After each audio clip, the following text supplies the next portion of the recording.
Hatred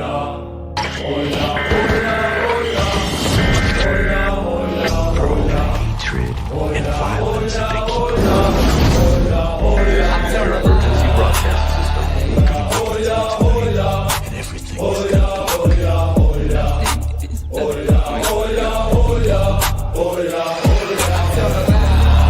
There was a need to examine us, and my three Jews, that is Pete, Georgie, and Dylan, who sat in the crew overnight, trying to make up our Razoo dogs what to do with the evening.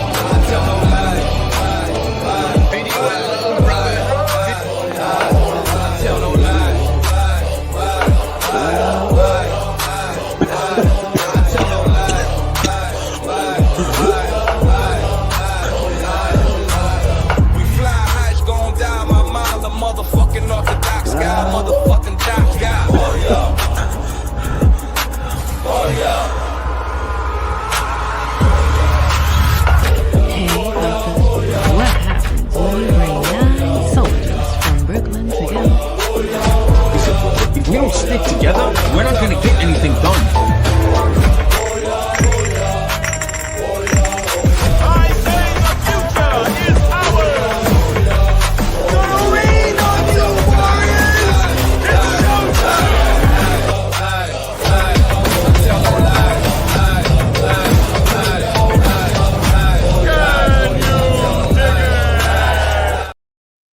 Can you dig it? What's everybody up to today? How are y'all doing? I am feeling much better. I got a bunch of sleep. I'm about to bring up Bug and Chuck. Give me 1 second.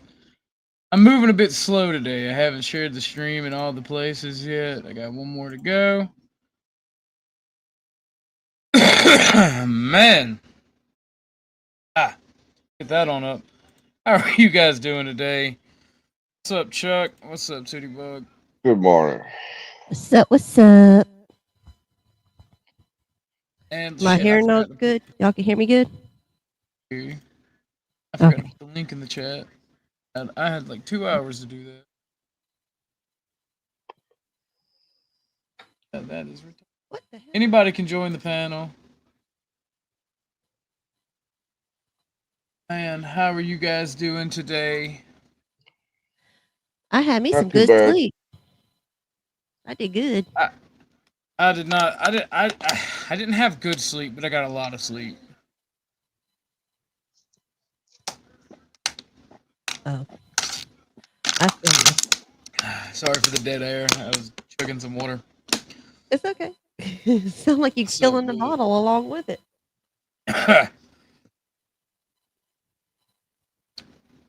Well, I don't have well water. There she- Oh, So I had drank bottled water. gotcha. Yeah, I would too around there. Well, we used to have really great water, but then a bunch of out-of-towners came in, and they like started moving funds and diverting funds from public works to as much as their pocket and their own like amenities as they could. Mhm. So now we've got brown water.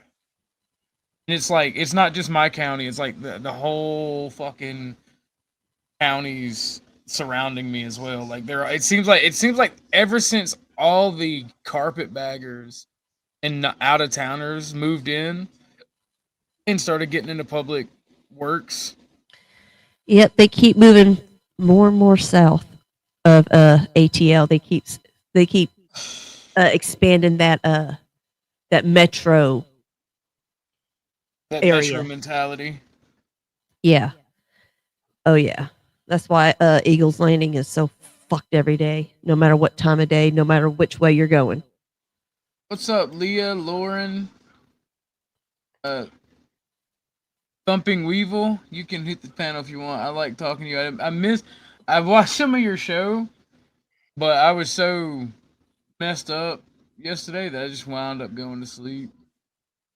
What's up, Cumperl? I cannot say your name properly. Oh man, so like we're just chilling today. We're just gonna do a good chill stream. I don't have any topics or anything for anybody. Just wanna chill today. Like yesterday, it started off good, man, but it got until bad. until that one moment, Boy, did it. that one incident, and it just rocked the world of everywhere yesterday. Well, it Oh my was god, it just became Stanley. unhinged. I'm Stanley was sorry, guys. being. As soon as I clicked in, my phone rang, and I had to deal with that real quick. My bad. How dare you? I know I'm so fucking rude, but it's good to see everybody this morning. Yes, ma'am. Hey, Yes, ma'am. like any day I wake up and able to put a foot on the ground is a good day. Amen to that. Oh, gee, you Oh sound yeah. so much better today. I'm so glad you got some good sleep. Well, I got to see. Well, for one, I owe Crab and Christine an apology. I'm gonna start off by saying that. Yeah. On top of the shit that's going on, this is around the same time last year I lost my father, so I'm not doing too hot. We got your First back. anniversary, and then like 6 months from now, it's gonna be the year anniversary of losing the love of my life. So like for the next 6 months, I'm not gonna be okay. Well, So you, whether they hear it or not, I owe them an apology because like they didn't deserve The they didn't wrath of deserve that. OG. It's not even the wrath; it was the petulant crybaby whining. I hope you know That, we that got your back. well, I mean, That's right. all Crab was trying to do, because you can see an outside, you can take it from his perspective, right? An outsider looking in, he sees, and this is purely my thought process. I could be wrong, but like you can you can see somebody from the outside looking in. A lot of his associates and a lot of people he talks to, the country's about to die. Like the country's about to have a lot of upheaval, and he's in his own little way. He's trying to like, hey, be think, think, think. It's not everybody. Don't do the thing that the person who died would want you to do. Yeah. Yep. But So, it's also hard in those initial moments of grief, right? Um, I saw it It's a lot when I worked hospice, and it's like a knee jerk reaction. So you can't beat yourself up over it too badly. yeah. It's like with any accident, you go into shock at first. You're like, what the fuck? What Yeah, just happened? Did this can't be real? You know what the hell? This shit going on in our country nowadays. A man being sh- yeah. shot like that. Jesus Christ, man. Sorry to. Sorry, but Jesus. I mean, that's obviously going to be the topic because now we've had some time to process it, and I just wanted to. I wanted to not fair enough. Divisive, yeah. I don't think he just wants people to not be divisive. The problem is, and even though I am sorry to Crab, the simple fact of the matter is we are a divided nation at this point. Yeah. Like Ben. the reason that I went so hard yesterday is it parallels history. History never repeats, but it runs parallel. Like what we saw on the Senate floor the day before the Spanish Revolution, which is the first war that kicked off World War One. It's where World War Two. It's where everybody learned how to do the fighting for World War Two. You know, the non-trench wear, the mobilized warfare, the combined arms, and it was bloody, man. You'd have people.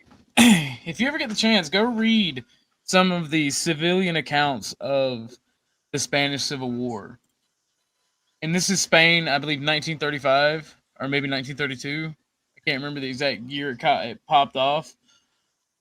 But people would literally go to work, take their rifle with them, go to work, see their leftist or their right wing neighbor, shoot at them and or kill them, fight in the street a little bit while at work, go to home and go to lunch, then go back to shooting at their neighbor while working,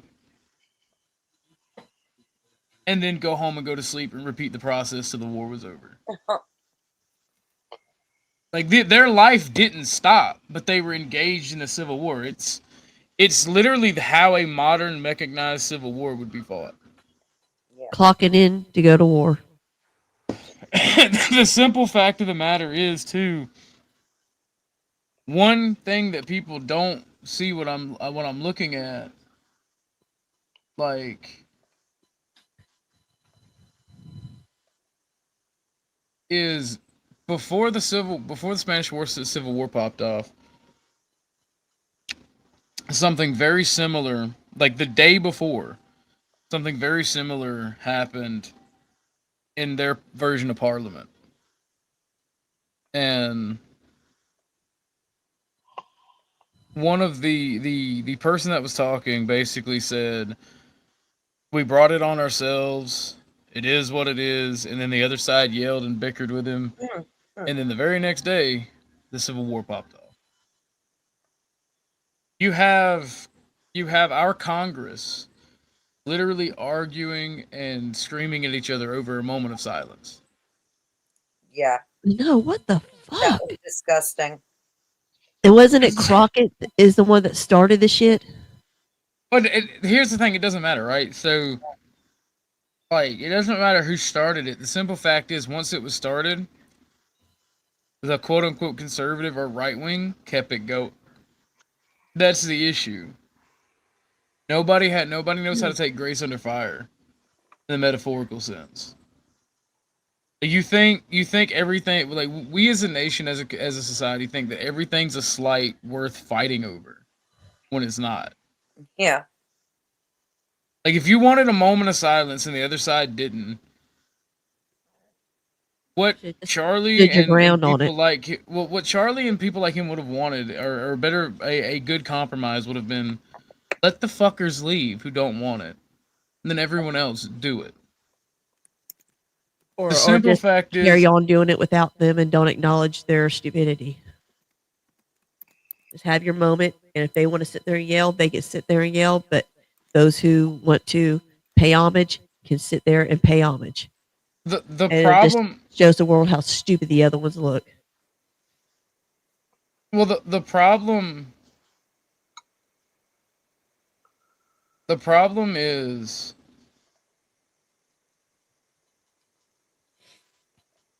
and the problem I was having with my chat and the problem in general is at this point in time in the US, it is too late for talking. The one man who wanted to talk, you shot in the fucking throat. Doesn't matter which side did it. Doesn't matter if he was a leftist or a right winger. Like, the one man who wanted to have a debate and a conversation got murdered. And then there's a large vocal minority mocking it. Yeah. Now, we can debate whether that's 5%, 10%, 20%, all the way up to 50%. Or 49%. But it is a large vocal minority. And here's the thing. It's not just, and the mocking it bad, but this large vocal minority that wants to be divisive, it's not just on the left. Oh yeah, it's both sides. Yeah. There's Absolutely. right-wingers that want it. Like, I'm looking at the accelerationist Satanists that I fought with when I was a white nationalist, right? Because for those of you who don't know about white nationalist politics, there was roughly 3 sides to white nationalism. You had the Christian white nationalists, the pagan white nationalists, and the Satanist white nationalists. The Satanists pushed something called accelerationism. Yep. And they just wanted the world to burn. Go figure. The Christians and the pagans, white nationalists, argued and fought with each other to the point that Satanists wound up being able to take over and co-opt every organization and movement that was white nationalist and push Satanism. They were able to take advantage of the extreme jokes and actually turn them into an ideological way of thinking. Like that Bowl Patrol stuff I mentioned yesterday, where people would call those shooters saints. That started out as a joke. That started out as a way to piss people off. Mhm. It was just, But poking. well, Little as the bit. years went on, and if you ever get the time, read their literature and you'll see exactly what they are. Like these Satanists have a field book in the form of a fictional book called Iron Gates. It shows you what they are. It is full of grape, murder of the innocent, and outright terrorism. Hmm. And it justifies it. It glorifies it. When people tell you who they are, believe them. Yeah. And to the pagans and the Christians, what few of us were left, it disgusted us. And a lot of us wound up leaving. Because we want no part of this shit. Yeah. Not the Satanist bullshit that is. Now, weak-minded, angry, miserable people, they found recruiting them easier. And there was really little new blood coming in, and people who was intelligent because of the propaganda that was coming, that was all around, white nationalism evil, pro-white evil, white people evil. So we were stuck with the same pool of retards that were like pushing the Satanist message. And a lot of us just said, you know what? Fuck it. And we walked away. Now there's a Do few something else. there's a few holdout groups that were able to push back against it or to stem it.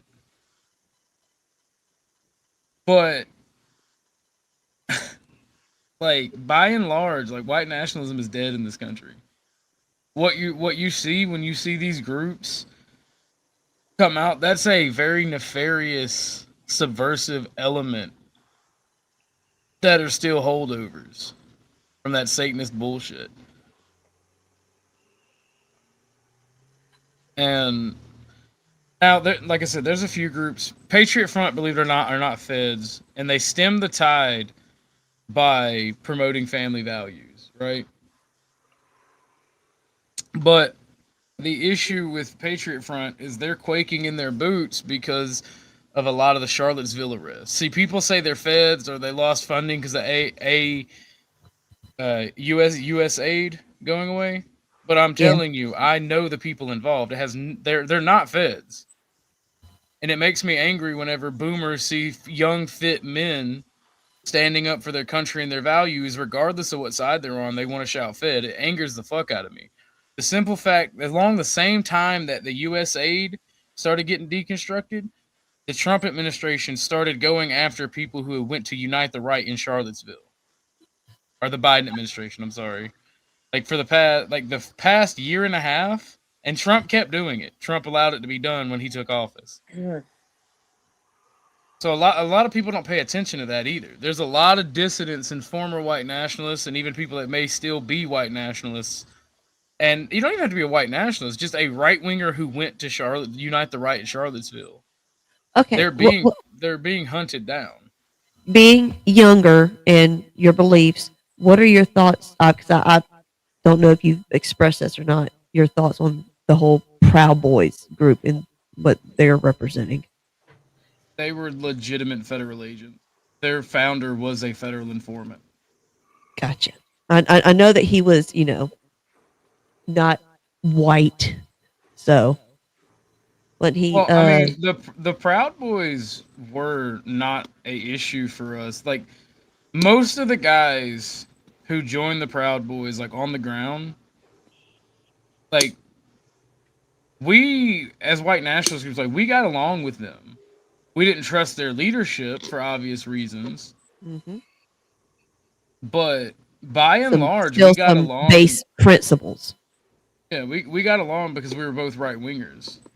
Now there was some extremists on both sides, like because the Proud Boys were a multi-ethnic, multicultural group, and like so. But they got labeled as white supremacists. I'm like, how the fuck is something white supremacist when the person who started it is not fucking white?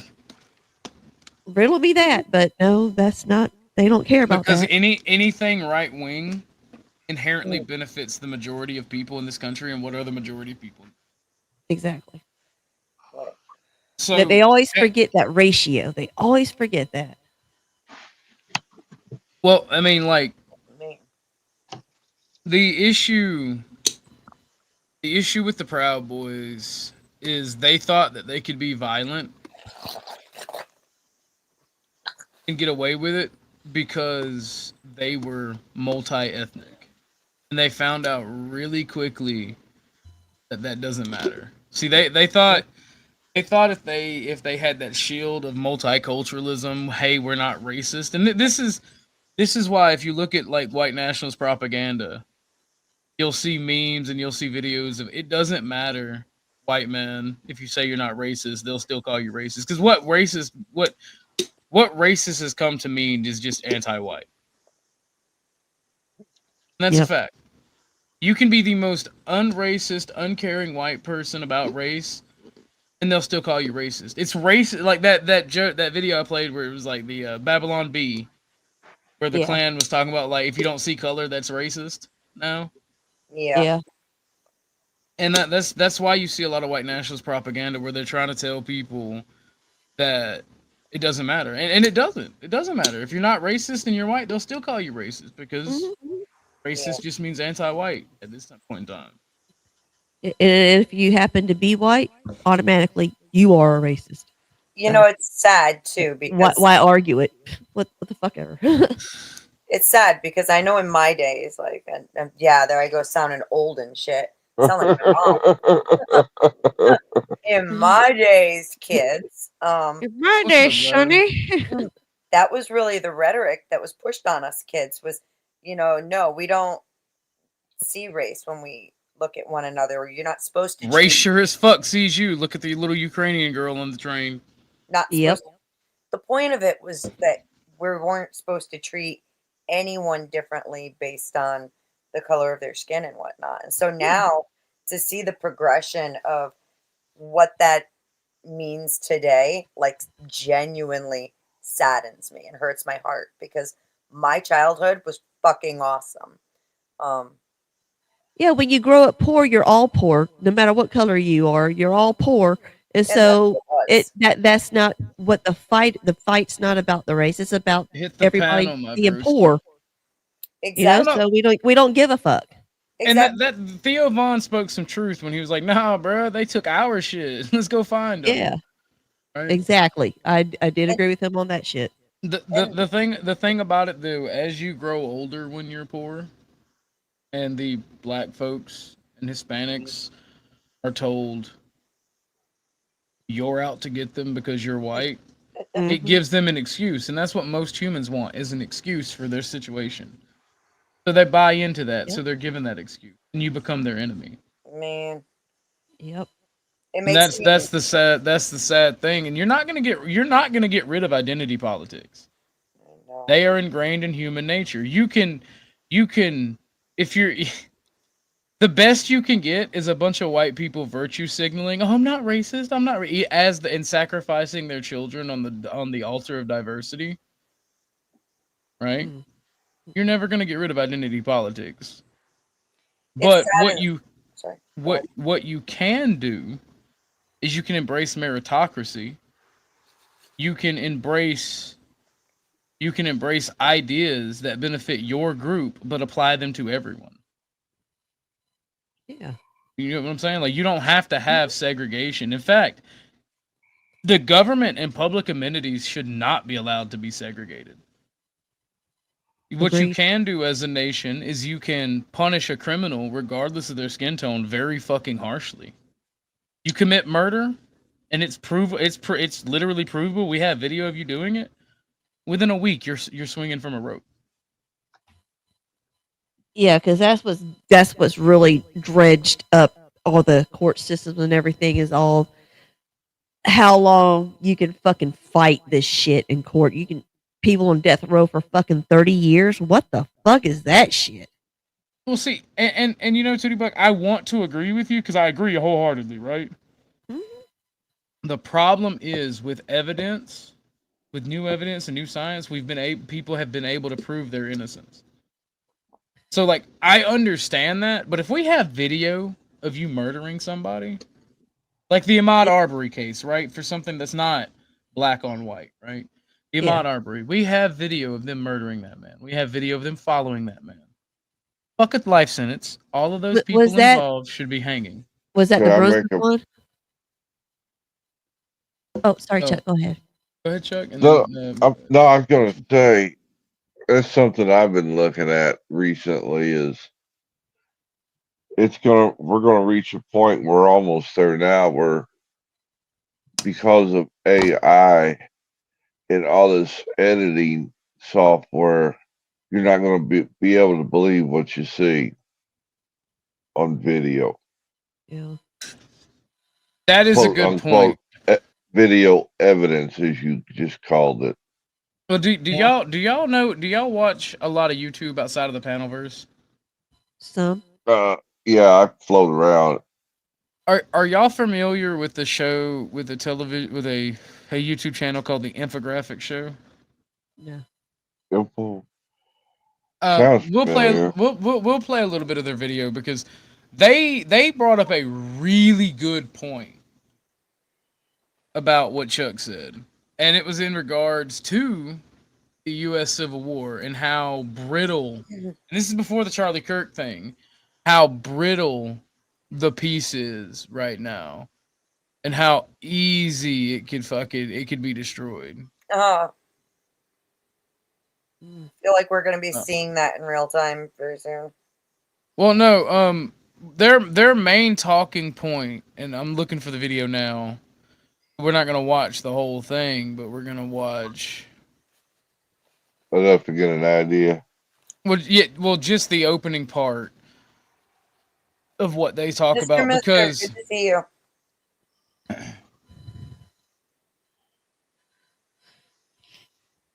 well, I'm telling you, this is why I brought up the white nationalist stuff, right, with the Satanists. It's not just the left that are sick motherfuckers. There are people that want to inflame. I got emotional because I talked to the guy, and I'm also dealing with like the anniversary of the death of my father. Like I talked to this man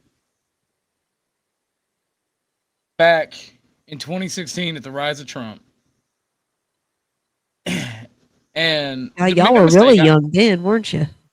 yes, and we argued. And like I said, the worst you would have got from Charlie Kirk is a shitty got you and a funny quip at you. Mm. He And was he'd a still very shake your polite. hand and say thank Yeah, you. even if you were a white nationalist, he's one of the few pundits that would do that. And he would debate with you as fairly as honestly as possible. And he was one of the most polite people on the face of the planet. And like I said, I don't know the guy, but I talked to him in person. He was an And acquaintance, yes, across your well, he path. probably wouldn't even be able to recognize me because he talks to so many people. My Right. point is watching him get fucking shot on what is essentially live television fucked with me.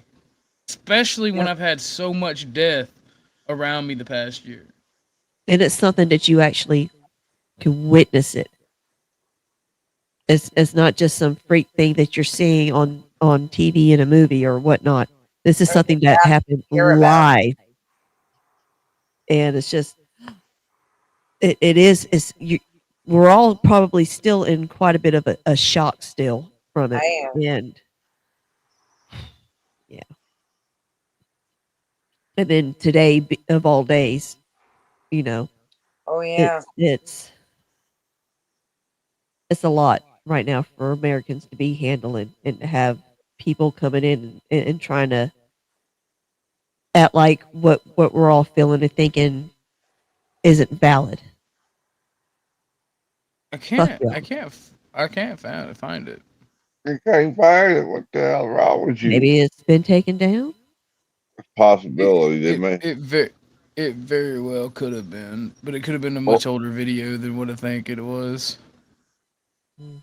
Anyway, like the scenario that the infographic show brought about, right?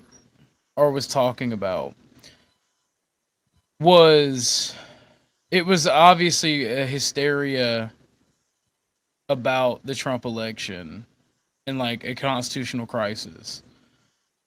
But the way they explained it was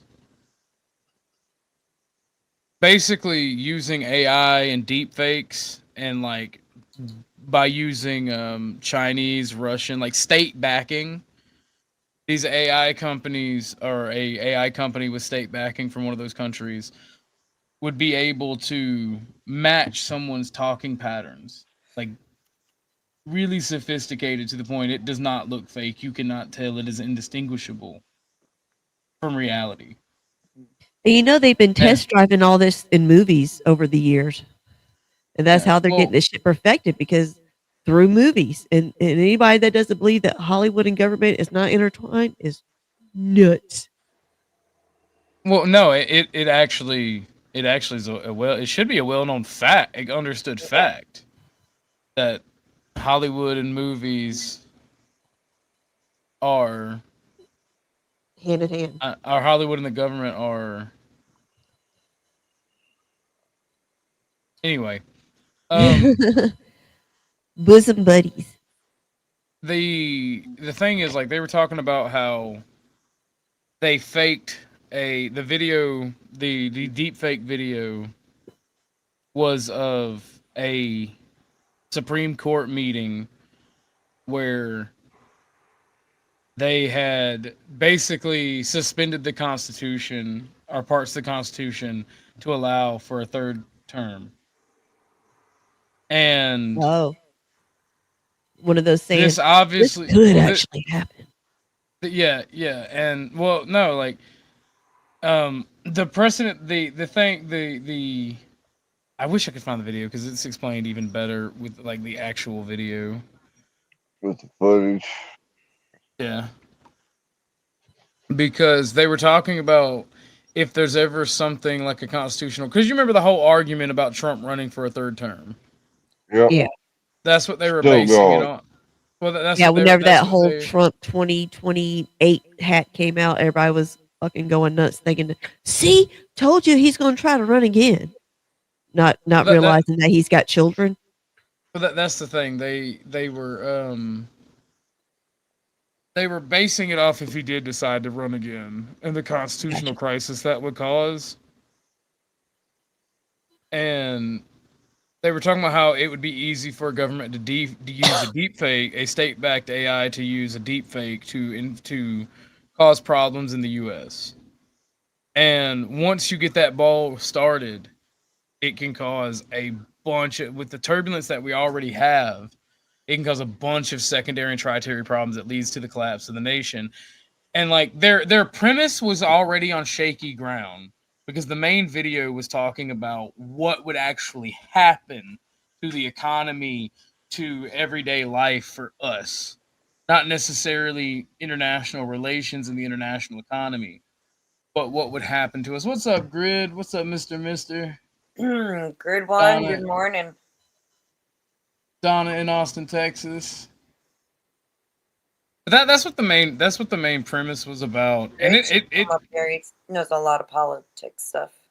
it's actually very eye opening when you look at people when people actually do the breakdown, because you always hear, oh, the left would lose the Civil War because the right has all the guns, and that's so fucking stupid. It is. Like, if you think leftists don't have guns and leftists aren't in the military, you're retarded. Then they have at least 75% of the institutions on their side. And I think Chunk's having connection issues. Yeah, he'll be back. Yep. And then Yep. you have like some of the biggest corporations siding with them. Like, it's not going to end out how people think it is. It's not going to end how the left thinks it is either, because they think they'll win outright as well. It's not going to be a complete war on a physical battleground. There's a lot more to it than that. It's not just going to be everybody pew-pewing at each other and woo, we win. That's not how this war will be fought. Yeah. Yeah, and that's the thing. Like, what you'll wind up having is you'll wind up having an initial split between two sides, and within like 2 weeks to 2 months, like you'll have a complete fracturing of society because the factions within factions within factions. Like you'll wind up with so much fighting, and I'm not even talking about like actual warfare. I'm talking about like fighting and bickering that you'll probably wind up having corporations like Amazon and Tesla like Yeah. securing their property with like private mercenaries and using their fact and like go ahead with their factory town plan. You don't think Elon already has several of those on his fucking on his pay scale, on his paycheck, whatever. What's the word I'm Uh, looking for? you said it right. Payroll. Payroll. That's the word. Payroll. Yep, that one. Yep. But Oh yeah. I mean, What do you I motherfucker is mean, South Chris? African. It says he disagrees. I missed your show last night. Sorry. I had a meeting about Nashville. I don't know what you disagree on specifically. If you want to, you can hit the panel grid. Oh, yeah. But like it. I don't think there's going to be a civil war even with Charlie Kirk. The right's not going to do anything about this. No. I think individuals on the right will retaliate. But I mean, talking to the left and like trying to debate, that's over. So I don't know what's gonna happen from here and how quickly, if anything, is gonna happen. But people are mad, and we've had time to process it at least a little bit. Again, like, and you know how it is with grief. I mean, that shit takes a while to get through. Even just the first initial shock. I mean, some people won't even go into shock over it for a couple of days. Well, I See, mean, the only problem I have with what Grid is saying that they that the left loses every time. The problem is they will never admit to being to have lost. They'll never admit it. I don't agree. You're gonna have to come on panel because like I don't know where you're getting that information from. It's like just look whenever Trump won the first time. Hillary refused to concede. She refused to. All she did was spend the next 4 years saying he stole it. He stole it. He didn't really win. She So they never have a problem with conceded, admitting correct. they lost already. Yeah. So that's just my little opinion over here. Because and I'm not saying the right's gonna lose. I'm just saying it's not going to be as Cut and dry. cut and dry as people try to make it out to be. I mean, whenever they control the banks and all of our money has pretty much become virtual money now. I mean, what can you do? How I many got people news actually for you. Ever pay? since the advent of the credit card, it's been virtual money. Yes, sir. Okay, here we go. I found it. I had to go dig into my history to find it. Yeah, that's what I was doing, was trying to find it, and every time I try to research, I get kicked out of StreamYard. That's why I kept going in and out. Please, the infographics channel, it's an animated channel, for those of you who don't know, meaning it looks like cartoons and shit, but they actually do have great statistics and data for what they talk about. It's an animated channel, but it is an infotainment What if the channel. biggest threat to the U.S. isn't invasion, but imitation? Not a war started by tanks or missiles, but by a video and a lie. A deepfake so convincing it didn't just mislead, it fractured a country. This isn't a war from the history books. It's faster, digital, unpredictable, and just as bloody. This is what a U.S. civil war would look like in 2025. The video hit the eastern seaboard at 6:03 a.m. on a Wednesday. Now, keep in mind, they're talking about fifth generational warfare and misinformation, disinformation type shit, which is a very likely thing to happen in democracies. whether it's a republic or a direct form of democracy. Especially when you have a nation like the US that participates in special interest groups and that sort of thing. Right? So, I'm also going to be pausing the video and talking a little bit about it. So, y'all make sure y'all either take notes or have opinions because I don't want to get a copyright strike. Alrighty. The European message board. It made its way onto several American political forums. Then it exploded. X, YouTube, Telegram. Within a few minutes, millions had seen it. The setting was unmistakable. The Supreme Court bench, framed by American flags and cold marble columns. At the center sat the Chief Justice, flanked by silent justices, reading aloud what appeared to be a historic ruling. In a calm, authoritative tone, he declared emergency federal control over all state elections, a sweeping power grab that sent shockwaves through the political landscape. The video was just under 2 minutes long. It looked real, it sounded real, and perhaps most dangerously of all, it felt real. Because for many Americans, the content of that video didn't seem far-fetched. It felt inevitable. The court had, in fact, heard a major case just 2 weeks earlier, centered around emergency federal powers concerning government layoffs and state election protocols. The case had been fast-tracked following a high-profile standoff between the Department of Justice and the state of California. Rumors had swirled for days that a ruling was imminent. When the video dropped, it didn't seem out of place. The timeline matched. The docket number looked authentic. Even seasoned members of the press pool believed that this might be an early unofficial leak. By 6:07, it had been reposted over 80,000 times. At 6. Now, keep in mind, the reason that this is very realistic is you remember in Trump's first term, someone leaked a Supreme Court decision. Yep. Yep. Yeah. Well, there's And you can say leftist this or rightist that, but somebody maliciously leaked a Supreme Court decision to start drama. And then remember all of the stuff with the election interference complaints and all that, is that and the third. So the disinformation being leaked, a very, very strong AI. This is why YouTube, Twitter, Facebook, and all that were doing the censorship that they were doing.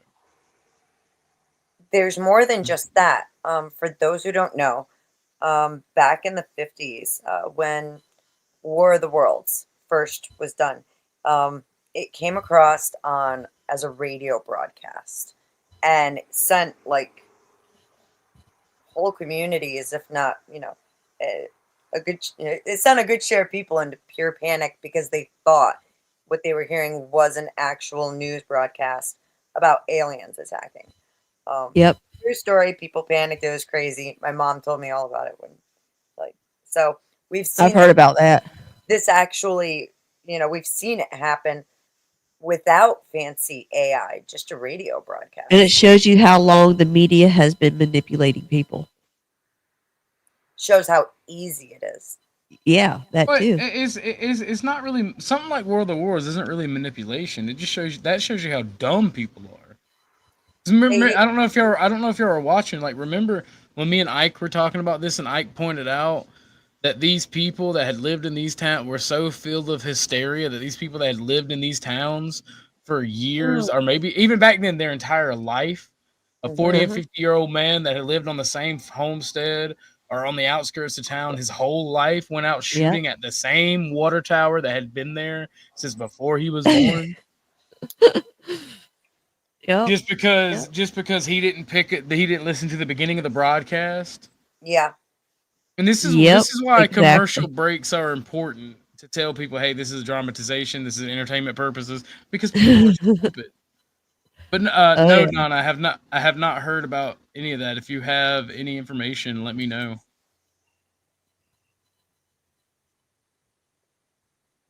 Hashtag Article 4 trended across every major social media platform.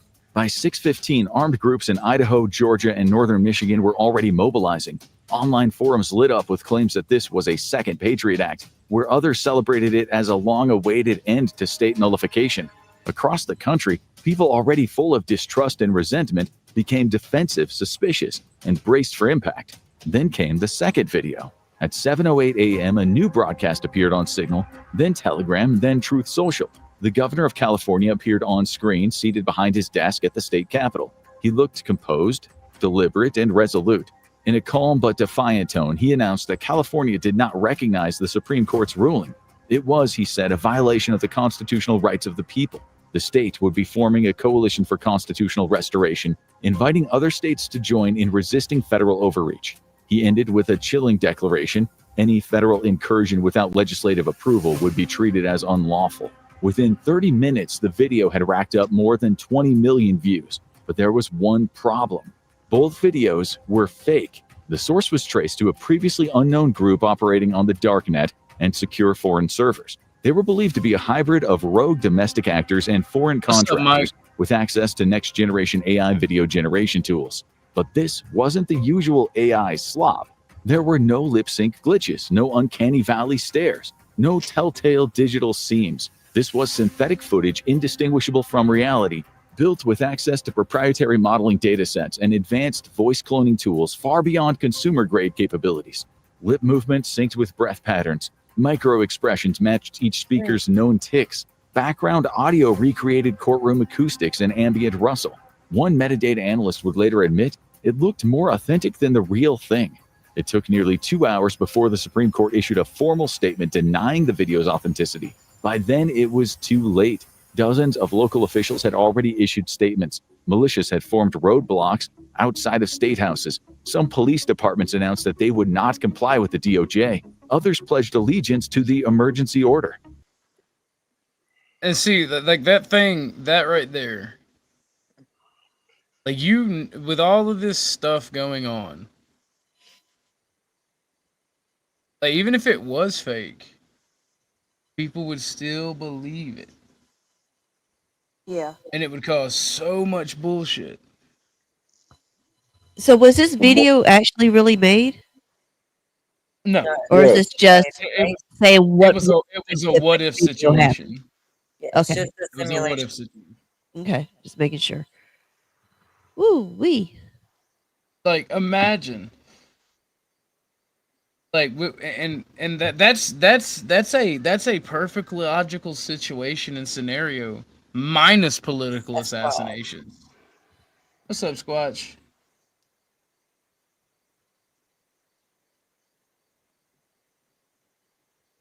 Funny. It's information overload. I am going to be totally purple by the end of this stream. Why? Elderberries. She's diddling her Oh. berries. Lord. Too early. Got to get them all off the stems and cook them down. Put them in the dehydrator. Okay, and well, Donna and Austin just sent me this about the Georgia thing that she Oh shit. mentioned. Butts County? Oh shit. Afternoon. Anyone who uses public transportation has likely heard of this high-profile story involving a Ukrainian refugee who was unfortunately What's with this dress? on Charlotte public transportation. It has really I have gripped the no nation idea. because It's ugly. it was caught on camera. You see the I suspect think it's pretty on her. do this horrible act against this young woman who was already trying to flee and save her own life from the violence that's happening in Ukraine. So we are now turning to Butts County Sheriff Gary Long, who has put out this message to anyone who has a gun to use it. And Sheriff Long, before I start to ask you a couple of questions, I want to give people just a little bit of the backstory on this. This woman, Irina speed it up a little bit. What's up, Zarutska, Grid? forgive Thank me you if for I'm coming. mispronouncing her name. That man. 23 years old. She was on the Charlotte Light Rail. And she had moved to Charlotte from Ukraine. She worked several jobs in the U.S. And unfortunately, her family says she's now going to be buried here because someone who had a long rap sheet killed her for no apparent reason. So good morning to you. Tell us more about why you say gun holders, legal ones, should be prepared. Thanks for having me. You know, it's you said it best. It's horrific what happened. And almost 30 years of doing this, I would say that what I watched on that video was more than alarming. You know, there was 5 or 6 other men standing really close in proximity, and nobody did nothing. You know, this could have turned out a lot worse. I mean, there could have been a whole lot more victims, I would say, in this deal. But, you know, I think what we're getting to in America, you know, everybody wants to make this about a Republican issue or a Democratic issue, but it's not that. It's a American issue, and it's our communities have become soft targets, and there's not repercussions for what's happening for these violent acts. The fastest way the states across the country like to save money is to put people back out of prison. I'm not saying prison's for everybody. Not everybody should sit in prison forever, but a violent criminal with a violent past that commits violent crimes should stay in prison, period. But I think as sheriff, it's my job to protect and serve. My deputies are going to protect, but just as this incident in Charlotte, North Carolina, there's not an officer on the scene, or there's not an officer assigned to everybody in the community that can't be there. So the first line of defense is that of the public. And it's, it was kind of like a light went off, and it's like, we've got to train our people to protect themselves. And that's exactly what we're going to do. I'm going to run firearms. We've been running citizen firearm courses. I'm going to run them every month as long as I have to run it to do this. And I believe when the violent criminal element realizes that in our county, we're not going to be soft targets, we're going to stand up to them. And it might, unfortunately in this case, I hear this a lot. People will call me and say, well, Sheriff, I don't really think this could have been stopped. No, I don't either. It was so fast, so rapid, and so instant. There was no aid rendered immediately that could have possibly saved their life. So I'm also teaching the Stop the Bleed class to the public. But it's one of those things. What would have happened if somebody would have stepped up and intervened? Thank God we didn't have. What would have happened is if they were white, they would have got the penny treatment. And if they were black, they would have been called an Uncle Tom and drugged by the media. That's what we know exactly what would have happened. We've seen what happened. That's why nobody did anything. Yep. Because this is a larger town that's probably, if I'm not mistaken, Democrat ran, so it's automatically anti-gun. You're not allowed to have a firearm in this situation. Discharging the firearm in self-defense would have caused you a bunch of problems. Like this is. But the criminal can have the firearm, though. He's okay. The criminal's gonna have the criminal's gonna have the weapon or firearm regardless, because criminals don't follow laws. Offense only keeps honest men honest. And the law, and a hot take. My friend in the Air Force told me this a long time ago, because he didn't know what he was gonna do when he got out, so he did a little bit of medical school, did a little bit of law school, and when he was doing law school stuff, he told me, what I'm realizing from this is the law is for the criminal. The law doesn't do anything to protect honest men. It keeps honest men from putting an end to criminals. Yeah. And why do they need criminals? For prisons. And why do they want all these criminals in these prisons? Free labor. On the taxpayers. And we're showing some of that. Or it is an angle in kind of rural county.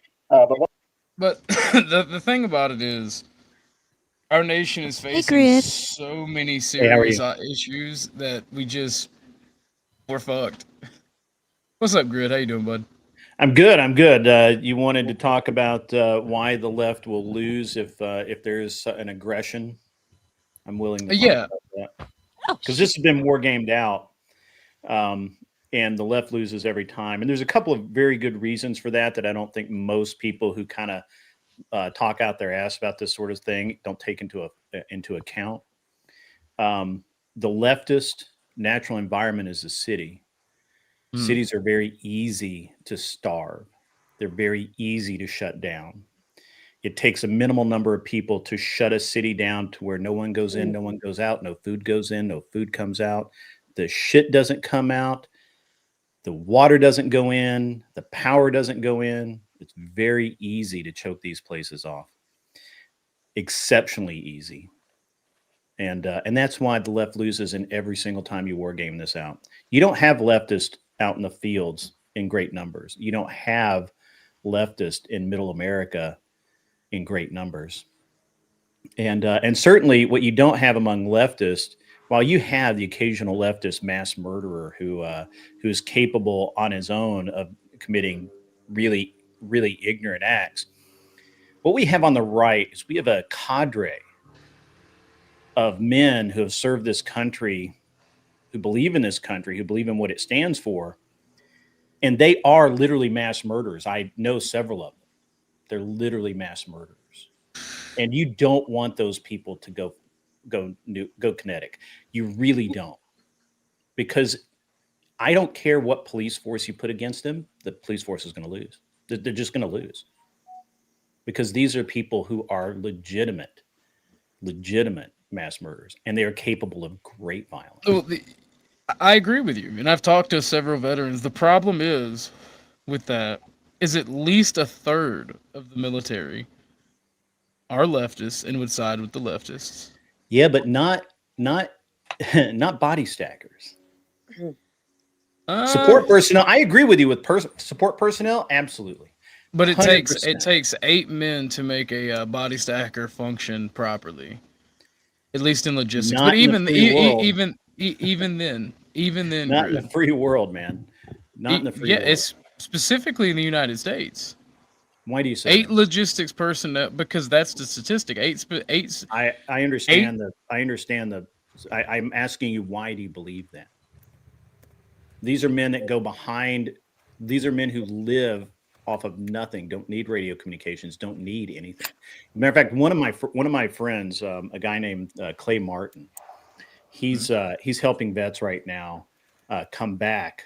Because he had this problem, right, where he was like becoming more and more violent. He was scared for his family. He would just randomly walk through his house, and he has obviously his guns throughout his house, and he would randomly have the thought of just picking a gun up and blowing his head off. And he would randomly have that thought, right? And he didn't act on it, obviously. And so he got into this mushroom treatment, right? And now he's helping other vets, but they can't even do that in the people that he's dealing with. They can't even do that in like a clinical thing. They have a place in, I believe it's Arkansas. It might be in Missouri. I don't know which side of the state line they're on, but it's a huge place out in the woods where they go out, they go camp, they do hard work, they do rough stuff, and go through this process of bringing these guys back to reality. But at the end of the day, those skills still remain. And I disagree that maybe in a military environment, certainly it takes 8 logistical people to support someone on a mission. But when we're not talking about a mission, and even if we were, those people exist on the right in great numbers. So this has been war gamed out. I mean, I didn't do it. I'm just an observer, a casual observer of things, and I deal with these people a lot, and I'm telling you, man, the one and this is an interesting thing, by the way. I covered this in my show last night too. Because everybody's like, well, the response from the right's going to be brutal. I'm like, I don't think there'll be a response from the right. That's not what the right does. The right doesn't target a senator on a golf course like a stupid leftist does, right? We don't do that. We try and work within the system. We try and work within the confines of the rules. Otherwise, you're not really on the right if you don't try to at least try really, really, really, really hard to work within the rules up until it's time not to. And that's why ultimately the right may lose. It's like until it's time not to, right? Like there is a point. There is a breaking point. They murdered the man who wants to talk, Grid. I'm sorry? They murdered the man who wants to talk, who wants to work within the rules. Sure, the left are evil people. I mean, that's plain to see. I don't believe that. I do not. Well, and he who will not fight. He who will not fight. I personally believe that Charlie would not want that. I think. Well, hold on now. You say that, but Charlie Kirk was becoming quickly radicalized. If you see his last tweet, he said, "We 100% have to politicize the Ukrainian woman. That's the only way you make this end." He started to recognize these things. How do you get to radicalized?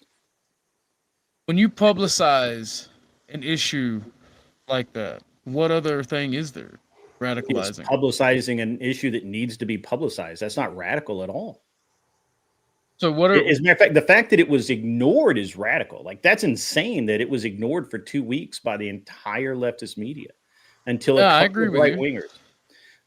couple of right wingers picked it up and ran with it. And then once it got the attention, then all the left wingers started going, "Oh, wow, that's really terrible."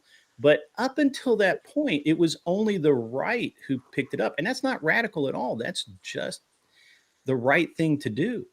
I disagree. I 100% disagree that Charlie Kirk was being radicalized. You can watch hundreds of hours of his video and not see him say a hateful word. You don't have to be hateful to be radicalized. Glib, yeah, he sarcasm, yeah, sure, he was sarcastic sometimes. He used humor, but you can't, and that's actually my biggest. I think that's most people who really look at it, who's just step back and take a look at it, right? I think that's most people's real problem with what's going on right now is the left saying that he was hateful and he spewed hate speech and he had hateful ideas and he hated America and all of this. And everyone on the right's going, no, that's not true at all. Like this is insane. This is insanity to say these things. And so the pushback, I think, is going to come in the form. I mean, honestly, I think the pushback's going to already starting, right? Like I was watching this morning and there were TikTokers running, basically doing what Charlie did. They were going on college campuses and saying, hey, did you know Charlie Kirk got shot? Yeah. What do you think about it? And these leftists were still like, oh, good. He does, he deserved that and all of that. I mean, but the point there is that yesterday I was listening to grown ass men say that now people would be scared to do what Charlie Kirk did. And I disagree strongly. I think there's probably going to be more Charlie Kirks. I think there are going to be more people trying to do what he did and go into places and have rational, solid discourse with insane people. And I mean, I tend to agree because America does not back down when it comes to terrorism. And that's what this was. It was a terrorist attack. It was an attempt to make people afraid to do this. Now, somebody brought up some good points. I believe it was Josh on my panel about the cost and the venues. About the cost and the venues of doing so being prohibitive or being restricted. That's not. I disagree with that too, because when you I love the cop outs, man. I absolutely love it when people, wow, you can't do that because of this, you can't do that because of that. Well, okay. Well, first of all, Turning Point USA, if you start a chapter or if you just work to organize an event on a college campus, Turning Point USA will do all of that for you. You can organize. He wasn't trying to do a cop out. You Orthodox guy could do that. You could, I don't know that you go to college, but if you know people that go to college and you could go over and say, hey, I'd really like to set up a Charlie Kirk type event here. And you could reach out to Turning Point USA. That the event that Charlie was killed at is exactly what happened. That was a student sponsored event. He was invited to be there by the students. Well, somebody did say on Abe's panel that this is going to make Turning Point USA stronger. Yeah, I think so. A stronger cultural force, and I tend to agree with that. Well, I because think he definitely was martyred. I mean, so what? This is where I'm at. I said this last night on my show. I'm much better today. What this has really done is this has fucked the left over hardcore. Yes. There's no way they win the midterms. No way. We're gonna literally I don't know exact timetables, but my guess is within the next 4 weeks, you're gonna see Erica Kirk and those two kids on a talk show somewhere doing an interview about how Charlie was killed by a radical, insane leftist. And that guy is going to get found. That guy, I mean, honestly, the dude that did it, he's on borrowed time in and of itself because the FBI has so much information already. It's a matter of time before they find his ass. So they're gonna perp walk that guy. And Erica will come out and say that, this is what you get when you're trying to help people. This is what happens when the left just cannot stand open discourse. And that's going to ignite people who otherwise wouldn't care. And what it's really done is when that shot was fired yesterday, all of the people who are on the fence, all of the fence sitting, like, I don't know, left, right, who cares, whatever, that all ended. they all toppled off of that fence. They may not become Republicans. They may not come out as conservative to their family, but they damn sure aren't going to vote Democrat. And that's all I care about. Well, I the mean, left and that's hardcore. That's a fair point, and I hope you're correct. I Well, really do. This happens every time the left does something like this, except this time it's even worse. It's even worse because what's going to and look, Destiny is a prime example. There are literally there are major people coming out after Destiny's little bullshit yesterday, saying they will never work with him again, ever. Like they will not even. What did Destiny do? I didn't see his response because I had to go to bed after the shit, man. I think he retracted it. Well, I mean, it was like 20 minutes after it happened. He happened to be live while it happened, and he tweeted a bunch of bullshit and said a bunch of shit on his show, and people had. I mean, and not like small creators like myself. I mean, like, you know, people that matter have said we will not work with Destiny ever again. Ever. Like he's you know, like radioactive, and you're going to see that happen with other you know, political streamers and content creators or whatever you want to call them that have done this. Dean Withers is a fucking joke. Like that, like honestly, I would challenge the guy to a debate, except he won't debate. He's a pussy that won't debate in a moderated debate where he doesn't have a mute button and can't mute you and talk over and just, you know, and kick you. So he's a pussy, and he's a bigger pussy, which is actually kind of an insult to women that own one. But he is a soggy, diseased fucking cunt for the things that he said yesterday. Oh my God, you should have heard Furby over here. Oh yeah, No, Furby severely radicalized me yesterday, and I let him do it. Because I wanted people to see the left for what they are. So he was so giddy. Yeah. And ultimately, look, Charlie knew the risk, right? He even talked about it, right? Like I watched a clip last night of him saying a week ago he talked about it. Yeah, he's like, somebody asked him what would you want your legacy to be if you died? And he said, you know, that I was a good father, you know, that I was a good man. And the thing that pisses me off about these, faith. Wanted to be remembered for his faith as well. Yeah, remember for his faith as well. Yeah, that's right. He wanted to be remembered as a man of God. And what's interesting to me, I mean, it's not interesting. It's fucking sickening. It's sickening how people like Dean Withers, like what the fuck, Parker, whatever the fuck his name is. Yep. Hassan Parker. No, the other. Yeah, and Hassan Parker. Hassan's just as bad. All of those sick fucks. All of them. The thing that's so bad is that I don't care if I disagreed with him politically, which I didn't. I only had a couple of. I've only ever said a couple of things about him, and you know, most of them were good. But you know, I criticized him for letting his wife chastise the women on this show that he was doing rather than him do it, and I thought that was kind of, you know, that's kind of bullshit. But me thinking that doesn't lessen the fact that he was a good man. He was a good human being. But even beyond that, he was a father with two children. He was a father. He was a husband. He was a provider. And he's gone because someone didn't like the words that he had to say.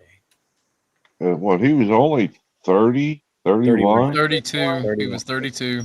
But I think he's 31. He was born in 93. He was born in 93. Yeah. Young pup. 32. Well, 31, 32. Yeah, young guy. His birthday. young guy, young wife. His wife is beautiful, just absolutely stunning. I had a beautiful family. Well, Yeah. she was a former Miss something, wasn't she? Yeah. I'm positive she was. And what's worse is that, those kids are going to grow up someday and see this. Yeah. Well, yeah, That breaks my heart. YouTube, everything So permanent. emotional over this. It's Well, like, they've been scrubbing a lot of the video. The I just listened to the FBI's morning briefing about this, and they've got the weapon. It was in the woods where the guy ran off. What was it? Did they say or no? Bolt action. I mean, yes, they did say, but I don't remember off the top of my head. It was a bolt Okay. action rifle. It had to be a 30. It had to be a 308 or something similar. No, it's So only were they 200. trying to Pack that wallop, yeah. it was only do a what? Kennedy thing? It was only a 200-yard shot. Yeah. The guy aimed for center mass. He doesn't understand. It was not a professional. Like everybody's like, oh, he's a professional shooter, and I'm like, no, he wasn't. He didn't And understand. we don't even know if it was a leftist or not. Oh, I'm pretty fucking sure. The shooter didn't understand cosine angle, however you want to pronounce it. It's both ways. Basically, if you're on an elevated position and you're aiming down, because of the bullet's trajectory, you actually have, if you aim at the chest, you're going to hit above, you're going to hit high. It was brutal luck that it hit him in the neck. The guy aimed for center mass, hit him in the neck. They ran, Now, obviously. there was a couple of reports I see where it said that it struck him in the chest and then deflected into his neck. No, it went straight. Okay. Yeah. Yeah. So people there's were videos where people slow it down and they claim, and I don't know if this is true, that there were 2 bullets. No. Nope. He had There a was bounced only off the one ground. shot. He had a clip That's what on I'm his saying. shirt, and when he got hit, the clip flew off of his shirt, and that's what's got everybody like. Yesterday, I was so mad at the rhetoric I was hearing about. It was implying that it wasn't real or something. Oh, there's still talk. There's still a bunch of people out there saying that. Drives me nuts. It was a pin on his shirt, but it wasn't a full push through pin. It was just like a clip. And then that shit show that Congress did really aggravated the hell out of me. That pissed me off so badly. Did you see that, Grid? No, I was busy yesterday. The moment of silence for Charlie Kirk. At the House, right? It was, yep. Congress. It was So the essentially, a Democrats really congresswoman showed their ass. A congresswoman asked for a moment of silence. Democrats Lorraine shouted Bobbitt no. or Bolbert. Democrats shouted no, and then another congresswoman yelled at the Democrats, "You did this," which does not bode well for our nation, to be honest. They're screaming and cussing at each other. The man couldn't even get a moment of silence. Well, he got a moment of silence, but regardless, it's the reaction. Yeah. Well, the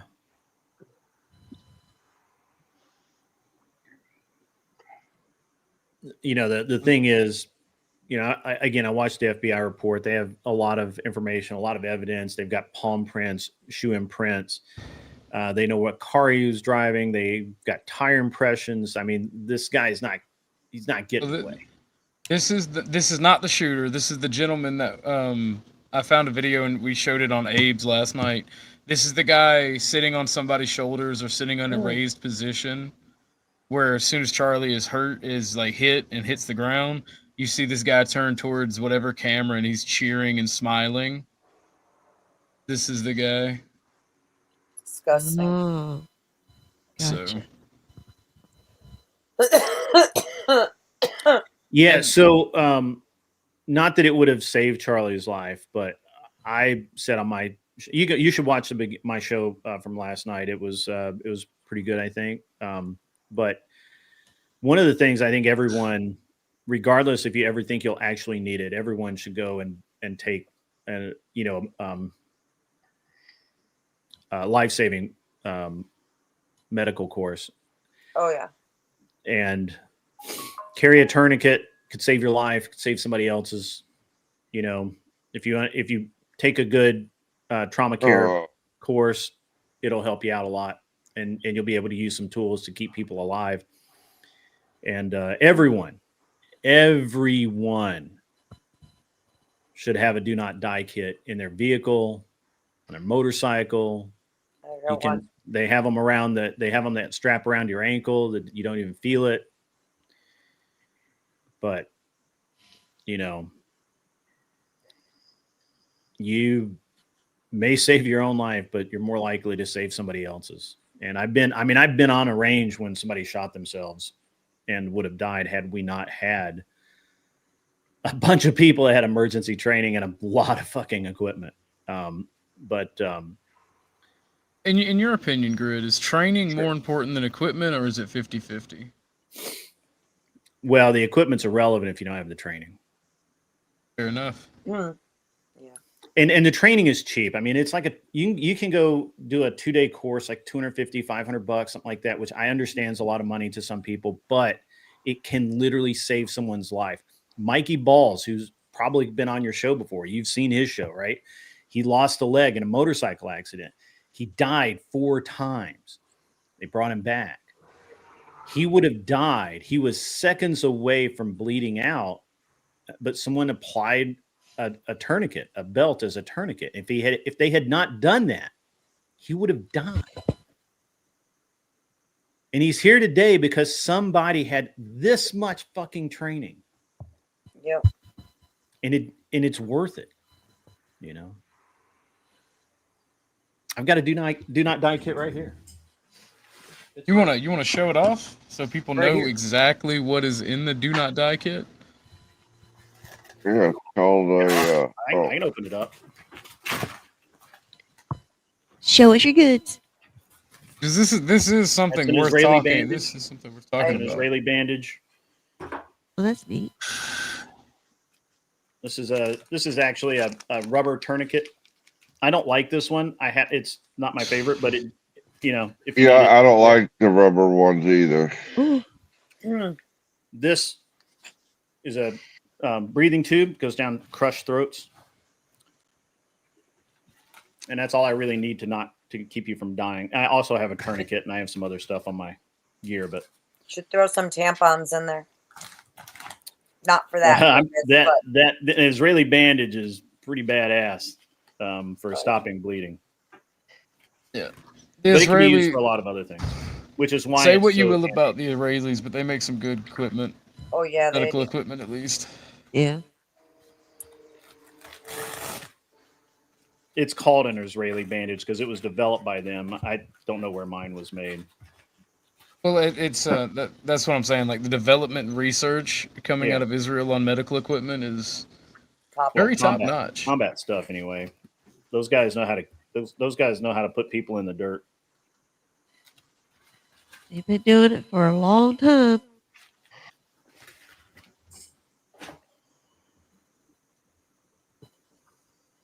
Yeah, I don't know. I just think everybody should be a little more careful in their lives. Man, be a little more well-rounded human beings. Absolutely. Well, everybody is so desensitized nowadays. Like when they see something, True. They go for the phone as opposed to going for do the right thing. Oh no, let me just record what's happening. I don't want to get involved. Yeah.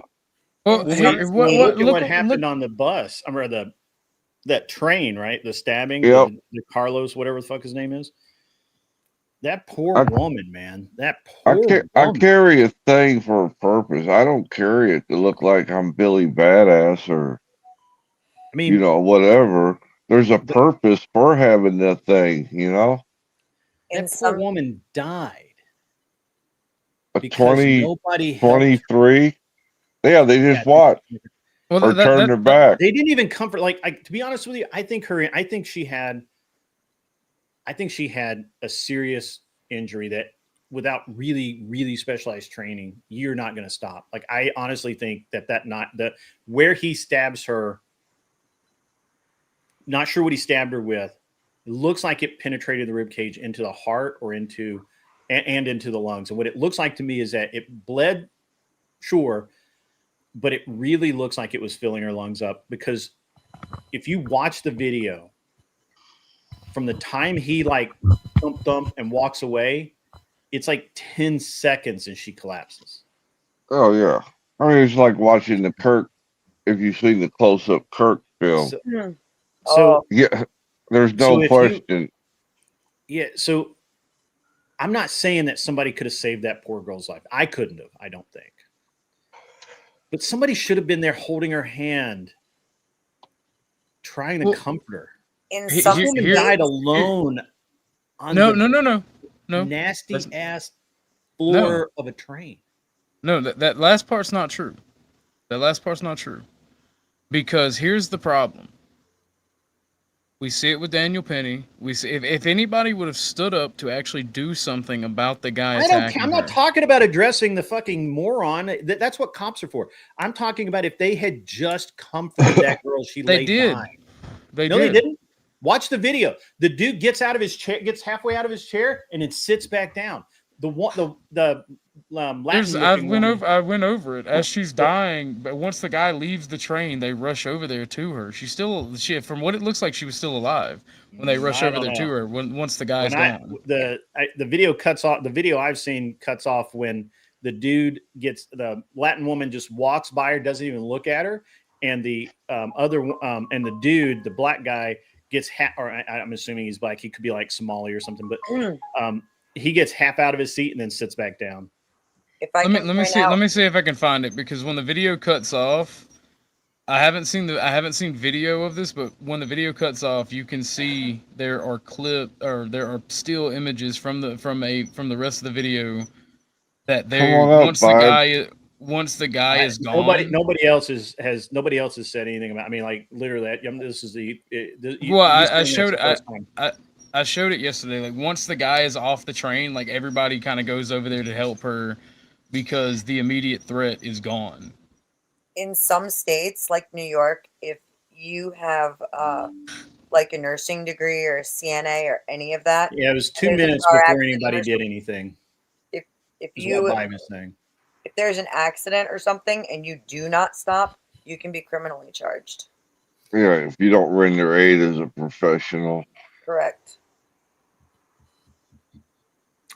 I don't even care if people were able to render aid. That poor woman just, I agree with you. Yeah, I hadn't seen the clip yet myself.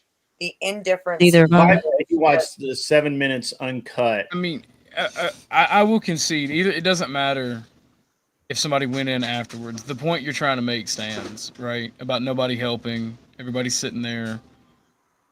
Her dying, whether she's dead or not, her dying on the fucking filthy ass subway. I get it. I'm just trying to let people know that eventually somebody was human enough to check on the girl. And even and I kind of did a dive on this the other night on my channel, and the judge in this case, and we're going to talk about it a little more today on my show, so it's fine. Where are we at here? Oh, I gotta go in a little bit, but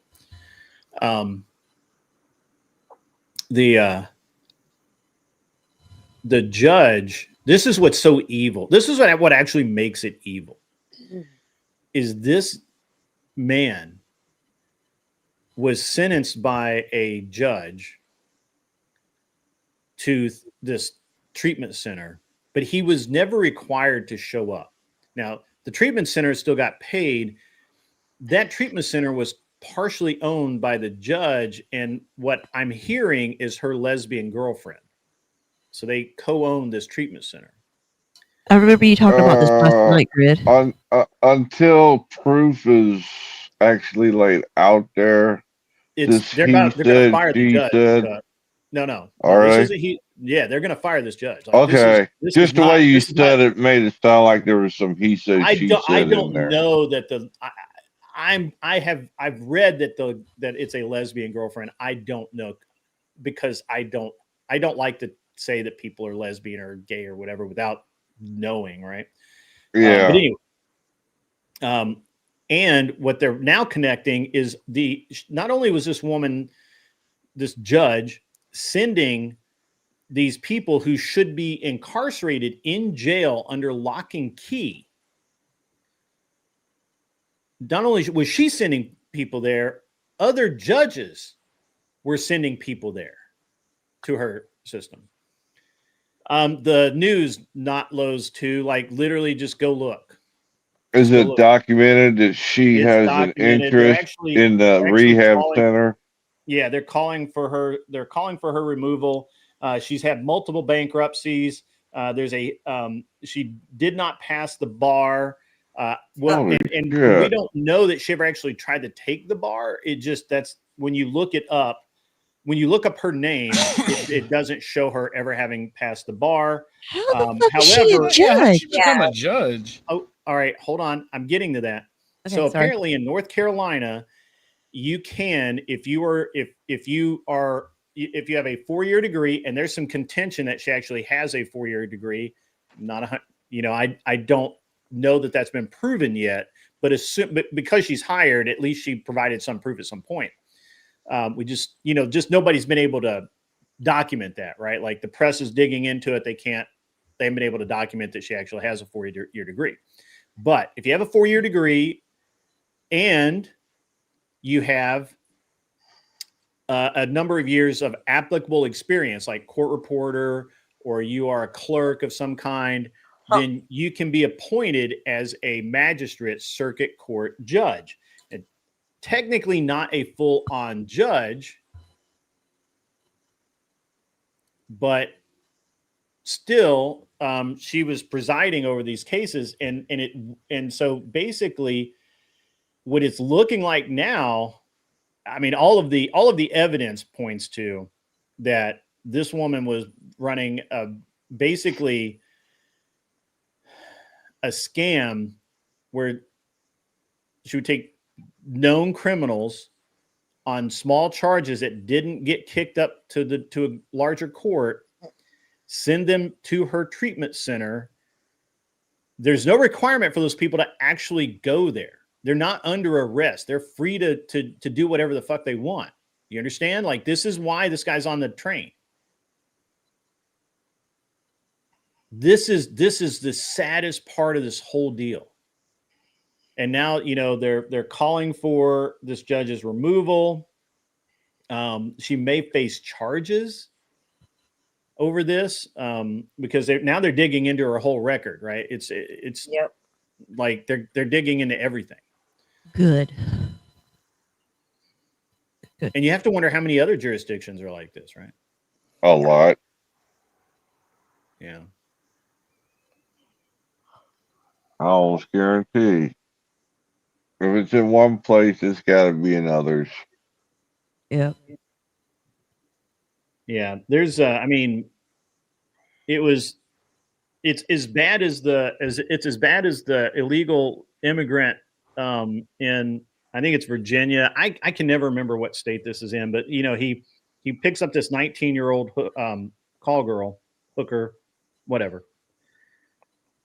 This 19-year-old girl tells her parents, I'm going to go out and get gas in my car. So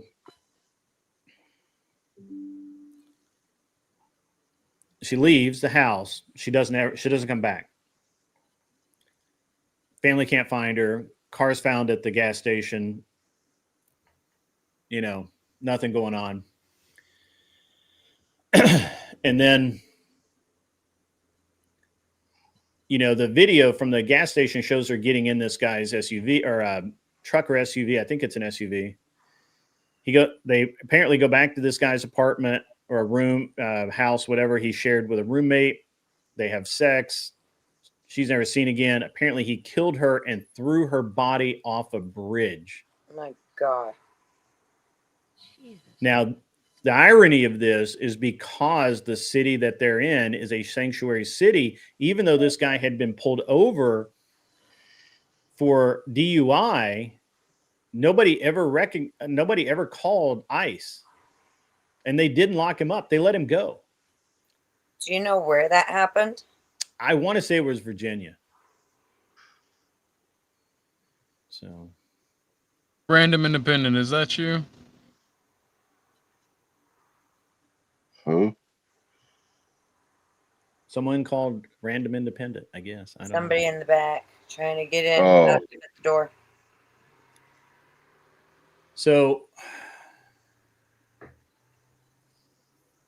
Yeah, I mean, but when you not laws, when you say things like maybe common sense gun control, what gun control laws would have prevented this Charlie Kirk thing? No guns at all? That's ridiculous. holy shit. West Virginia magistrate requires 21 years of age, a high school education, or its equivalent, may not have been convicted of any felony and live in the county. That's it. That's it. That's it. According to Kissy Cat, just looked it up. You working now? Yeah, cool. All right. That's crazy. That's nuts. And this is why, I mean, look, come on, guys. This, Yeah, there's fucking insane. Yeah. Well, we have a background check, and we already based have on background checks, you moron. Do they even based have on the based person on the that did it? background check, there Not is yet, there they do is a not. psyche check. As Yeah, well. so what we don't know what gun background check, gun law, or anything else would have prevented the Well, situation because we I don't think even the know who shot. FBI does. That I listened to the FBI briefing, and they have the gun. Obviously, have the serial number. Obviously, they've run it down by now. They're not releasing any of that information because it's part of the investigation. So, Well, they also said they had the person that No, did it, they- and then an they- hour they- later, yes, they did say that yeah, Cash Patel they was on clarified Twitter. that. Yeah, they clarified that They the backtracked. people Yeah. that they pulled in were people of interest that have led. No, to Cash this Patel was on Twitter saying that they got the guy that did the heinous act, and then an hour Sure. later he said that wasn't the guy, we released him. So it's not clarification. They said Well, they it clarified originally, this and then morning in the briefing. Did you listen to the Okay. briefing? no, I didn't listen to the briefing because I don't care until they get the actual guy. The point being though is that they say a lot of stuff, or they say things and it might not actually, be the case. So they say they have the gun, just like they said they had the guy. We don't actually know if that's the case. But regardless, RIP Charlie Kirk. You guys were talking about North Carolina. That's why I hopped on. Well, if best somebody is state of the country. if somebody is shouting, "It was me, I did it," and they get it, they are thrown into custody. I think it's pretty fair for everybody involved to think, "Hey, we got the guy." Two things. One, the person that was saying that was the old white. From what I understand, the rumored the old was the old boomer white guy. Supposedly saying that there was. I heard he was also saying something like, "I only want to speak to a." I don't know. He was saying some other stuff. Regardless, saying, that's not who Cash Patel tweeted about. That they arrested a second guy after they released him. Cash Patel tweeted and said that they got the guy that committed the heinous act when they arrested the second guy, and then they released the second guy, saying no, that wasn't their guy. So it's not even about the first guy; it's about the second guy. I think he said, okay. No, Cash Patel did say that because I'm reading his tweets right now. He did say that. I mean, What a shit show. But when, you would hope that your the leader of a three-letter agency, but he's like would take some time before they jump the gun. No pun intended. By his tweets, he is talking about the old boomer. Okay. Because he's sitting here talking about the subject in custody has been. His second tweet is the subject in custody has been released after an interrogation by law enforcement. Yeah, I actually read that one. Yeah. How do you know that he's talking about the old guy and not the second guy they arrested? Does it matter? Yeah. Yeah, because we're talking about two. Because you said justification would be, oh well, if someone's saying I did it, it's it was safe to assume that they were the ones to do it. Then so I'm asking you why you think it doesn't matter. Hopefully they find the guy or girl or guy, whoever it was, soon. And RIP Charlie Kirk.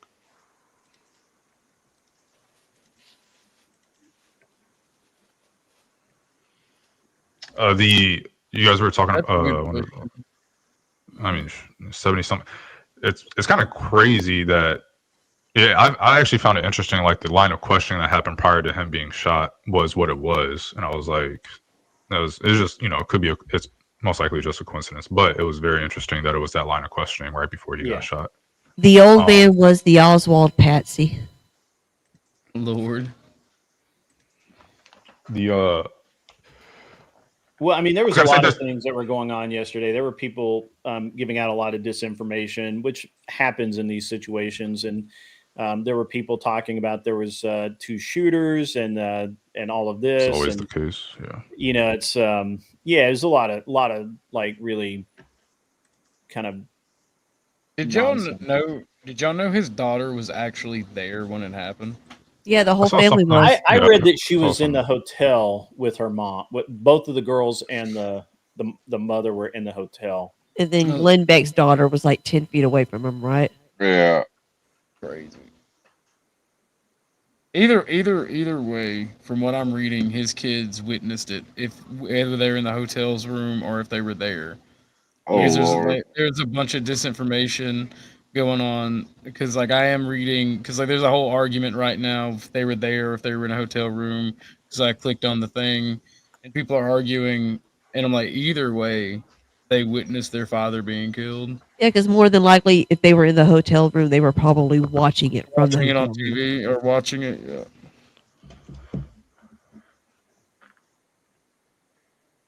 Either way, So his what about his North wife Carolina? Did you probably want to talk definitely saw about? it. I got to jump off here in a minute.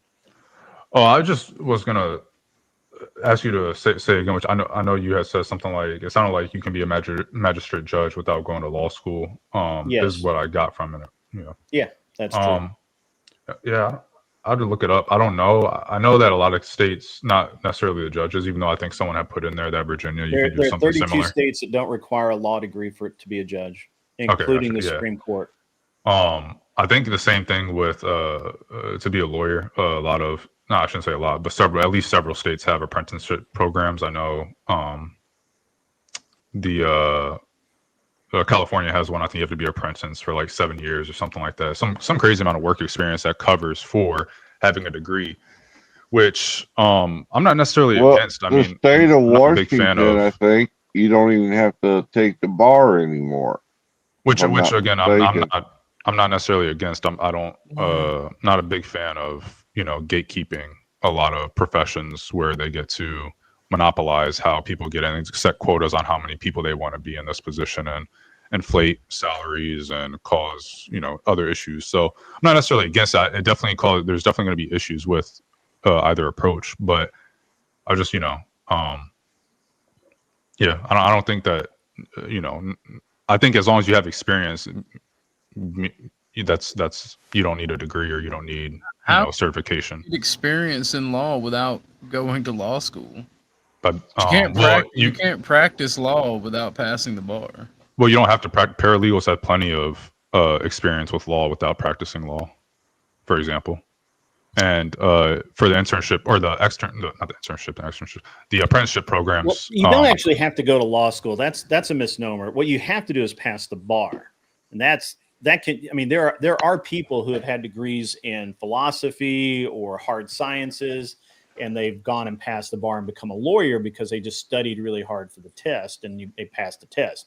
The bar is simply a test. Now, the reason the bar exists is not to gatekeep so much as it is to make sure that you, as an officer of the court, you understand the ramifications of, doing certain things. Like, for example, you need to understand what, attorney-client privilege really is. Like Destiny smoked his attorney-client privilege a couple of weeks ago when he talked to somebody else about an issue that he should not have talked about at all, and he did it without talking to his lawyer. And now on that issue, he has no attorney-client privilege because Destiny's talked to somebody else about it without his lawyer present, without that being a privileged conversation. And so now the prosecutor can go in and ask Destiny's lawyer pointed questions about that very issue, and the lawyer has to answer. And so this is why the bar and the certification process has stayed, to be honest, to be, you know, so people understand that when they become an officer of the court. And I think what we're seeing is a holdover. And I'm just kind of burning through this really quick because I got to go start my show in a few minutes. But we see what we see in a lot of these states like West Virginia, North Carolina, probably Tennessee. I hadn't looked, but these are holdovers from way back in the olden days, and these are just things that have never bothered to be changed, right? Like if you can do the job, you can do the job. They didn't care if you had a law degree or not. But a lot newer, you know, counties and states, you know, or states that have had revisions, they do require it. And so I don't know, but at least 32 states do not require a law degree to be a judge, varying types, right?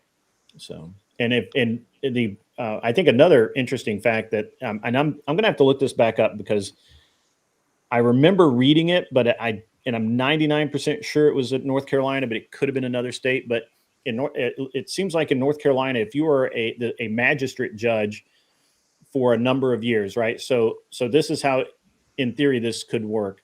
Say Beth wants to become a judge and she has a high school degree and she doesn't have any felonies and she works as a court clerk or stenographer or whatever. She's an officer of the court for, you know, 8 years, whatever it is. I don't know what the time period is, but whatever it is. And she becomes a magistrate. After she's been a magistrate or circuit court or whatever they call them, after she's done that for a number of years, she can actually become a full-on judge, like judge, and hold that position in the court. And I find that to be kind of insane, but I don't know. I guess we could maybe call it gatekeeping. I don't really know. I mean, agree to disagree on whether the intention or is gatekeeping or not, but the impact is gatekeeping. And the bar exam is not mostly ethics, which is what I think that would fall under, or rules and procedures. Insofar as, you know, contract law is based around rules and procedures, but it's going to be mostly other things like contract law or constitutional law or statutory law or tort, all the other stuff. So that stuff that you talked about, client attorney privilege and all that, can be done at a community college for $250. You know, you could take a couple of those classes and be just fine on the ethics and whatnot. So I'm more of a fan of letting people decide who they bar, right? Yeah, exactly. You have to, because which was my point, is that you don't have to have a degree in anything to take the bar. You can go take the bar today if you pay I think it's, I don't know. I don't know if that's true or not. I don't know if that is. I don't know how true that is, to be honest. Yeah, I mean, I can look it back up, but my understanding is that anyone theoretically can take the bar exam, but you're unlikely to pass it. I would say, for example, in IT, the CISP, if I'm not mistaken, the CISP exam, CISSP, you have to have someone to vouch for you to take that. You have to have like 2 years plus 2 or 4 years or some amount of experience, or someone vouches for you to take it. Sure. So you can't, some random person can't just go in and take that. So I think the bar is more like that, where you have to have went to school or have X amount of experience or something along those lines, because the bar is not as far as I'm aware, it's not government. It's a private entity that's monopolized with the approval of the government, the process of becoming a lawyer. Kind of like the Hippocratic Oath. Do I like kinda? it? No, I said kind of like it, where it's not necessarily law per se, but it is a type of in-house law. Well, potentially. It's a professional society. It's like the American Medical Association. That's, who I have issues with too. And they're the ones that control actual law licenses. Like the court doesn't control your law license. That's not how that works. Which is why you see, they came out and spoke against the dearly beloved Trump, and now they're getting attacked by Trump and Trumplicans, and maybe some good will come out of it though. 'Cause like I said, I don't like 'em. maybe if you are responsible for licensing legal professionals, you should stay bipartisan or out of politics. Well, if that's not their only job. They also represent them. So if they're seeing someone in a leadership position go against the Constitution or go against statutory law or stare decisis or whatever the case may be, and they say I hate to something do about it, but I got to they say drop something off about and go get my show ready to start. It's been awesome. OG. All right, Grant. Thank you for coming in with Yeah. facts. Thank I appreciate it. See you guys. Yeah, facts and logic, Grit. Have a Appreciate it. good show. Cool. But yeah, no, if you're responsible for licensing the legal field and our professional representatives and such, maybe you should remain bipartisan. If you think they're going against the Constitution, settle it in court. Don't make public statements that would show your partisan. It's not partisan. It is bipartisan to stick up for. If someone is going against the Constitution, they speak out against that person going against the Constitution. That doesn't make them partisan. Not at all. Not at all. Just because someone when you've got one side claiming everything's one. I don't know why you're getting so upset about it. It's not one side. It's not one side claiming anything. This is the representation. You're not going to speak my panel. Then that's fine. I was talking. You spoke over me, so I mean we can have back and forth. If you kick me in the back, I'll just leave you. You can talk. I'm not going to kick you in the back. Okay, all right. So then I was going to, but I'm going to finish my point because I was talking, and then you started talking while I was talking. It's my show. I'll do what exactly. And if you want prove my point, if you want to talk over me, the simple fact of the matter is, if you are responsible for, don't cry about it. If you are responsible for dictating the legal licenses for people if that is your, because that's a privilege, that's not a right that these people have, and you want to say that they are being standing up for the Constitution, you do that in court. You take people to court to fight that out. You don't make I forget what the word is. You don't make, it's not an invalid statement, but you don't make an opinion-based statement on something and then say I'm not bipartisan. Right? I'm not being a partisan. You take them to court. You get a court ruling that they're being unconstitutional, and then you leave it at that. But if you go ahead. You don't go to the main you don't go to the newspaper and say this is unconstitutional. You go do something about it. Yeah, and that's the thing.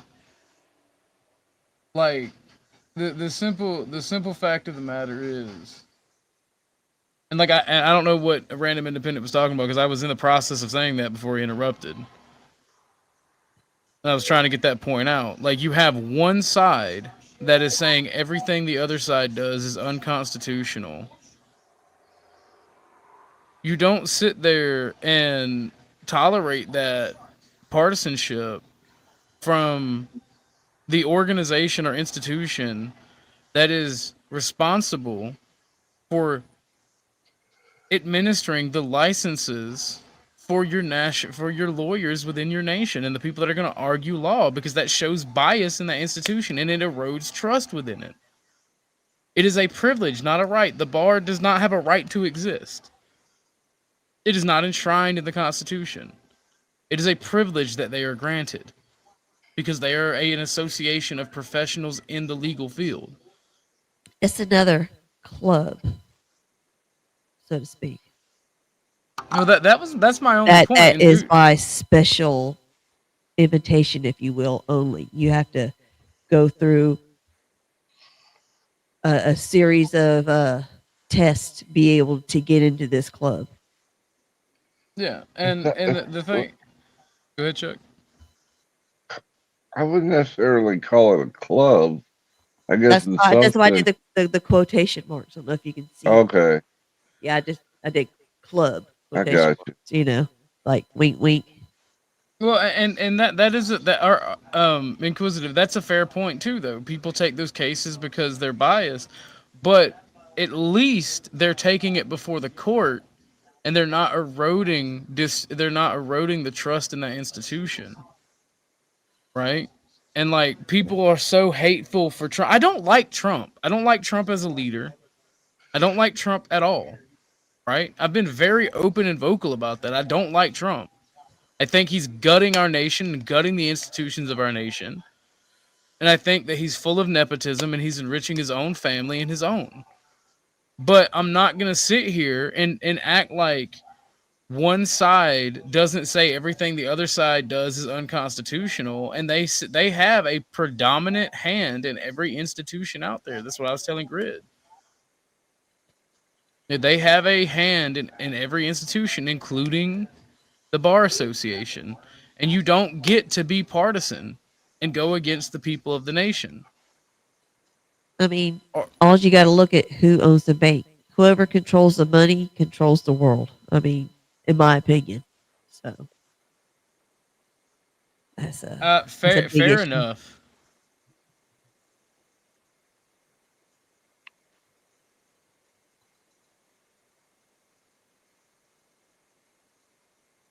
I thought the Supreme Court set the standards for the bar. The states do, if I'm not mistaken. I think it's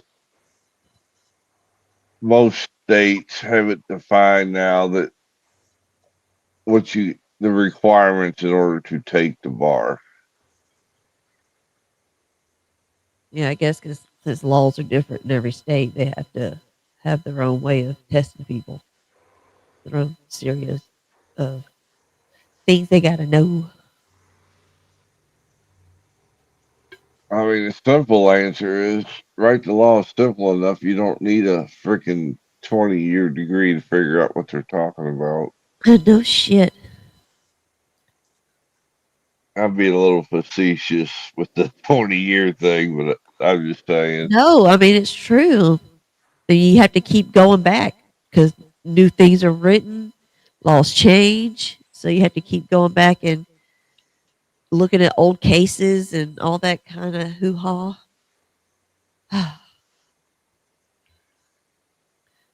It's a mess.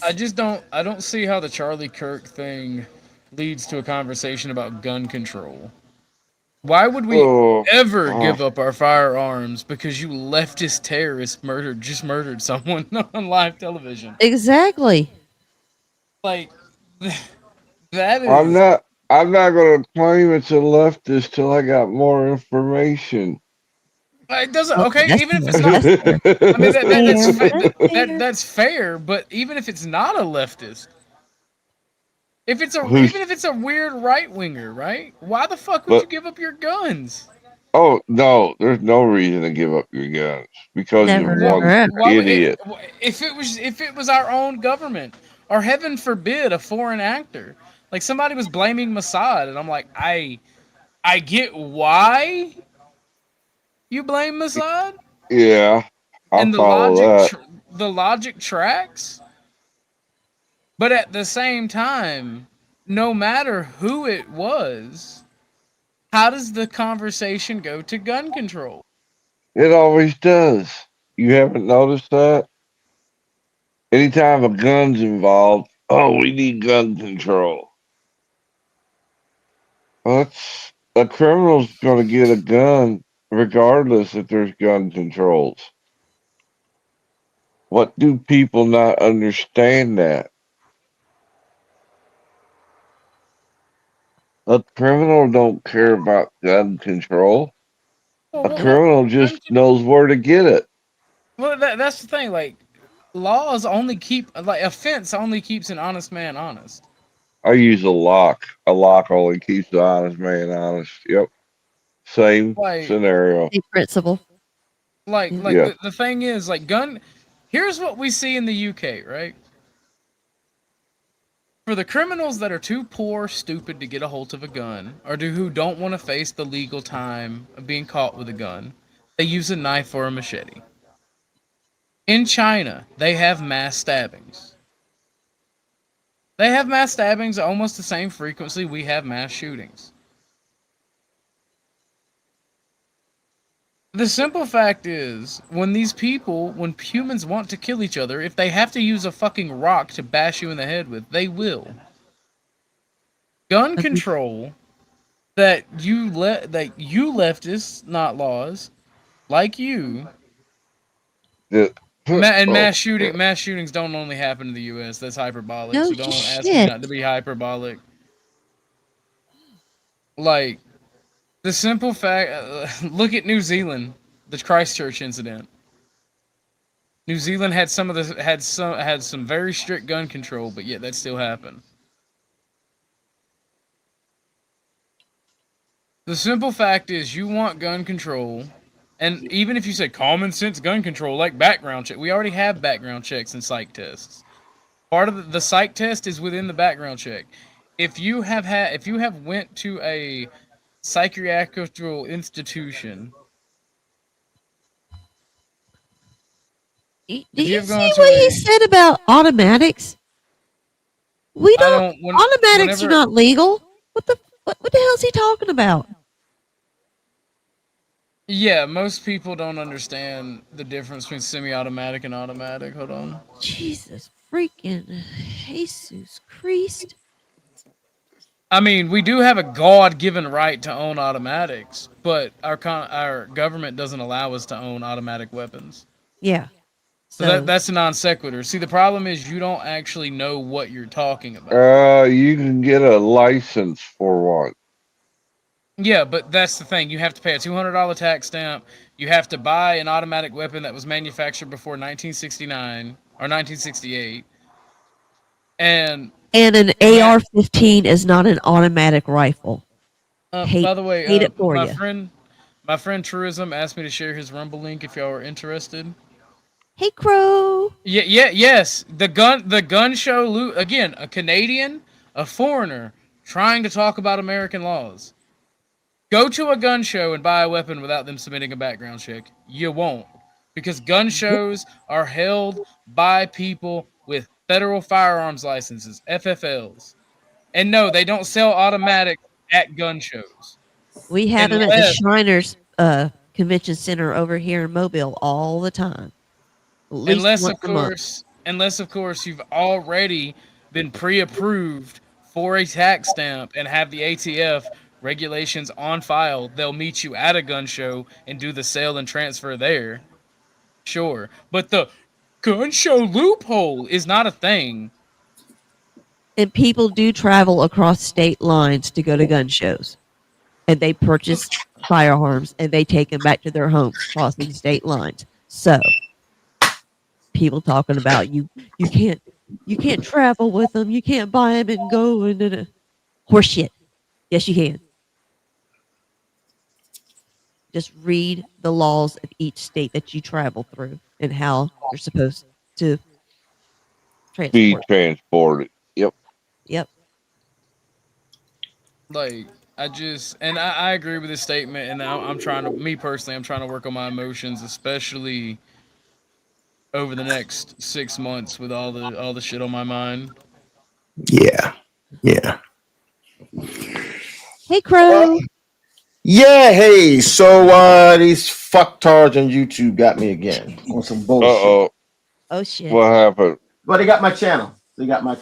So, again? Oh yeah. They got flagged or struck or whatever. Hold on 1 second. Lauren, honest question: can you legally purchase an automatic weapon? Short answer: yes. Long answer: Good no. luck. It's a hell of a process. Yeah, now about a whole bunch of bullshit. Yeah. So here's the and thing. A whole lot of money. Here's the thing about owning an automatic weapon in the United States. You basically open yourself up to constant search and seizure. You give away your right to not be searched or seized. Because when you own an automatic weapon, the feds can then come in and monitor and search its usage. Yes. Automatic weapon. Then, on top of that, if you have an FFL, they can do the same thing. Sheesh. So the answer is yes, but it is one hell of a process, and you give up a lot of your rights to own an automatic weapon.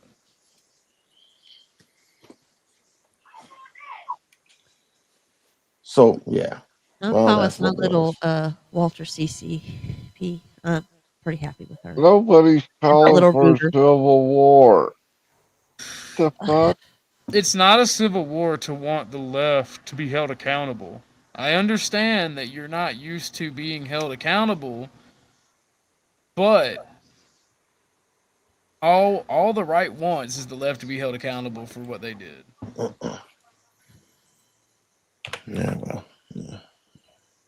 He's So just going off the what shit happened that with your he channel? sees blasted on the media. No, the fucking got actual- me on some faggot shit on this because I sent somebody an email from an account that already got killed. I don't see what the reason why I can't use the fucking email. And probably one of the many haters that I got was freaking eyeballing that shit. Fucking try to call that shit in. So that's the reason why I gave you my Rumble. Okay. Because I'll make another channel, but I'm really getting fucking tired of fucking YouTube and this faggotry. So I mean, if you get a chance and if you can spread that around, that definitely would help. Because I'm still gonna have that stream tonight. I'm still gonna have it. I thought they got me because I was gonna have the stream. Then I looked at it, looked at the email, like, are you fucking? So. Are we? Can he post his Rumble in the chat so we know where to go to find it? I already posted the Rumble, but yeah, no, he can post it again. Let me see I'll if I post can. it in the announcements in the Discord as well. Oh, okay, cool. Hold on. I mean, I can give you my Rumble We can link right find here. over there if YouTube decides to be total dicks. Oh, they're gonna keep doing it, but you know that's fine. I've been moving more and more away from it anyway. Yeah, you got a lot more freedoms over on Rumble. Yep, I've been taking a lot of my lot of my longer content, having it over there, and everything else. The only thing that Rumble isn't doesn't have is like shorts. Otherwise, I'd put my shorts over there too. Yeah. So but yeah, they don't do as much as that copyright. I do hate to censor your truism. Let's not use the F slur. My bad. Yeah. I'm a little annoyed. He's been getting a little bit too free over there on Rumble. Yeah, you've had a little too much to think, truism. I saw that meme too. I saw that meme. Oh, that was crazy when I saw that. Like, ooh, like a police officer, wasn't it? Yeah, it's the cop from Brave New World. Yeah, it's like yeah. You've had a little too much to think. So the Rumble link is in the back. I mean, my YouTube channel isn't up. New YouTube channel is up. I think I'm just going to literally just make that just for clips. Literally just for clips. So, like to do all your shorts. Yep, and clips from my from like streams or whatever. I put them up there because this nonsense. When you want to go live, you don't want to have to feel like you got to censor yourself constantly. I know a few creators, they start off on YouTube and they watch their P's and Q's, and then they halfway through they'll switch over to Rumble to get to the juicy stuff. But that takes a lot of self-discipline to carry that out. Yeah. To be able to censor yourself for whatever amount of time and then move over to the other platform to uncensor yourself. That would take a lot of discipline. Yeah, it does. But they do that in order to try to carry their people that they already got built up on YouTube. So, just in case y'all didn't know, y'all didn't see this post, this is Tucker. His full name is Tucker Juan Eugene. My last name. What? Juan. Yeah, I don't know why. For some reason, I just want to name him Juan. You're spitting when you say that, Juan. Juan. When you say it. Oh, that's wild. Or at least you didn't name it what my aunt named her jackass that she had. She called it Homer Eugene. I'm like, good Lord. Sheesh. That's some of that countrified shit there. Yeah, it is. It is. Hold on a second. Let me see something real quick. There was a gentleman who there was a candlelight vigil and a memorial for Charlie Kirk. I think it was early this morning or late last night. Yeah. You saw He that rode too. with, yeah, he rode a moped, an electric scooter in front of it, and was mocking it, and the crowd just beat the fuck out of him. As they Oh, should have. really? They should have done that. They should have done that. I'm Well, glad you they don't did. see any violence, so I'm gonna show it. You don't see any violence, but you can hear what's going on. Oh, his last name is my last name. I'm just not gonna say my last name on YouTube. Of course, of course. Duh.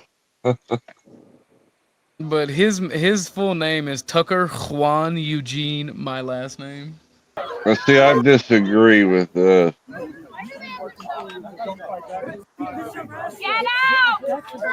Think about it. Every time when there's a problem, is every time when there's a problem, you hear is I know what you always hear. It's always a white woman. It's always a white woman. I look, man, look. It could have been a guy. I mean, you ever heard OG scream? Yeah, you ain't never heard OG scream? I'm gonna get thrown off. I keep it up. And then But this this- guy, the this leftist in is- question. Yeah, but this is no better than the the Denny guy when BLM got him, pulled him out of that truck. He's wanting to yell free speech, and I'm just sitting here like, ironic, isn't it? Mm-hmm. As we try to shut down free speech with a bullet, Yeah. makes a lot of sense. Well, the thing about it is, the Denny guy literally did nothing wrong. He was just working. He was a truck driver. If I'm thinking of the same guy. This guy intentionally went over a candle vigil in front of the cars that were like in the parade and was trying to mock his death to antagonize the crowd and got the ever living fuck beat out of him. Well, it worked, didn't it? He antagonized him. Hey, remember, I'm the one that advocates you should never be violent for speech. They're the ones that always say, "Hey, there's you've got freedom of speech, but not freedom of consequence." Oof. I say you don't have true. I say you don't have true freedom of speech until your rights are protected from even non-government organizations and individuals. Your rights must be protected on all fronts. And I do agree here. I don't think Charlie Kirk would have wanted that either, David. Correct. I don't think that. But the thing is, like, you unfortunately don't get to be a martyr and determine how those who support you react when you're martyred. When you get martyred. Yeah. That particular point is literally out of your hands. Well, you're not even here to even deal with the consequences thereof. So, well, the point of being a martyr there you go. is that you were the last line of civility. You know, you see what at least in Christendom, all of Christian martyrs tried to do things the peaceful way, tried to implore people to do things godly. Okay. And whenever they get martyrdom, who was the last Christian martyr? I don't know the last Christian martyr, but the martyrs that come to mind are the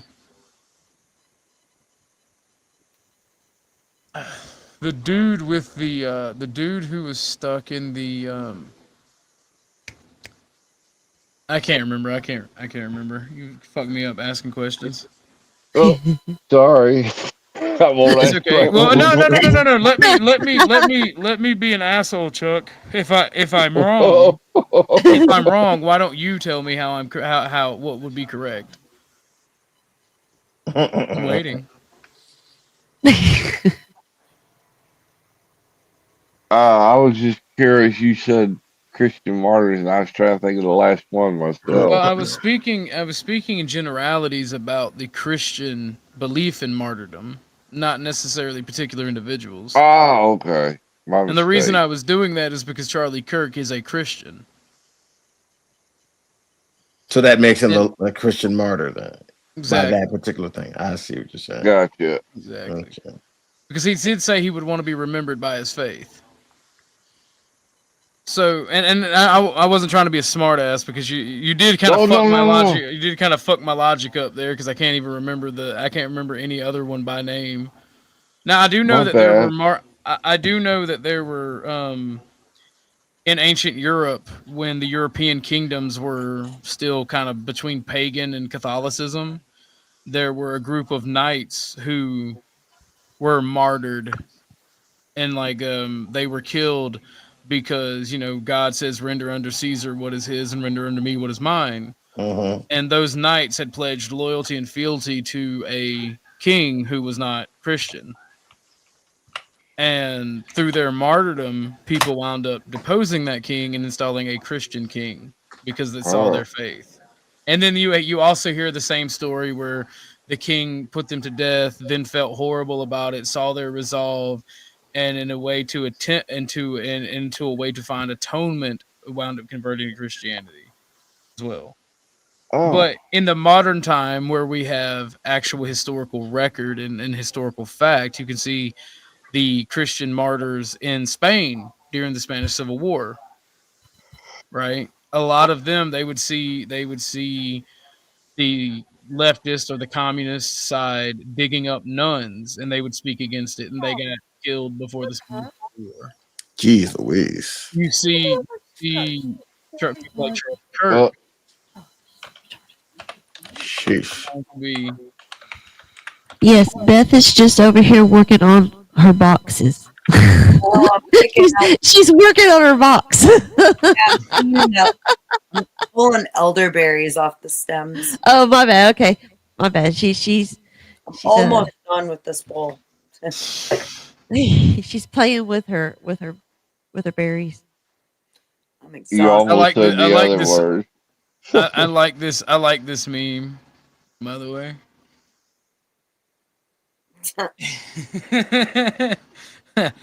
And then this one, I should sell my cloak. Because for those of you who don't know, there's a passage in the Bible that said where Christ says, "If you do not have a sword, sell your cloak and buy one." It's always it's also translated as coin purse or whatever. Did you see what Beth put in the back about the kind of rifle? No. Old Mauser 30-06. I didn't know they made a Mauser in 30-06. I didn't either. That's what Crowder posted. I got a Whoa. letter from the ATF or something, or email. Yeah, that would be a 7 or 6 millimeter Mauser. I'm sorry, 7 or an 8 millimeter Mauser.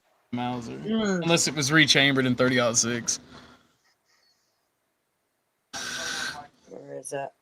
That's why I asked. It seemed a little off to me, but Which I haven't seen. I haven't seen anything come out about This it. says it's from an exclusive from Steven Crowder. This morning, my team received an email from an officer at ATF. Email includes a screenshot from what appears to be internal messaging describing a weapon. Whoa. He posted it on Twitter. no way No. What? well, it might be an individual, but for them to personally email Crowder with information just seems I think it's weird. because he has his show, you know. I don't know. That's you, Bumpkin. You can bring yourself up Mm. when you're ready. Bumpkin? Does he still exist?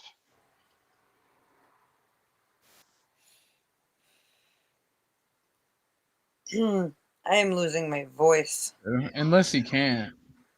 Oh, you cannot. Are you in your car? No, I'm logged out. So I'm telling you, bro, you need to use that Teddy Fox bit. I'm telling you. I don't care. What happened?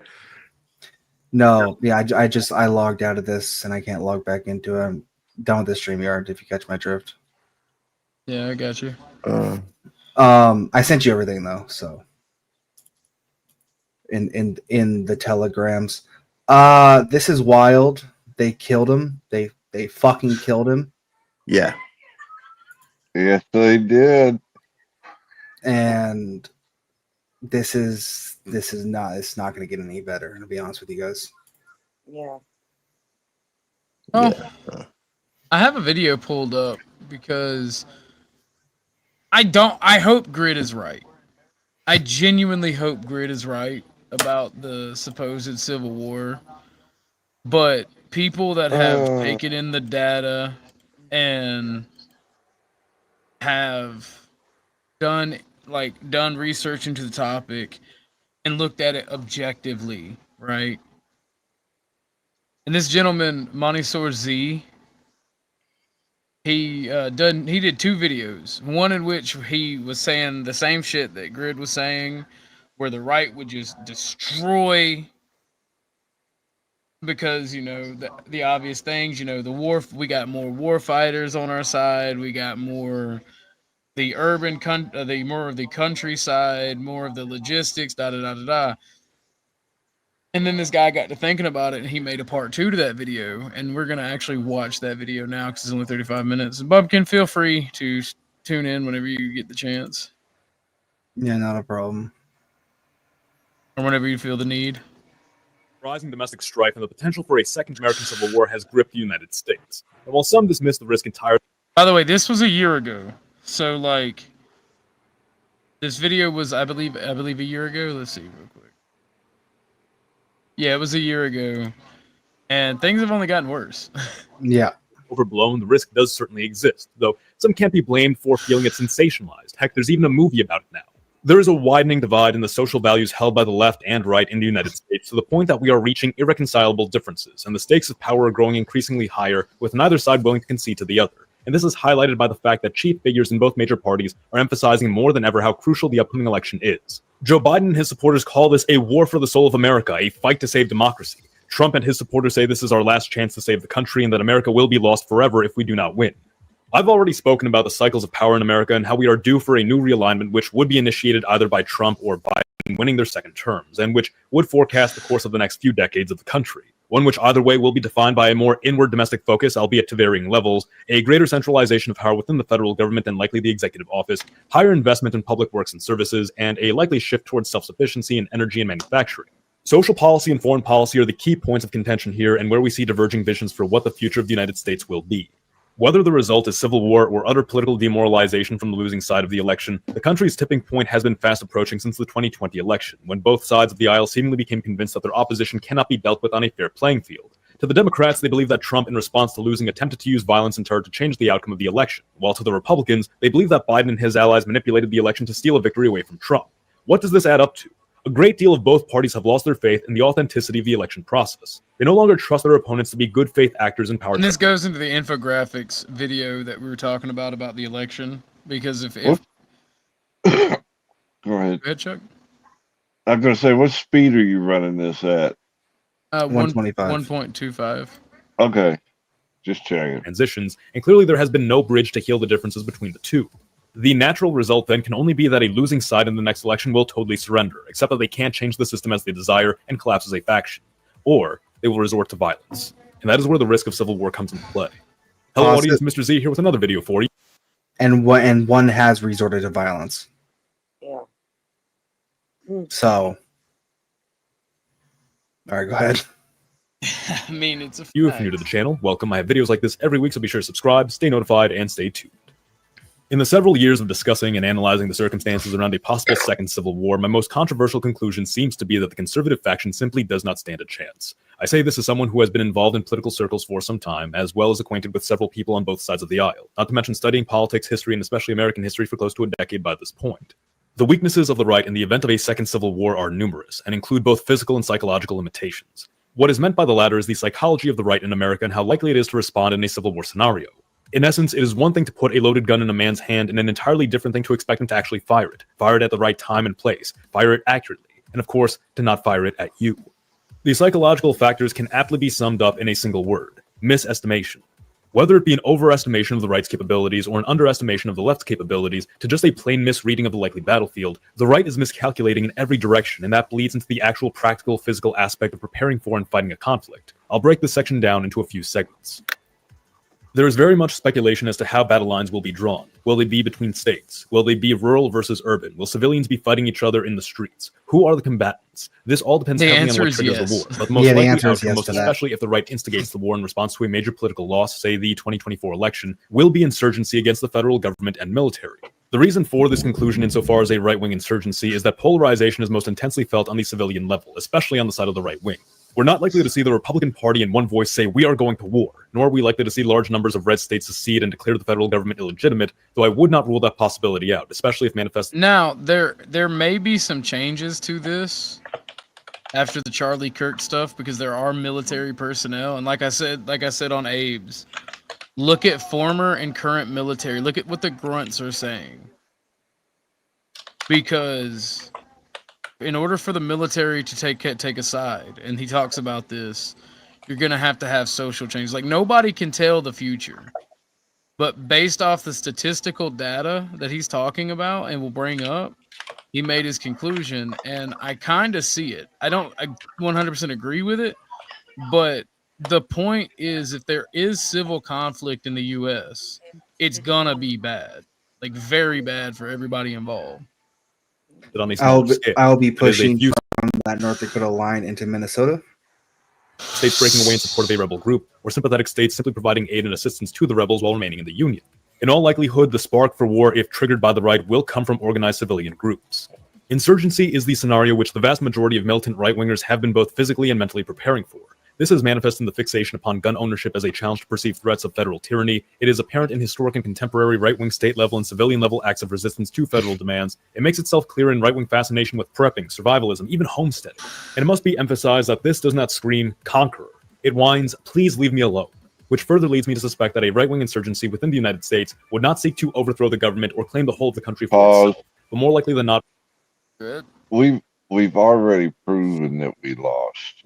We put up no fight, zero fight during the Summer of Love, other than maybe the Rittenhouse dude, but that was one dude against the whole town. Other than that, Look what happened to Antifa, him.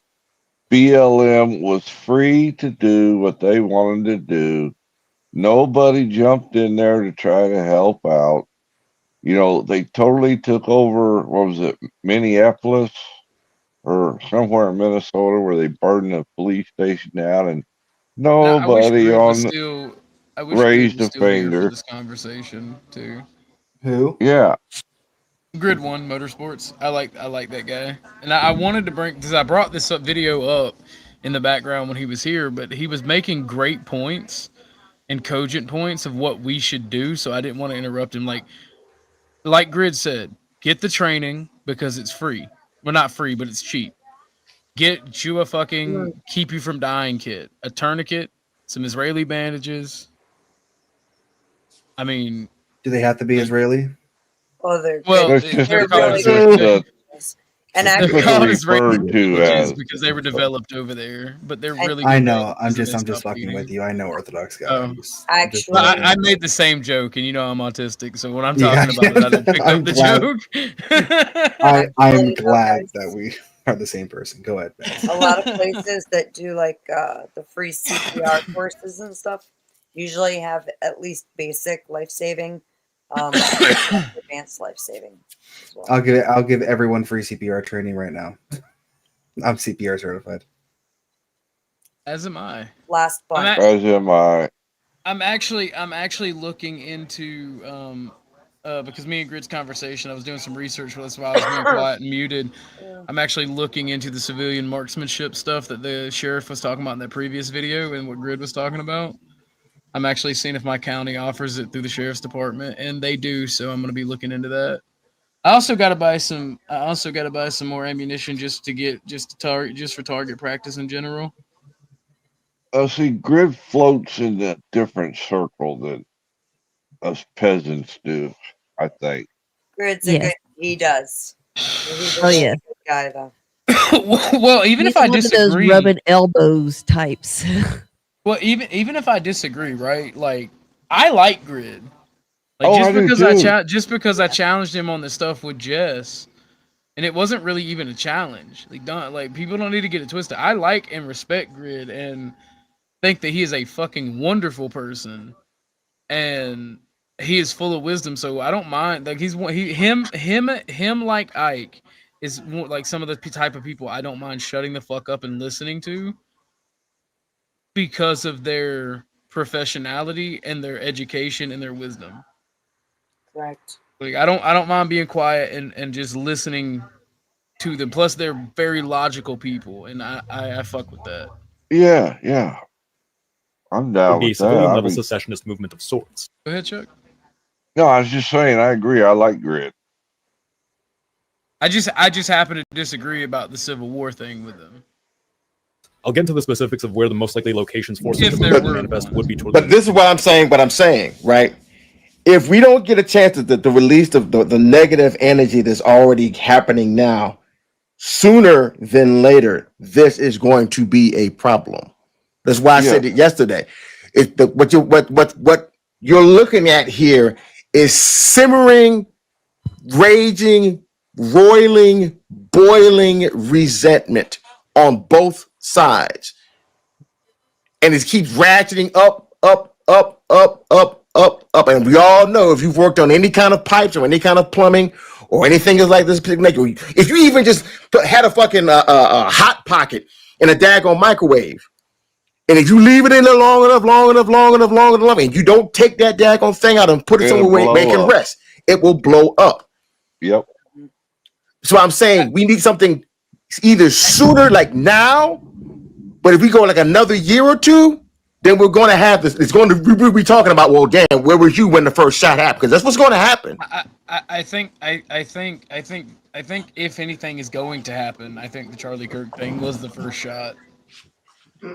Okay. Because again, look, I don't like living on the internet with memes, but this is the sentiment of most people on the right. Charlie Kirk was a better man. Yeah, Charlie Kirk was a better man. Because like he never once gave up his Christian values, his Christian beliefs. He Didn't push violence either, did he? Nope. No, he didn't. Say what you will about Exactly. Charlie Kirk.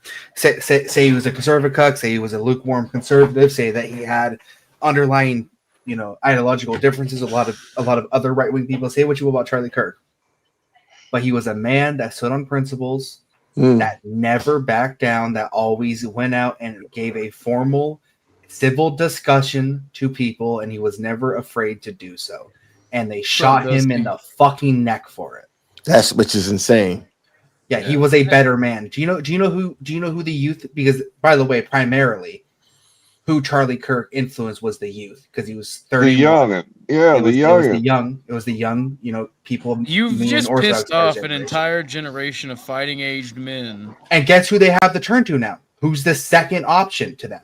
Nick Fuentes. Who's the lesser Well, good they said man? Nick is next. It's Nick is next. They're going to have to. So okay. So then, all right. So then, if what you're saying is that if Charlie Kirk was the first shot, and everything goes from that, it's going to go to that extreme. It still proves my point. If it had something else needed to happen on at least a large enough scale, not something that's going to be countrywide, but maybe like in a city or something like that, maybe a couple of them, to literally just bring this off. And if what you're saying is right, if this is the shot, if this is it, then unfortunately we're at the tipping point, and this is too far. We didn't open up the microwave in time. I disagree. Okay. I just pointed out the summer of love proved people will not stand up. I don't think it proves That's not stand the up. Chuck. That's not the same. Chuck, how many years? Okay, I'm gonna stop talking off the cuff. I'm sorry. Well, that's okay. I'm just thinking. I'm just offering like devil's advocate here, trying to get conversation going. I got you. How many years of torment and ridiculous taxation did the American colonies take before they fucking revolted? Like 20 I or don't 30. know. Like 20 or 30 30. of horrendous situations see, they were put in. People think the Boston Massacre happened like around the same time the Revolutionary War popped off. Like I think it happened 15 years before the Revolution. 15 years, yes. Let me. It was either between 50. It was between 15 and 5. Let me look it up. But it was some time. Yeah, it became a before the legend. Civil War. That's because Yeah, it happened 6 years before the signing of the Declaration of Independence. It was March 5th, 1770. What you got to remember is the way people think about things. It takes a while for a collective census to be formed. For instance, right? Let's take Especially in a other freedom-minded people. Exactly. Let's take another revolution versus let's take the Scottish Revolution of Independence against Britain. Okay, very similar one that was won, but very very similar to America. I accept instead of democracy, it was very all right? different times now. Yeah, but Yes. human nature remains the same. Human nature Technology remains is the the only same. thing that changes. Correct. Absolutely. Technology is the only thing that changed. So, I like. For Okay. instance, right? William Wallace was drawn and quartered, and I believe it was 15 years later Scotland won their independence. That's when Barbara the Bruce decided to become king and march. That's freaking 15 years crazy. later. 15 whole years? Yes, Sheesh. the movies don't do it justification. And fun fact, they said something similar about Wallace. They said Wallace was a better man. Okay. They said Wallace was a better man. So, are you anticipating another 15? Let's just say if we go with that model, right? If we do the same exact thing, if it gets to 15 years that this happened, then that's the problem. This is why I keep saying we need to have this within, I would definitely say within the next 1 to 2. Because if we wait to 15, ain't no coming back. Ain't no coming back from it. There ain't gonna be nothing's gonna bring the United States back together again. It's going to be the Baltic states of what used to be America. I don't know what the hell they're going to call it afterwards, but it's not going to be America after this. If we wait 15 years after this, it's done. No, it's not. No, it's not. Here's what I'm getting at, right? Here's what I'm getting at. For one, it won't take 15 years because this is a big buildup. The problem, the difference is, back then you had authoritative powers. That's why these things happen. But we live in a fundamentally. My bad. I stepped away to piss. I didn't even know you were in the backstage. We live in a fundamentally disassociated and chaotic system called democracy. This is why this is why these things are sped up, because everything else, whenever these revolutions happened, they were freedom fighters fighting against tyranny, right? This is freedom fighters fighting against tyranny, as in right now, but it's a lot more decentralized, and so things speed up. Things speed up when you like an actual tyrannical system. Things speed up. Not only that, they speed up with the advent of technology and culture. So how soon? So how fast do you think this is going to speed up now? Now that you have the force multipliers of technology and decentralization, how fast is that going to speed up? Then 5 years. I would give it 5 years. If another situation does not pop off, I would give it 5 years. If another situation pops off where another public official either has an assassination attempt or is properly assassinated, I would give it less time than that. I would give it within this generation in the next 5 years. Because I've been saying I said 15 back in 2016 when I was talking to people back when I was a wnat, and I fought with people about Flow this. State I'm like, is backstage, by the way. He's up already. I was just saying back in 2016, Bumpkin, you were around the same circles back then. I don't know if you remember me always arguing and talking to people about it, and they would go, no, we're this is generations from now. I'm like, no, you don't understand. With technology and like shit's gonna pop off and shit's gonna change. And then 2020 happened. That was a game changer. People got very upset about that stuff.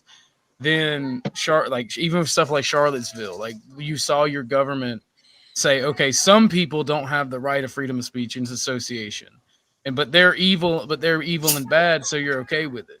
And then the government's like, okay, so we'll just paint everybody as evil and bad, and we'll get away with shutting down people's freedom of association.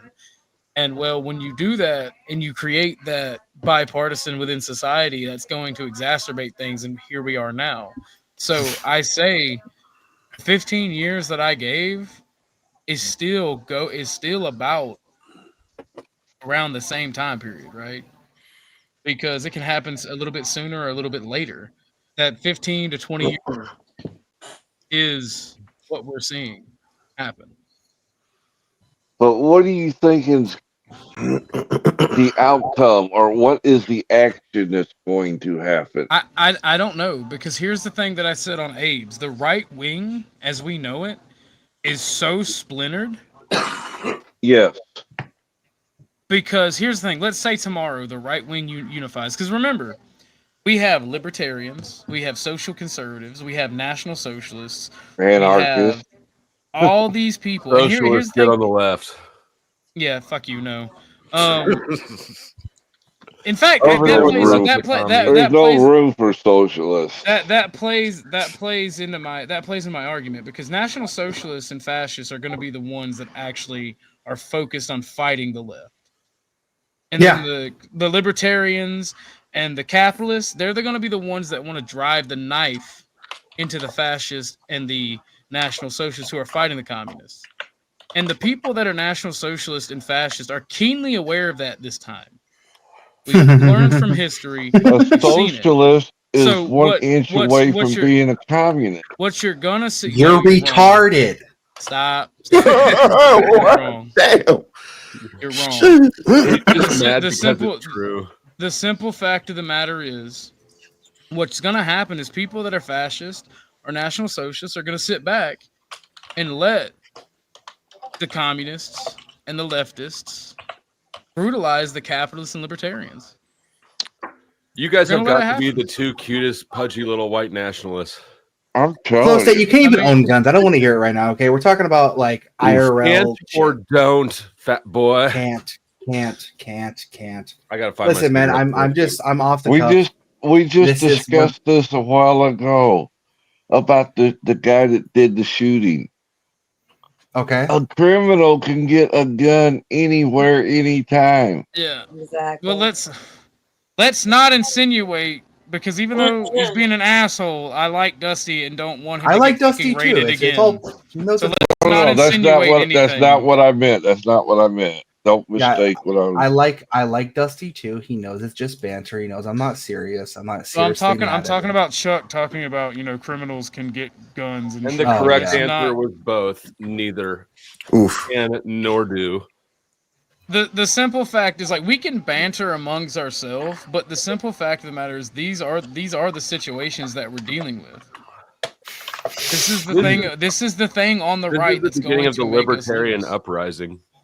No, it's Never not. gonna happen. Yes, it is. There's nothing for you guys to fight for. We're going What to are you unite fighting and for? leave Your us own the fuck island? alone. Yeah. We're gonna fight to leave us to be the fuck alone. Yeah. Actually, this is my island. wait, Bumpkin. Hold on. Speaking of, this guy speaks on it exactly. The preparations made by the right are for such likely than not would be a civilian-level secessionist movement of sorts. I'll get into the specifics of where the most likely locations for such a movement to manifest would be toward the end of the video. The preparations made by the right are all signs of a likely defensive war effort, yet despite this, the rhetoric coming from the right would have you believe that they believe they can win an offensive war of conquest, which will either allow them to change the national regime or give them control of all the country or most of the country.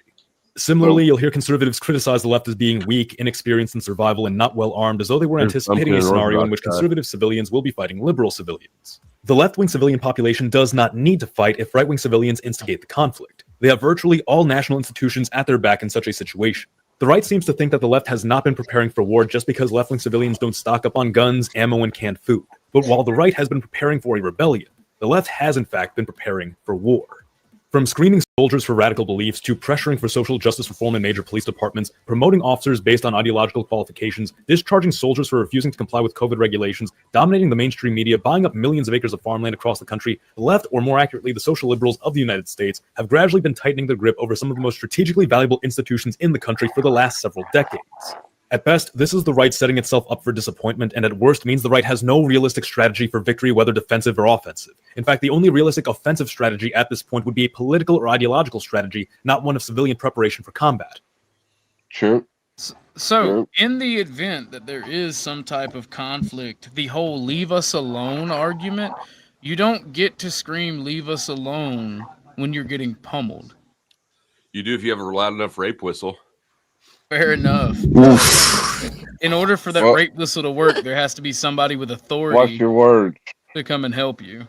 I'm gonna be blowing the grape whistle while I make grape juice out of you. The libertarian right will grape. Wow! Damn! Going to just Everyone forget the fuck? The institution has tanks. Sheesh, this man is wild, bro. So what I'm hearing is libertarian rights not gonna fight for shit. Gotcha. All right. Libertarian right's gonna take that bussy. Libertarian rights not gonna fight for it. As I predicted. Not the bussy. Oof. As I Here's the problem with libertarians. You say that National Socialists are more closer to socialists, but most of the people who are quote unquote right wingers that align with socialists are actually libertarians. How many libertarians do you see speaking against national borders? How many libertarians do you see saying all people are people? Like all human or all people being here is a human right, right? There are no libertarians. Libertarians are just a fantasy. I just threatened to take the bussy of all the socialists. Sheesh. I wouldn't make that threat too loud. I wouldn't make that threat too loudly. Some commie might be like, "Hey, you can't threaten me with a good time, baby." The difference between the national and the international socialists is the international ones will be excited for it. Flo, do you agree with me that a socialist is just an inch away from a communist? Never mind, I can't say that. The national socialists will struggle. The National Socialist will win. I hope you understand.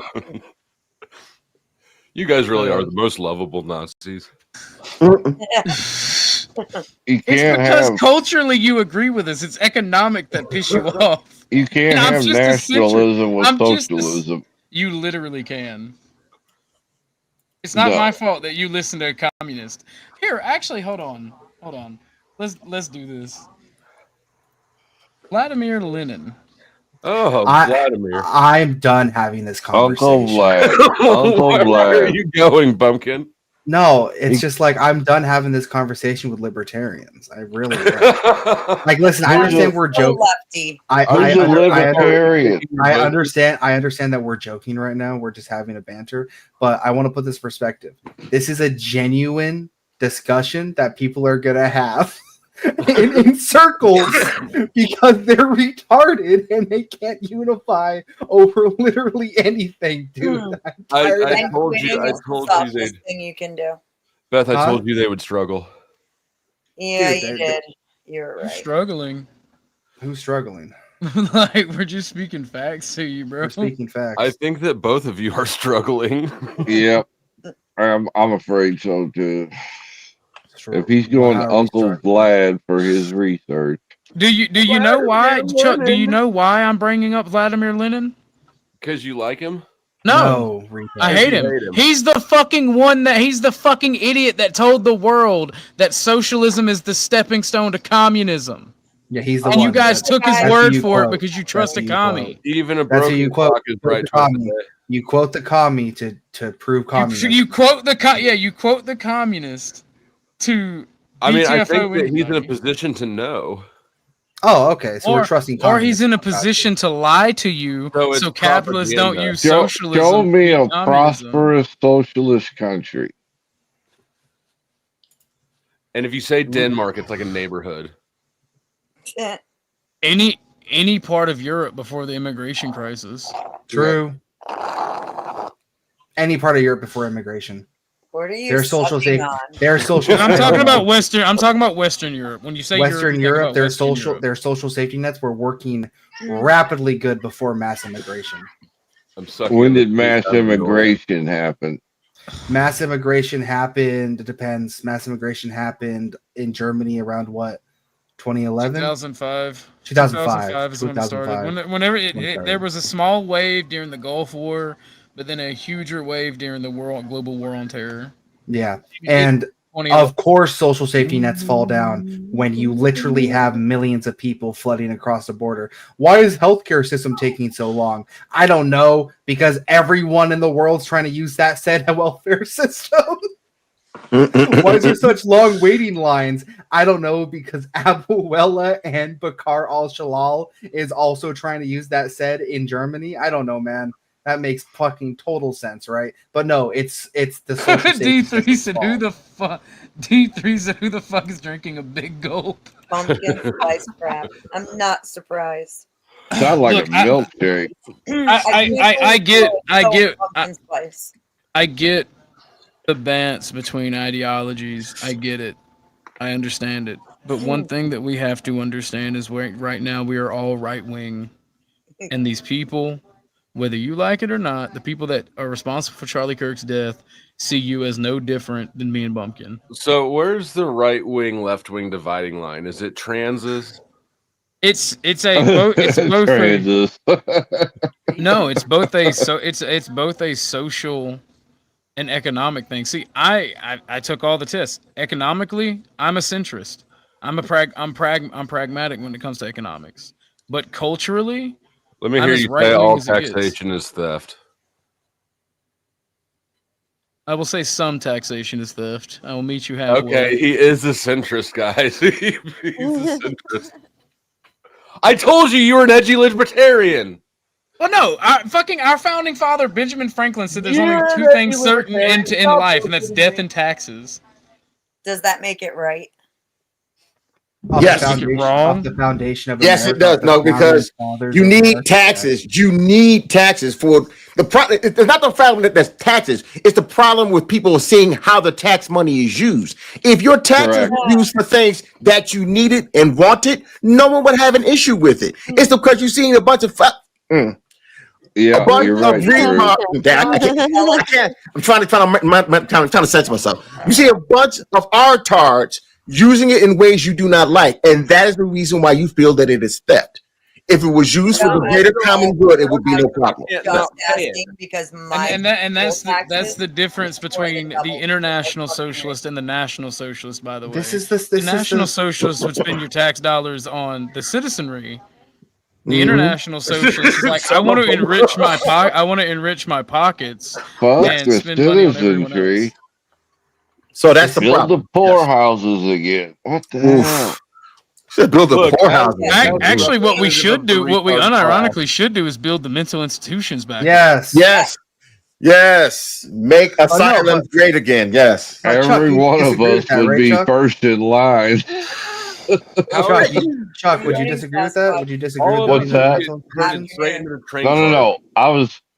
I wish they wouldn't have done away with them in the first place. Right. Well, that was Reagan. The grandpappy, Yes, libertarian Yes. savior of our the great nation. libertarian savior. That was Reagan.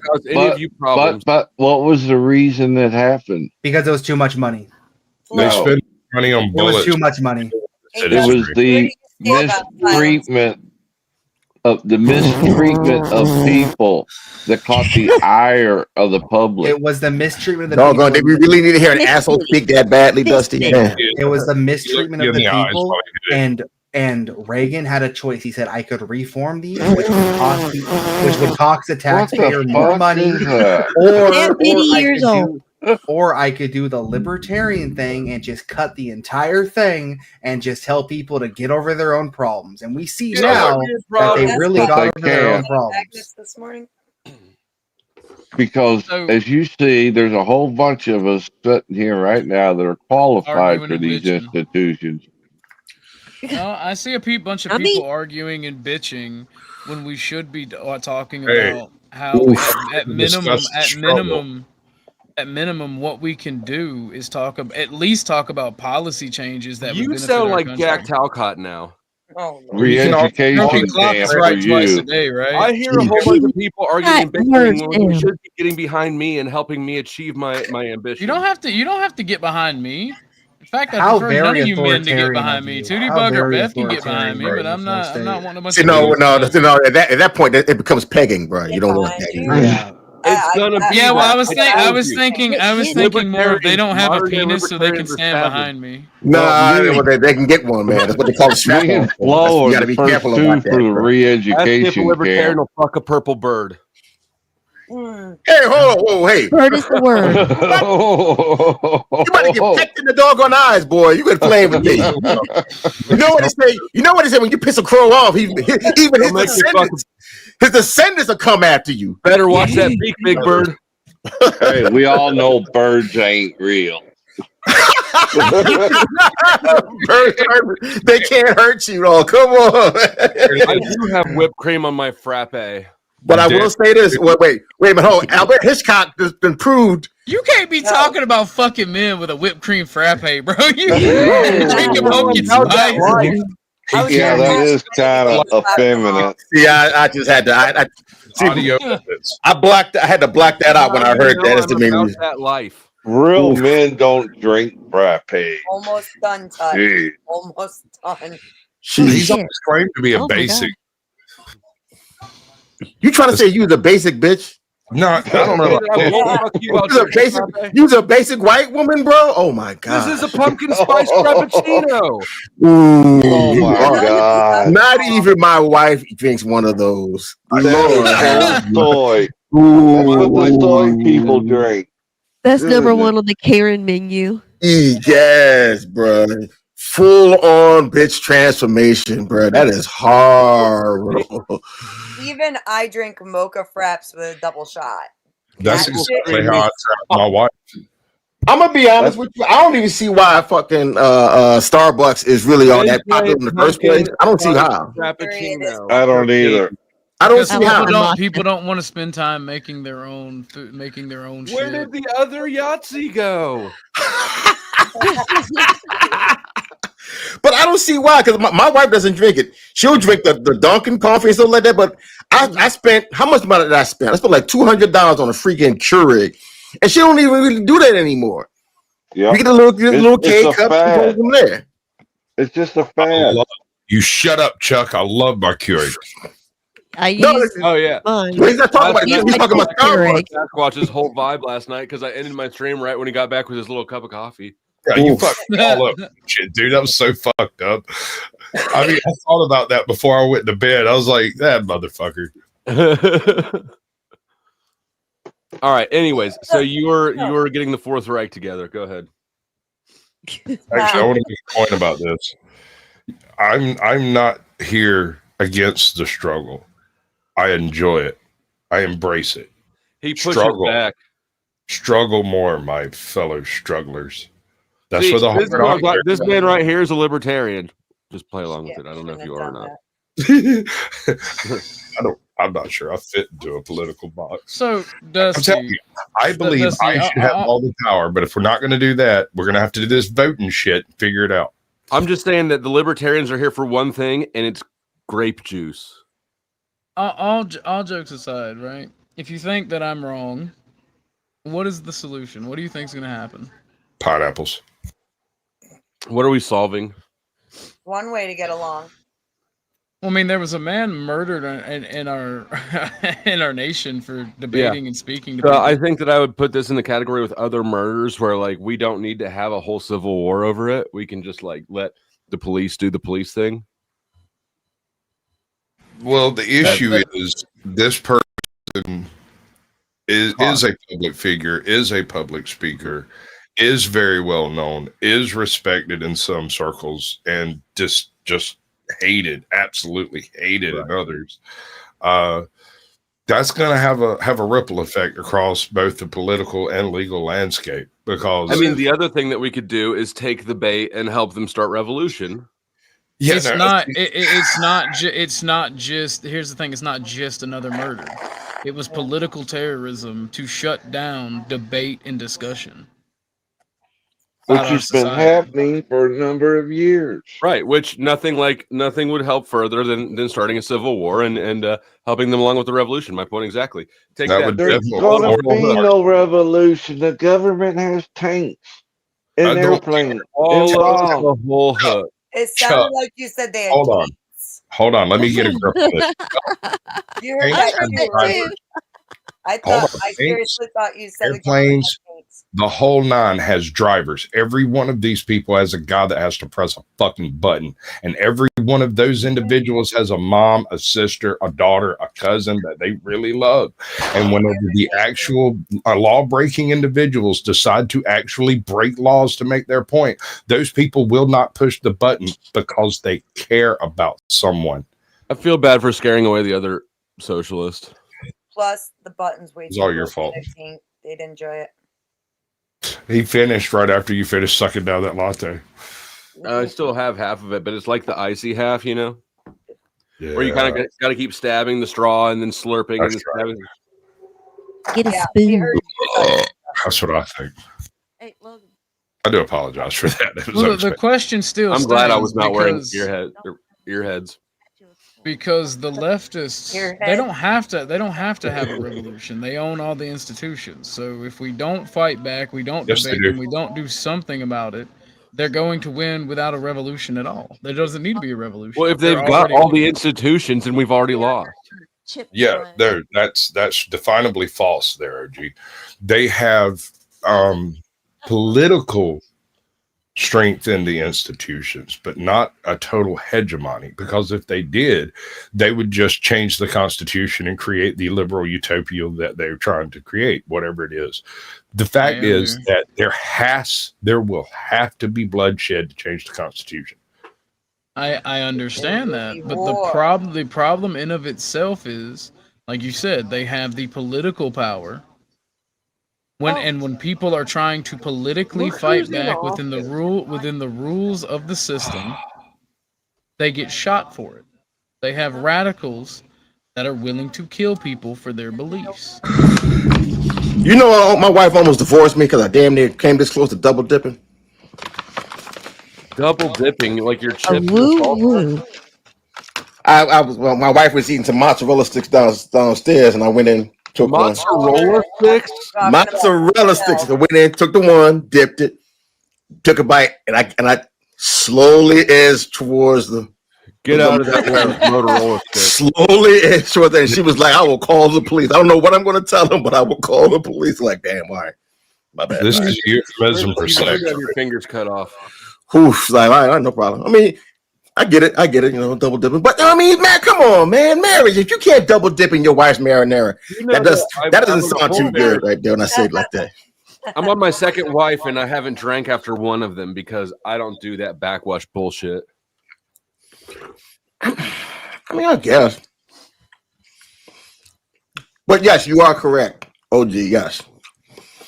At this particular point, when all legal and civil discourse is no longer allowed and it results in bloodshed, then the only recourse is violence, the great equalizer. So I would be violent about that smacking if I had my ear heads on. Okay. Hey, man. But I don't, so you're in luck. Oh. Bring me bumpkin. whatever he's got in his mouth, he's just waiting for his swelling to go down. Why do you want to fight people on? Why do you want to fight people on your side, Dusty? That's my only question. Oh, I'll fight liberals too, because I'm, like I said, I'm a red-blooded rapist, libertarian. He's just a contentious bastard. You're more of a leftist than a libertarian. See, nobody can even decide what I am. That's because I'm Beth is right.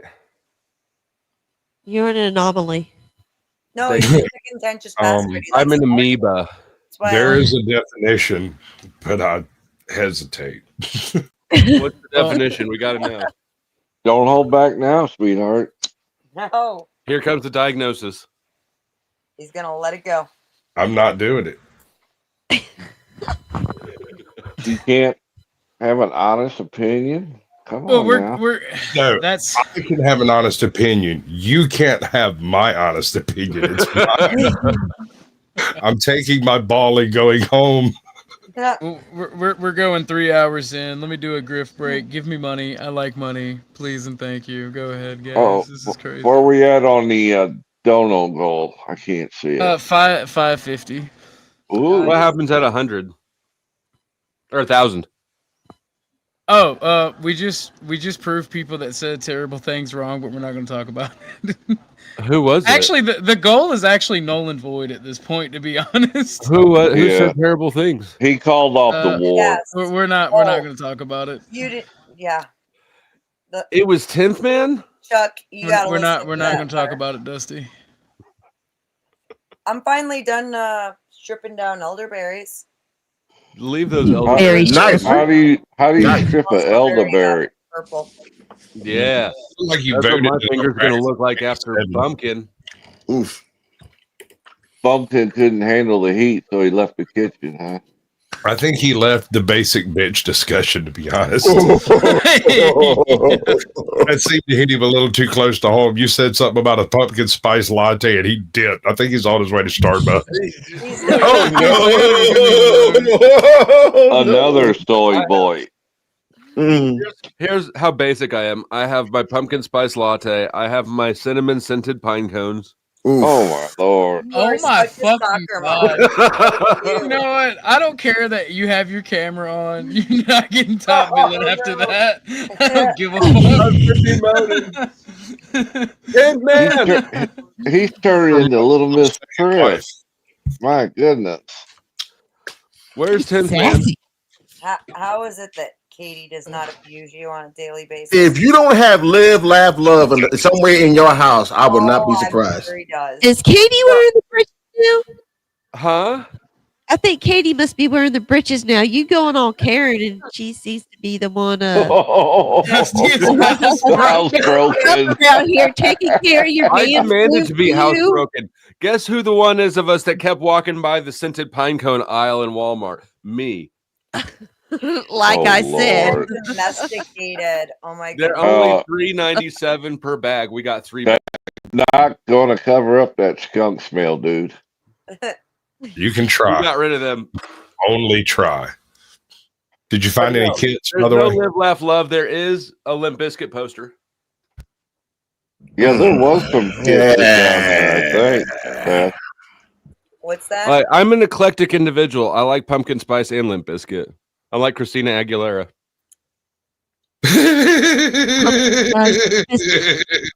That is a very dated statement. Yeah. I'm glad. I was hoping you're like, I don't know about True, but you're like the only one I was hoping could maybe catch that fucking. I heard it and I was like, okay. Pretty soon he'll be listening to Wayne Newton. I Get don't the know ratings who going. that shit is. Hey man, it's not unusual. You know what I'm saying? So be loved by anyone. Tom Jones. It's not unusual to be loved by anyone. Yep, see, So you know what I'm talking about, the too. bathroom and ocean and the kitchen a barn.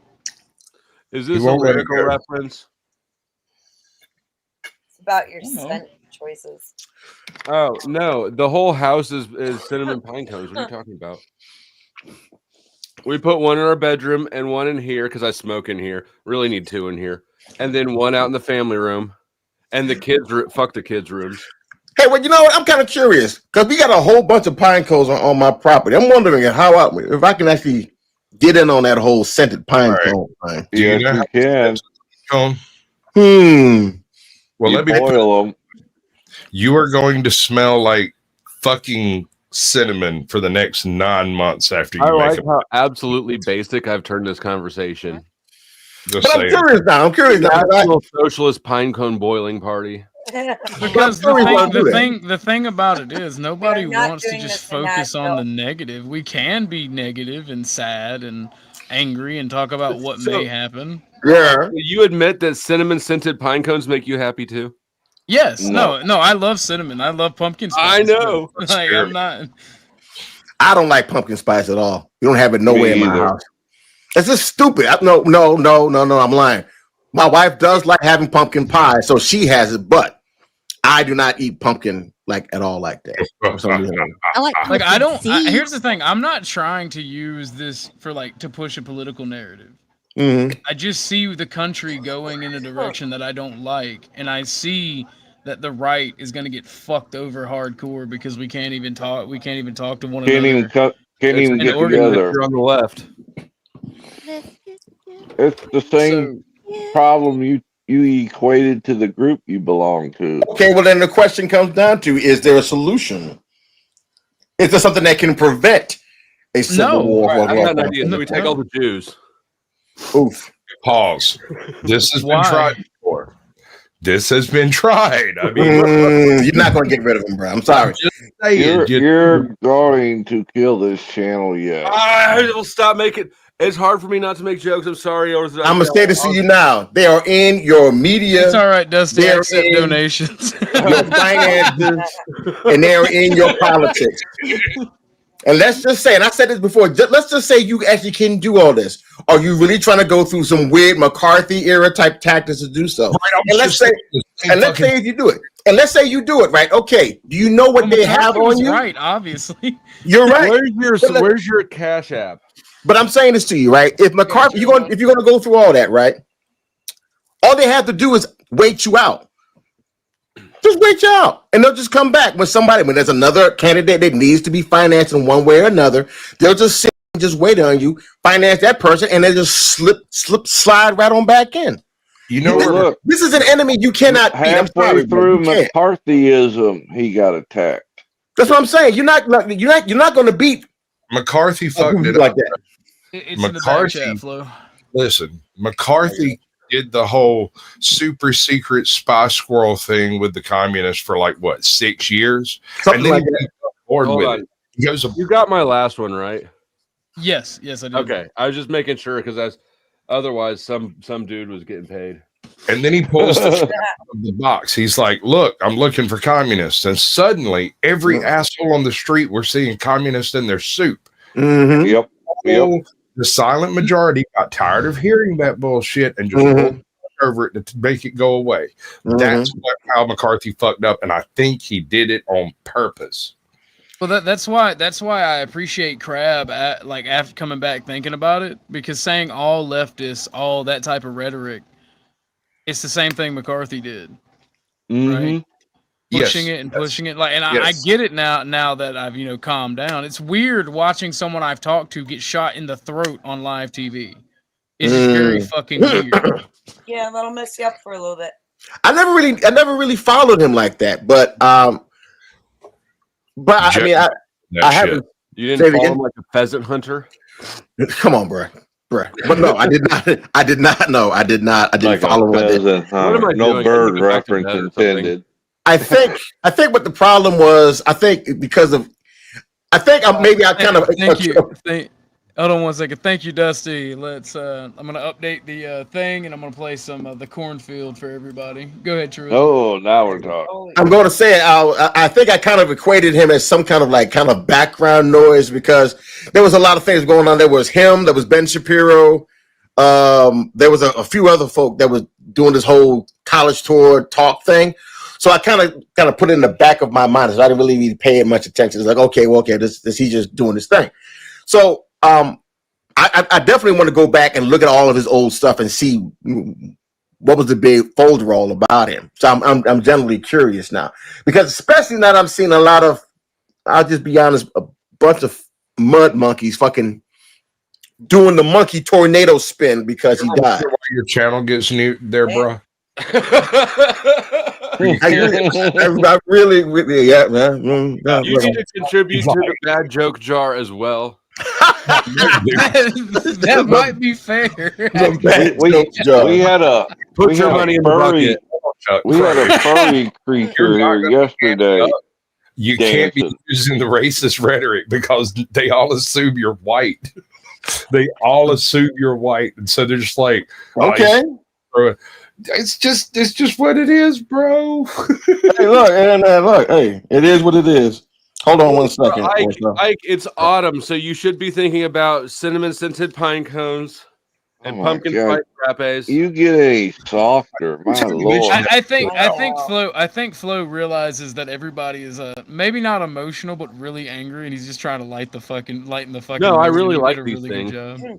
Don't worry, Dusty. No, I'm not talking about. I know you like the pumpkin spice. I'm talking about the general topic and conversation of the past 2 days. Is like people are kind of overthinking it and being emotional. Everybody's really letting the vibe bring them down. They're like, "Oh, the universe is so bad." I'm like, "What do you mean?"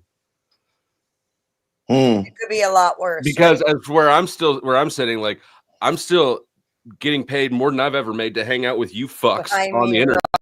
Right? Like my life is Well, still awesome. You guys might be crying in your oatmeal, but I'm doing good. What's up, Lawrence? I can't afford oatmeal because of all the social programs that I have to give money to. Am I in one of those social programs? I want to be, motherfucker won't do it.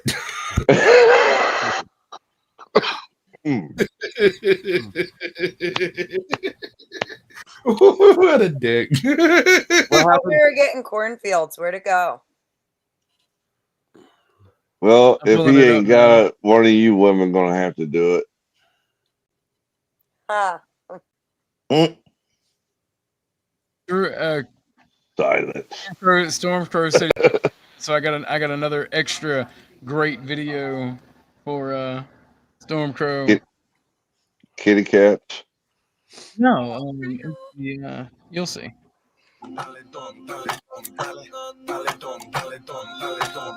That ass could walk off on its own. Yeah, man.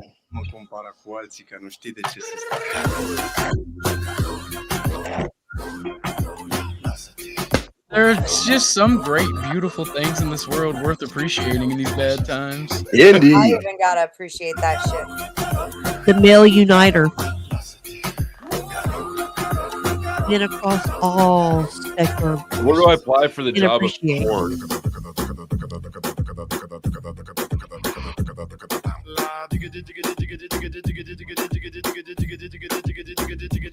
Orthodox guys hypnotizing us. Oh, Yeah. unironically, yeah. Every time I watch this video and the next one I'm about to play, bro, I always get in a fucking trance for like a solid minute and a half. That'll get you to the Especially fitness this real one. loud every time, bro.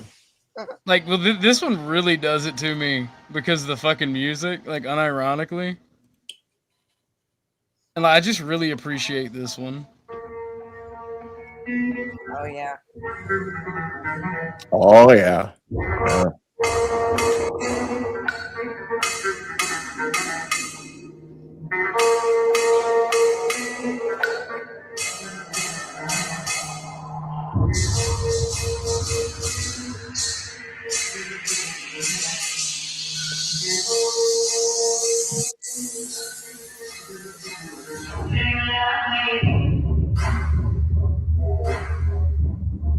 You can't see what I'm doing right now. Come on, bro. Come on, bro. Don't do that. What the hell? Don't do that, man. You messed up the whole damn image of that. We trying to appreciate something. We got some pasty white ass trying to do some crazy shit like that. Come on, man.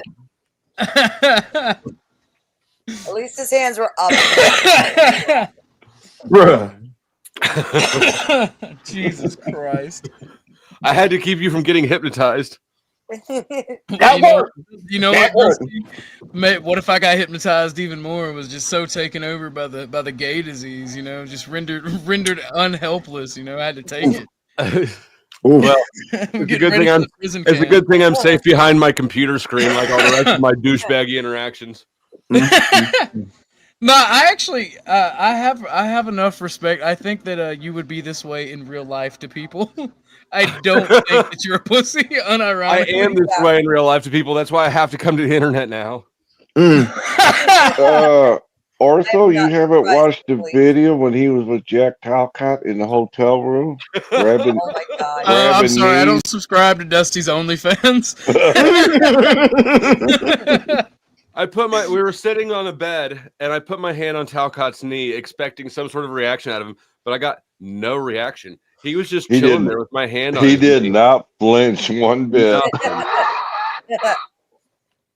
And then the camera went off. That is fucking crazy. Because I watched some of that stream. I didn't notice you just plopped your hand on the fucking dude's knee. It was So he won. I'm just he like, won I'm here the with game of Jack gay Talcott. chicken, huh? Well, it wasn't his knee, if you want to be honest about it. Well, dude, the thing is, like, when you're playing that game and they don't react, do you stop or do you keep going? I stopped. See where you He won. At that point, he won the game. Exactly. How's that? How does that go, OG? Is it Mexico? Demetrius says, did you give him a non-sexual orgasm with your I'm starting to feel violated. Oh, come on. My own joke is violating me. OG, he gave a newer, updated version to that the other day. Look, you keep talking about this. I need the link. Where's the link to this? Oh, goddamn. I'll have to go find it. Yes, Give me a minute. In his body. Lord have mercy. Let me go find it. Blue. Invaders. That was a wild video that when they showed that too. Like, okay. I still haven't seen the video of him getting tackled by the police. Like, I don't hate Talcott, but I feel like that would be very funny to see. You don't have to hate Talcott to enjoy watching him get tackled by cops. You don't have to hate anybody to enjoy watching them get tackled by cops. Yeah, no, like I hate cops, but I still think it's funny when they tase somebody and they go meh and like hit the ground. Come on, hey, buddy. Hey, dude, it is kind of funny. I'm not gonna. I've been tased before, and I recognize that it's fucking hilarious. Okay. I have not been tased. That sound of the tongs, like that crackling sound, to get you to behave. that sound makes your butthole pucker. Just hearing it's like I'm done. I'm going to my bunk. Wow. Getting a hand job from Longshanks is wild. What? Damn. I've gotten a few. Oh my god. Shit. And I've thought about each and every one of you while doing it. Please don't. Please don't. What are you gonna do about it? Thinking of people out of spite. That's crazy. Can't stop me. Lord have mercy. I know I can't. You warned us. If you're gonna do it, at least if you're gonna do it, when you get to the when you get to the splash zone, right? Just say car. True. If you're gonna do that, then fine, then yeah. Or you can't do. Libertarians operate through one weapon of terror, and it's that bussy. If you're gonna do that, I want you to say, then know that true. If you're gonna do that, then yes, I'm fine. Then I allow it. You have way too many requests. Are you saying libertarians are sexual terrorists? Lord have mercy. That's weird. I mean, if that's the way you want to describe it, it's fairly derogatory, but yes. That's crazy. Ooh. See, I've already chased off one national libertarian. I feel like you want us to be libertarian so bad. I just want you to admit that you're already a libertarian. I love capitalism over communism. That's why I'm a national socialist and not a leftist communist. I think fucking private property. Will you explain that how economics works to this guy? Let me show you something, OG. Oh wait, Chuck is gone. Hold on, I'm gonna put this in the back for you, right? And I want you to see this. Pause. You know what? If you don't stop your I love titties. I love titties. I love titties. I love titties. You mother sucker! We heard you start to speak in remix. No, I would have been like, but no, I'm gonna send you this link in the private. I just saw this right now. Tell me what you think if you want to play it or not. But it's some crazy shit now. So remember what you said earlier about there being another? I think when Bumpkin said that there's another incident, then it'll probably be setting some stuff off. Yeah, but I doubt Ben Shapiro would get it. Why do you think that? For reasons I can't say on YouTube. I'll tell you. Okay, I got you. Yeah. I got you. Wink, wink. I got you. Okay. Yeah. I mean, if he does, like that would be a very revolution. bad day. He has the slow-mo shield. I got you. Pretty much. That was actual footage of OG. Crazy. Lauren sent this, and it's a Boondock slip, so I'll play it. Oh yeah.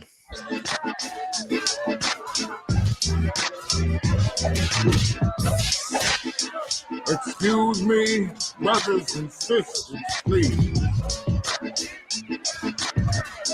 someone just turn off. King looked out on his people and saw they were in great need. So he did what all great leaders do. He told them the truth. Will you ignorant niggas please?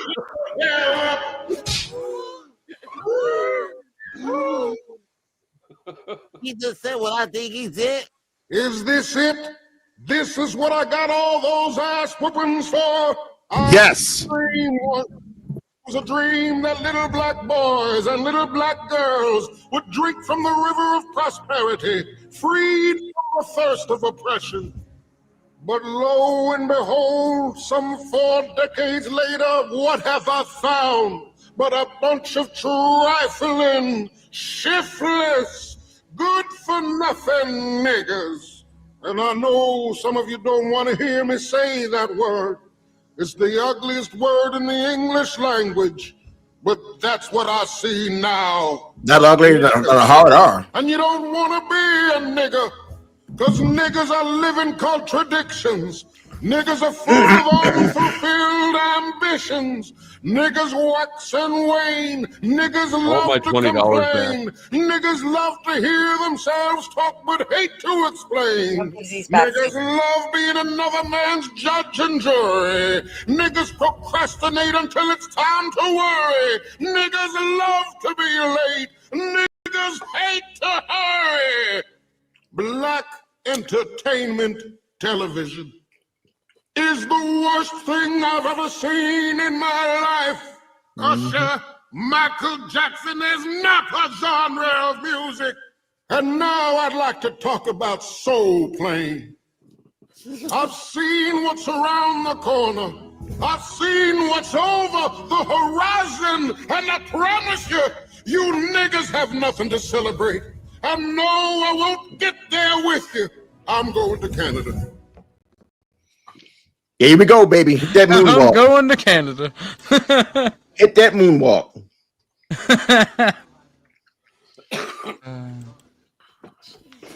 The Boondocks is a masterpiece. It was in its time. But the creator is talking about doing a reboot of the Boondocks. Bad idea now. Well, the thing is, like, a lot of people don't know that the Boondocks was created by a black guy. Yeah, Aaron Magruder. Maybe because it was, if it was like Jamar Watkins, then it would have knew it was a black dude. But here you hear Aaron Magruder, then it's like, oh, Magruder. That is the whitest name I've ever heard. That name is Magruder, whiter than my name. That name is whiter than Chuck's name. Aaron Magruder. You don't think so, Gar? I'm telling you that right. Yeah, same thing, Gar. Same thing. That reboot is not going to work because you can't do the exact same kind of topical kind of content, especially about nibbers, that you did back then. You can't, because Nick Rose is going to get sensitive. The comic was good though. The comic was better. He can't do that nowadays. You know, they're way too sensitive. So unfortunately, yeah, it's not going to happen. If it does, ward it down. Okay, so the thing is, like, the King of the Hill reboot was good. I like the King of the Hill reboot.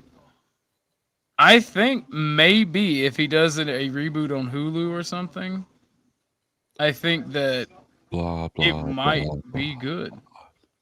You know what show I love? Archer. Yeah, you know what? I think maybe like the first 4 seasons was pretty good, and then it seemed to kind of. Then you got to answer the joke wasn't funny anymore. It kind of jumped the shark, and it's like after Archer died or got shot, things got weird after that. And it's like, I don't know. The coma season. The coma seasons is when I stopped watching. Yeah, so I'm like, So I agree with you though. In the first early seasons, yeah. Kind of like Breaking Bad lost its plot in the middle of it when the sisters had all their drama. Yeah. I have never watched Breaking Bad yet. I know everybody keeps telling me to watch it. You're too busy taking apart that lawnmower. Did any of you guys watch Weeds? My lawnmower is working fine. Thank you. Give me 1 second. I gotta do something for family. Your projection and your projector is faulty. My lawnmower works fine. Well, maybe. Yep. Anybody watch Californication? Yep. No, and I actually like David Duchovny, but I never watched that You either. need to watch it. It is fucking hilarious. It is so good. Love it. I'm gonna have to probably look through all. I don't know where I can find that at. Maybe I Amazon. introduced my daughter to the League yesterday, and then immediately regretted it. Oof! Suck it! I was like, you know what? I don't remember this being as vulgar. We'll watch something else. Oof! Too late now, buddy boy. You can't put that genie back in the bottle. What the channel change breaker was when the brother, the crazy brother, he's like, sometimes I come when I shit. I was like, all right, we're gonna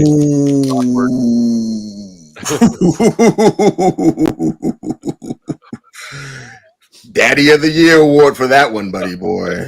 Yeah. I wish that I could say that was the only one, but I've made a lot of those mulligans where it's like, watch this, this is great, and then I'm like, nope, don't watch it, don't watch it, don't watch it. Yeah, man. Yep. Same here. Yep. I've had that problem with my son where it's like, oh shit, I forgot how bad this was. This is not one that we should be. You should watch this with your friends. I'm gonna leave the room now. Yeah. Or even with music. I was sitting here listening to some damn Kilo Ali in my car, and I'm like, oh shit, kids probably shouldn't be listening to Nasty Dancer. Sorry, no. Who is that Kilo? Who? I have subs in my vehicles, and I like to start blasting WAP when we pull up somewhere. WAP? Yeah. WAP? Bruh. Because it's their generation's music, and it makes them just like, oh. Seeing the stereotypical fucking White House dad pull up listening to that. You are a This fucking song stands monster. for worship and prayer. And I was kind of like, That is the Zoomer. That is what you were doing to Gen Alpha is the equivalent of like doing a rage bait where you just throw trash out the window in shorts. You know what? I'm gonna say this now because I haven't done it. But if you ever see the channel pop up, just know it's probably me. But I had an idea where I was gonna make a channel called Rage Bait, and it was just gonna be clip after clip of me littering. Doggone, bro. a couple weeks ago, I know, and everybody in the audience is like, "That man is terrible." I love rage baiting, but you're a fucking monster. That's a war crime, bro. Like, you know how I know it's a war crime? Because a war crime I perpetrate it on my friend all the time. Like if we're working or something and we stop and grab something to eat, it doesn't matter if it's my car, I'm driving, he's driving, or somebody else is driving. I always look the man in the eye, put my hand out the door, and drop my fucking wrapper or whatever out the window. And he's like, don't. He's so fucking mad. That's my favorite because you can be driving on the street with your most murderous friend. You're picking up the dude from getting out of prison. He just murdered a whole family, and if you litter, he will look at you like he cannot believe you. Oof. Have you guys seen the Making Men Uncomfortable series? No. Oh my God. It's these two women who drive around catcalling men with like the fucking dirtiest pickup lines ever. It is hilarious. Holy shit. I can't believe you haven't heard of this. No, but see, look at Christine down there. She's stunned that either of us would litter. Well, what's so fucked up is most people litter. But when they see someone else do it, they get so fucking judgmental. I had to teach my daughter to litter. I said, I swear to God, if you have a can of pop that starts to go off, you do not keep that shit in the car. You pitch that bitch out the window immediately. Not soda. You call it pop. Where the hell are you from? Kansas City, motherfucker. Lord have mercy. You Pumpkin spice capital of the world. Ooh, ooh. You said somebody's gonna clip that now. Whoa. That is a weird ass sound effect that somebody came up. I wonder who started saying that dumbass shit. Like, do you want to get chopped in the throat? Like, if someone was to do that, like, I wouldn't do it like out of malice and out of hatred. Just my hand would just literally just come right across. Like, oh damn, I'm sorry, my bad. Yeah, what was that? I thought you were choking, so I figured I'd maybe knock whatever is in your windpipe out. I was trying to save your life. My bad. But that is a weird. I mean, Try it. Even if I heard a cute chick say that, Try it. Try what? Saying it. I just got through saying it. I'm not going to do it again. I missed it. I was zoned out. I'm good. I'm good.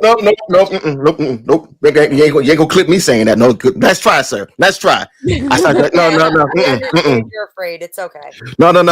Oof. And now the emotional manipulation. Oof. Oh no. Not. And she's doing it with a straight face while she's doing it too. That's crazy. That's crazy. When the libertarians come for you.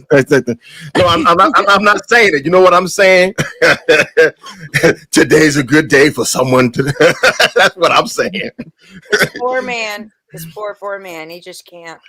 Hey, look, I'm not gonna say, man. Look, hey, some things happen. Sometimes, certain things happen once in a lifetime. You know what I'm saying? Haley's comet comes around. A blue moon, Hunter's moon come around on once on certain occasions, man. So this will be just one of those occasions. It happened once. It was a magical thing.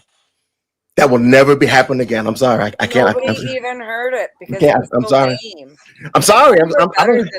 I understand. No, I understand. Hey, look. I'm very disappointed right now. But if I was a man who could say ooh right. If I was to do it again, it would cheapen the moment. I can't cheapen the moment. It's already cheap. It's already. This is $1 for a moment on Sunday. I can't cheapen the moment. I'm sorry, I can't do that. That's just, there can only be one Mona Lisa. You know what I'm saying? There can only be one Sistine Chapel. Yes, honey. But there can be more than one ooh. I mean, hey, he can say, hey, there you go. Hey, look, he said it. There you go. No, that's your turn. turn. A real man. No. Nope. Ooh. That don't even sound feminine. Because I said it, motherfucker. I'm not even talking about. You already lost. You already lost, pussy boy. So I'm not even worried about you. You already lost, pussy boy. One of my homies has a bass boosted woo whenever we're playing games on the soundboard. Lord so have it's mercy. getting annoying. He'll press it and be like ooh. Like whoa, what? Oh, see, that's not even a sound I didn't even want to hear a chick to say. That just sounds just like, yeah, you know what? Oh man, I'm all right. I'm all right. I get it. She can have red hair, the biggest double D's. She can have F's, and the magic moment getting ready to happen, and then she said that in my ear, and I'm like, yeah, you know what? Hey, truism. I got to say that they know. You've never had anyone call you senpai. I wouldn't mind a senpai. That wouldn't be a problem, but that like I wouldn't mind hearing that.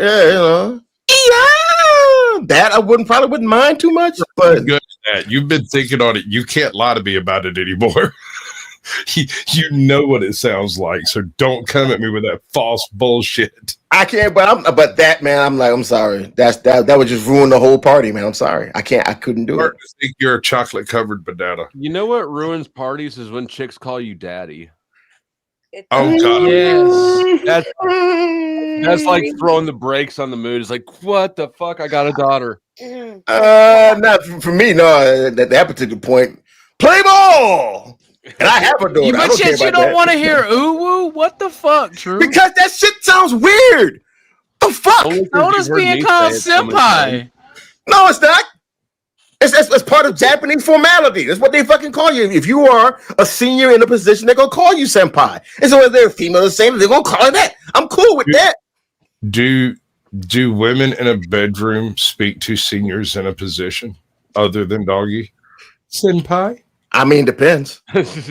How hard you hit it. Ruined senpai single-handedly with one senpai just ruined it. Depending on where you hitting it, yeah, they'll start taking saying all kind of shit at that point. But Jesus is really tired of them saying his name in vain. They'll give you the whole daggone life story if you're doing it right. But this is a weird fucking hangout, guys. I'm not gonna lie. Hourglass redhead, yes, yeah, hourglass I'm redhead, all but about it. I like the weird shit. Guys, I have to poop. I'll be listening. oof. Poop coma incoming. Uh-oh, the itis. Hey, baby, come The here. itis. the itis. The itis that It got is. him. So I Itis. have a question, and I need to answer from panel. And after we answer this question, I will go over why I don't think homie had an escape plan, if that's acceptable. Go ahead. Go for The it. publicly acceptable parts of why I don't think he had an escape plan. First question: should I cook the burgers before or after I take it out? Before. All right, one vote each way. I'll flip a coin. All right. I was gonna say before. So Before too. I want you to look at the time frame of the way things happened. Okay. In theory, and this is all just tying bits of details together with a gossamer thread of spider thought, right? Okay. There is a man standing, 10 feet in front of Charlie Kirk, allegedly has a BB gun, and the second the shot rings out, homie starts screaming that he'd do it again and shoot me type stuff, allegedly. Mm-hmm. Within seconds of the shot ringing out, there's footage of a guy running across the top of a building wearing all black. He does not go down a ladder or fire escape or enter the building. He jumps down from one of the lower eaves on the back side. He then disposes of the Mauser 30-06 rifle Yep. somewhere along those lines of trees that he tries to cross. And he is, as I understand it, picked up about, an hour and a half later, 5 blocks away, basically walking down the street. I didn't know they got How him. did he get a Mauser chambered in 30-06? I the don't old know man? that this is. I don't know that this is actually correct. The This is old That's man? what I read on Crowder. It was a Mauser 30-06. I've never heard of the such either, but they do exist. Yeah, I mean you can recap you can rechamber a weapon into almost anything. Anything, yeah. And that's what I think we're dealing with here is probably his uncle's or father's rifle, unless he has a brother, something like that. Anyway. Yeah. I'm gonna bypass all of the propaganda that was on both the weapon and the cartridges and the single spent round, right? All right. So I believe the guy in the crowd knew something was going to happen. I think he followed homeboy on X and guessed what it was. I don't think it was a plan. I don't think that part is conspiracy. I think he went with the intention of being the counter martyr. If he was going to pull the BB gun, point it at Charlie, bam, the gunshot goes off, and then he starts waving the gun around, and anybody handy in a no gun zone would shoot him. Security. I think it was a distraction. I don't Y'all's know. all fancy. That's the thing. For it to be a conspiracy, they would have had to have corroborated their plan. I think this man just had a clue.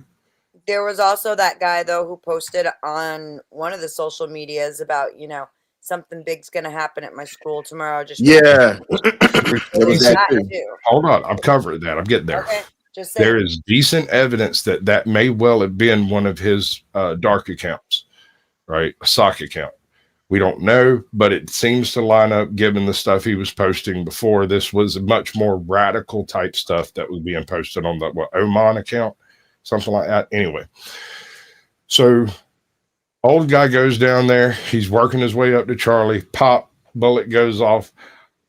I don't remember him having a anything firearm shaped at all, but he did say he did it, and he did start screaming to shoot him, and yada yada yada. That whole thing goes off on its own and has its own fun over there with the feds. Yeah. The guy who pulls the trigger, allegedly sitting on top of the building, as far as the hit is considered, did almost everything right, with the exception of something called skylining.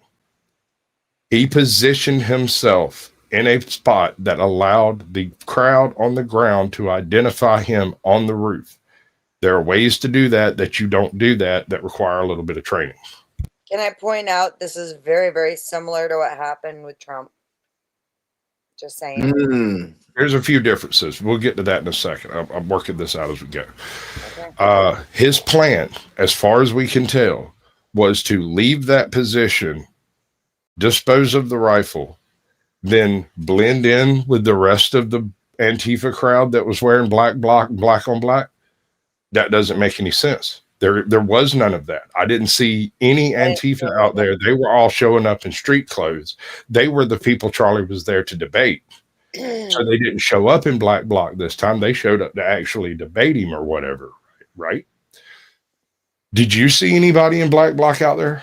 No. I didn't see anybody in black bloc. That's weird, isn't it? This was a Charlie Kirk speech. Don't they show up at every single one of them?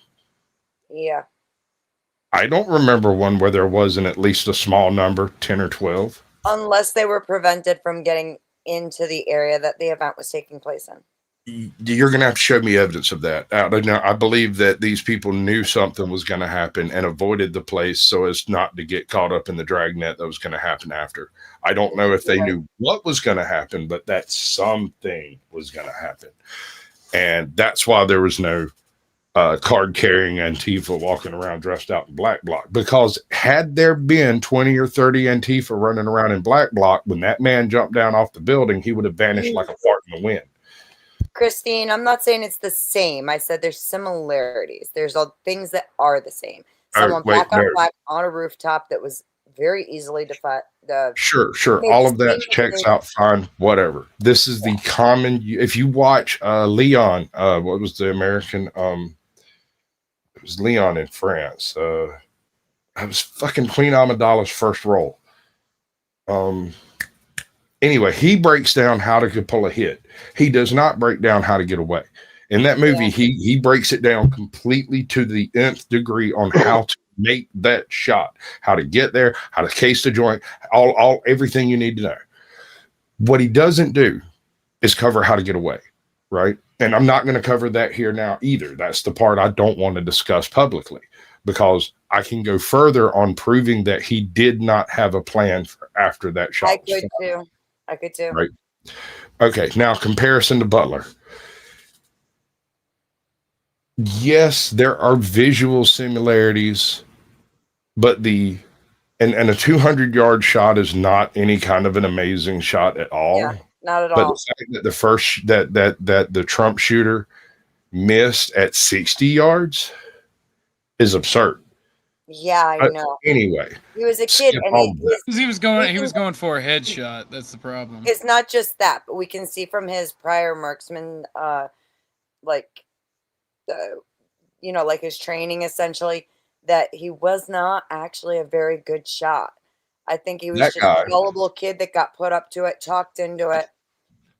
I think that guy had a plan for escape. He had a method. Had he not been dropped on the rooftop, he had a method to get down off the roof. He had a place on the roof to stash the rifle until a later point. He had locations he could have gone to that were completely devoid of occupation because the Secret Service and the security had cleared all of those buildings. So as soon as his feet hit green grass and he got 10 steps off, he would have been in a completely unoccupied building, completely able to change out his clothes and walk out the door into the crowd. No problem. This guy does not have that ability. Once he jumped off the building, he was right there for everybody to see. There is no escape vector. His best chance of escaping would have been to go into that building shed, and I'm going to stop right there. That none of that happened. There was no pre-planning on the general escape. As I understand it, homeboy was still wearing the clothes that he was wearing on the roof when he got picked up. And if that's the case, this might be one of them MK Ultra moments. Who plans to do something like this with no plan to get away? I honestly he hasn't been picked up. I think that once they pick him up and we find out some of his background, I would not be shocked to find out that there's some ties to BlackRock or any of that shit. We're seeing a you lot guys of go so far in the woods. Yeah, I was gonna say let's not speculate like that. Hold on. It was they say it's a German World War II 8mm Mauser. I fired one of those before. That Oh my make god, that makes they're so sense. nice. That makes sense. They're so nice. Oh. I literally have one. One Well, of my there was a friends, bunch of them imported after the war. Oh, this is Y'all hear me? apparently. Yeah, we can. Yep. Okay. Yep. Computer. That's it. This is from Gabe. Gabe posted this in the Discord. So go give it a like on Gabe's channel. Strong is notorious. what was Breaking that news. shirt? We officially have photos of the man highly suspected of killing Charlie Kirk at Utah Valley University. Look at his Over the shirt. past 24 hours, a widespread manhunt has turned over a few suspects that FBI Director Kash Patel prematurely posted about, but those suspects were then released into the public. But now they have high confidence that the young white male seen on screen in these blurry images is the person who assassinated Charlie Kirk. Authorities said they have good video of the assailant and have tracked his movements both before and after the killing to help them map it out. They claim the shooter arrived at Utah Valley University at 11:52 a.m. local time. He appears to be of college age in this photo right here, so he blended in well on campus. Reporters and authorities then say the gunman went through stairwells and climbed up to a roof to the shooting location, which we will cover in just 1 second. And after the shooting, they were able to track his movements as he moved to the other side of the building, jumped off of the building, and fled off of the campus into a nearby neighborhood, according to local authorities. The investigators also worked through all of those neighborhoods, contacted people with doorbell cameras, thoroughly worked through the communities to find out who the hell this is and where he is, but they still have no answers. So they subsequently had to post, quote, "We are asking for the public's help identifying this person of interest in connection with the fatal shooting of Charlie Kirk at Utah Valley University." They post a link for digital media tips. Looks like they're backtracking them like they did the Boston bombers. Sure. Well, see, the problem with that is, and I don't know if it has anything to do with this case, but the local airport, 30 minutes after the shooting, I gotta find it back, and I do want to verify it before I talked about it. Since we're talking about this guy's escape plan, there was a private jet that took off, and after it was in the air, turned its radar off, which is not its radar, but its tracking system off, which is extremely illegal. Transponder. Yeah, which is extremely illegal. And It's then not technically supposed to be possible. But once they turned their transponder back on once they were on their way back to the airport. And it was like an hour and a half, an hour and 30 minutes.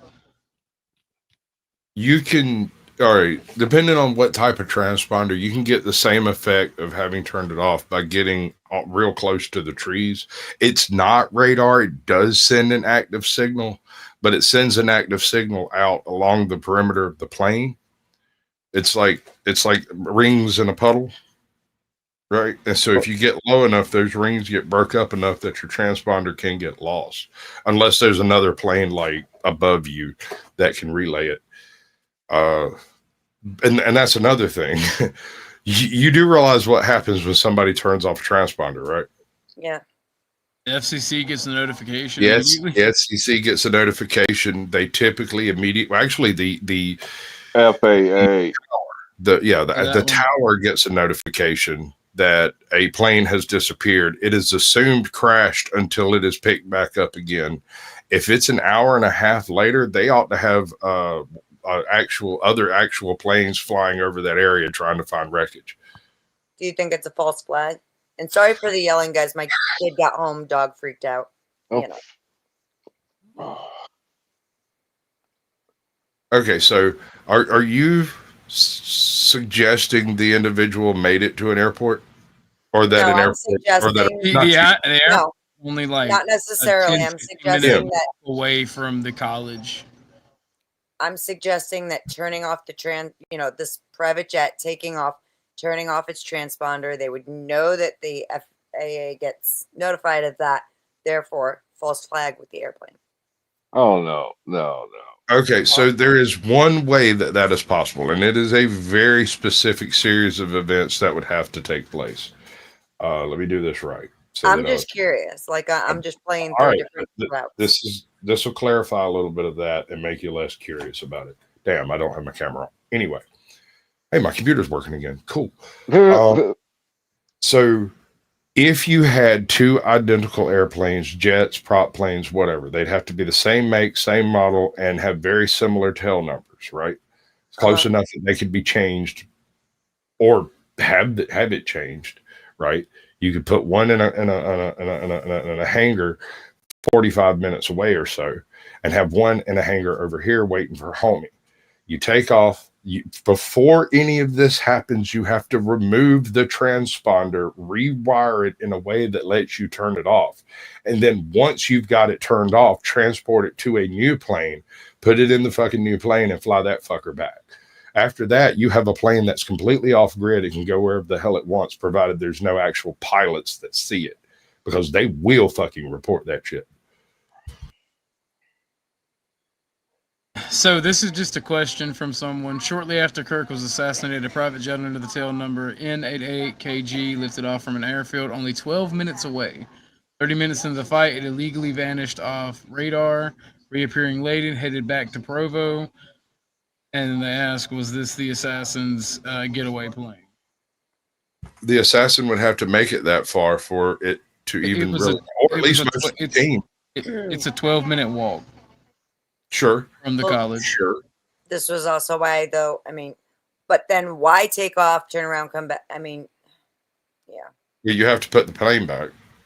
Exactly. If that's done cleverly enough, if that landing strip had been close enough, and you got within range of the rebound tower and killed the transponder, you could put. This is why I'm saying there would have to be two planes. You'd have to have the plane sitting on the runway preparing to come back when this one lands, so you can hand the transponder off and send it back so that they can bitch out some other pilot who goes, oh, well, I've had problems with my transponder, right? Knows nothing about anything at all except that he had to wire up a transponder.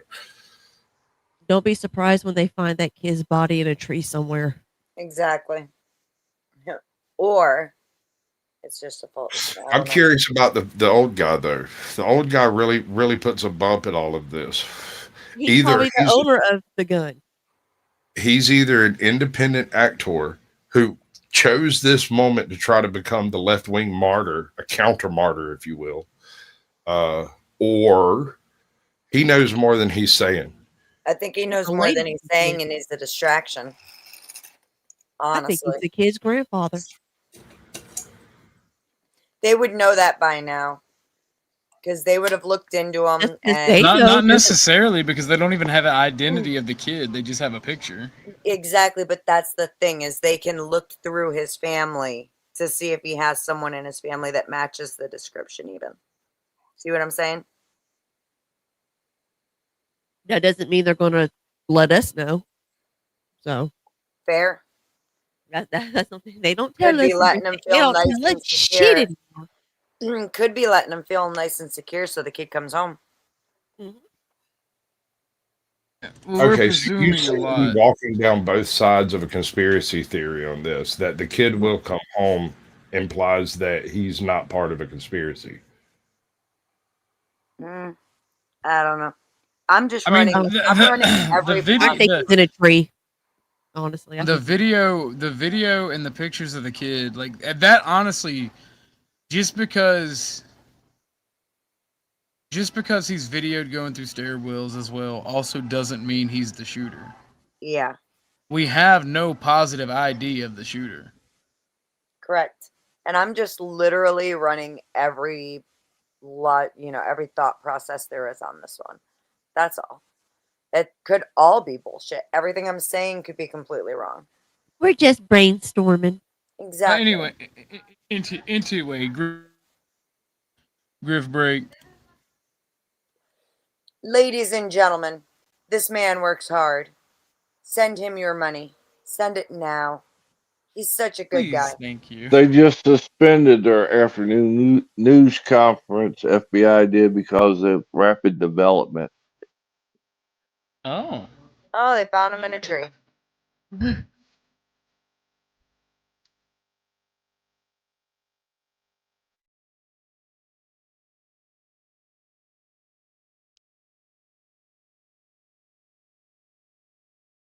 Remember, alms for the poor.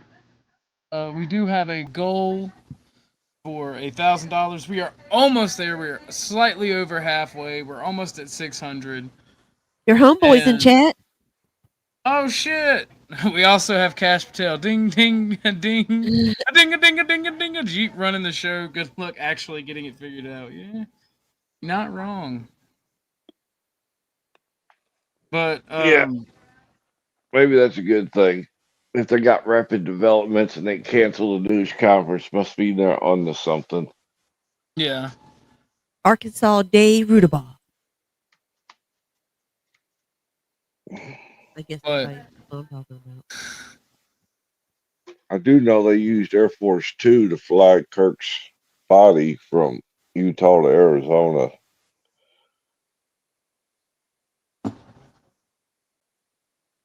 Which is, Well, I mean, of course. kind of strange. well, he was pretty good friends with Mr. Trump and Mr. Vance.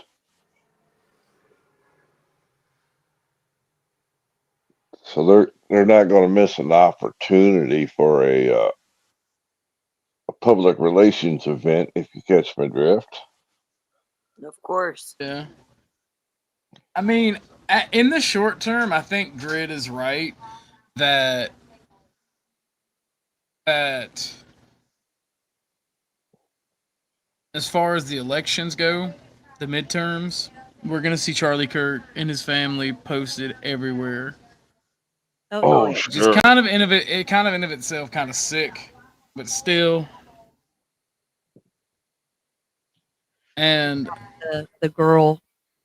And I'll guarantee they'll be using the footage from the congressional thing that happened.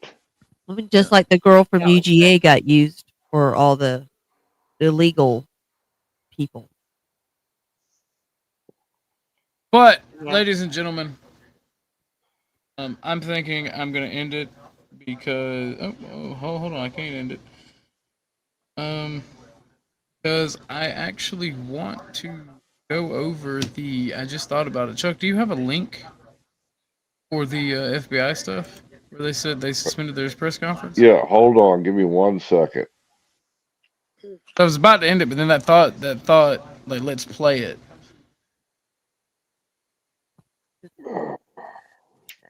Ugh.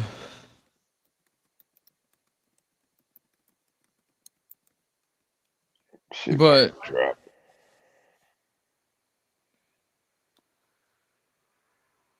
I just feel like I just put it feel in the back. bad. I feel bad things are on the horizon. Oh, it's not a video that we can. Well, it is okay. No, it's a news clip or whatever you want to call it. Because we're about to get an update on something many people are paying attention to: the investigation into the murder, the assassination of Charlie Kirk, that highly influential conservative activist who was gunned down yesterday while he was at an event, holding an event at Utah Valley University. Thousands in attendance. Now, as far as we know, the person who shot him is still at large, but we are hoping to learn more. By the way, right now, given current events in our own personal situations, I'm going to change the banner to an ammo fund, I guess. I don't know if I'd put that on there. Being YouTube. Hang on, I might have something for you. Did you catch me there, OG? Yeah. I'd watch my verbiage. We'll just call My it survival son is, supplies. There you go. You might want to look this up. My son is telling me that they found messages engraved on casings on the shell casings. That's in that article I just gave. 3 of them. He had 3 cartridges and they had different words on each cartridge. Did they go into detail what was on the cartridges? Yeah, the words. Yeah. Yeah, they did. I don't know if it was that one or a New York Times piece, but they gave the words 7:14 that were. a.m. in Utah, very early for a press conference. This could be substantial, so let's listen in. participating in a student-sponsored event with Turning Point USA. Charlie was shot at that event. He was transported to a local hospital where he later passed. Speaking of sick, I find it distasteful that Tom McDonald has already released a song called Charlie. Am I alone in thinking this? No, I hate Tom McDonald. I think he is a grifter and a liar. I don't think that he is a patriot. I've followed that man's career for quite a long time, and I just don't like Tom McDonald.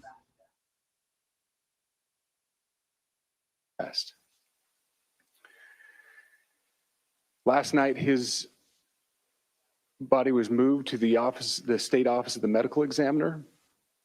We will continue to facilitate movements to get him home today and with his family.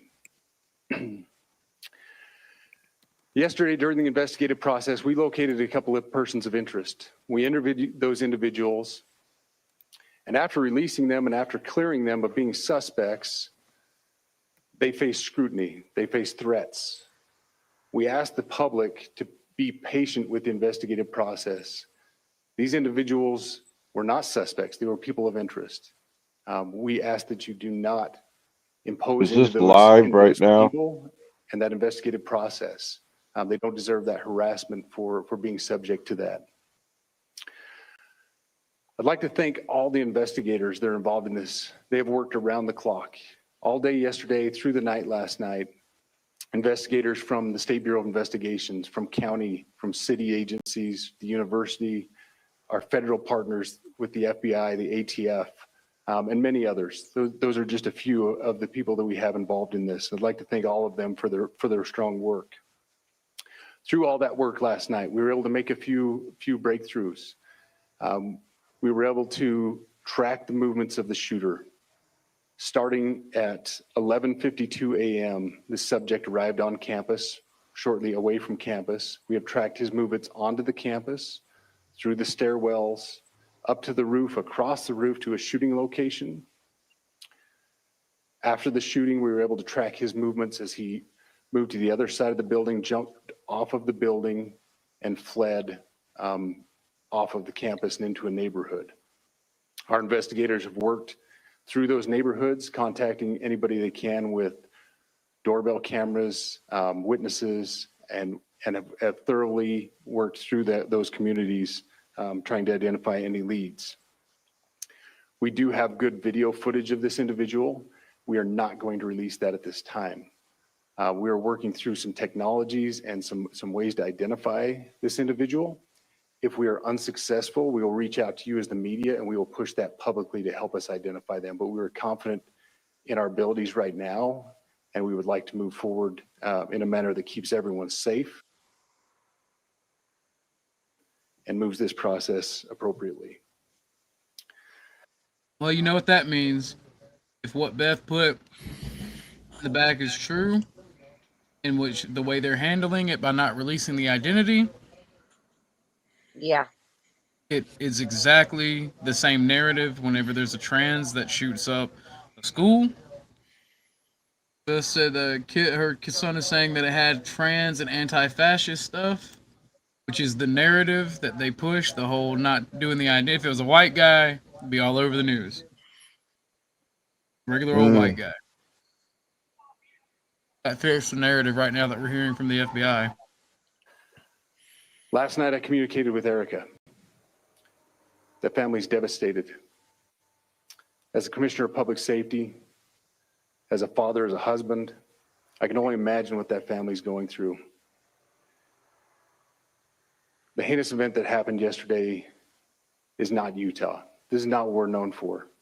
Over the past several weeks, we've seen this state come together to help families in mourning, come together as a community to show what Utah is known for a state of character, of service, of camaraderie, of a neighboring feel.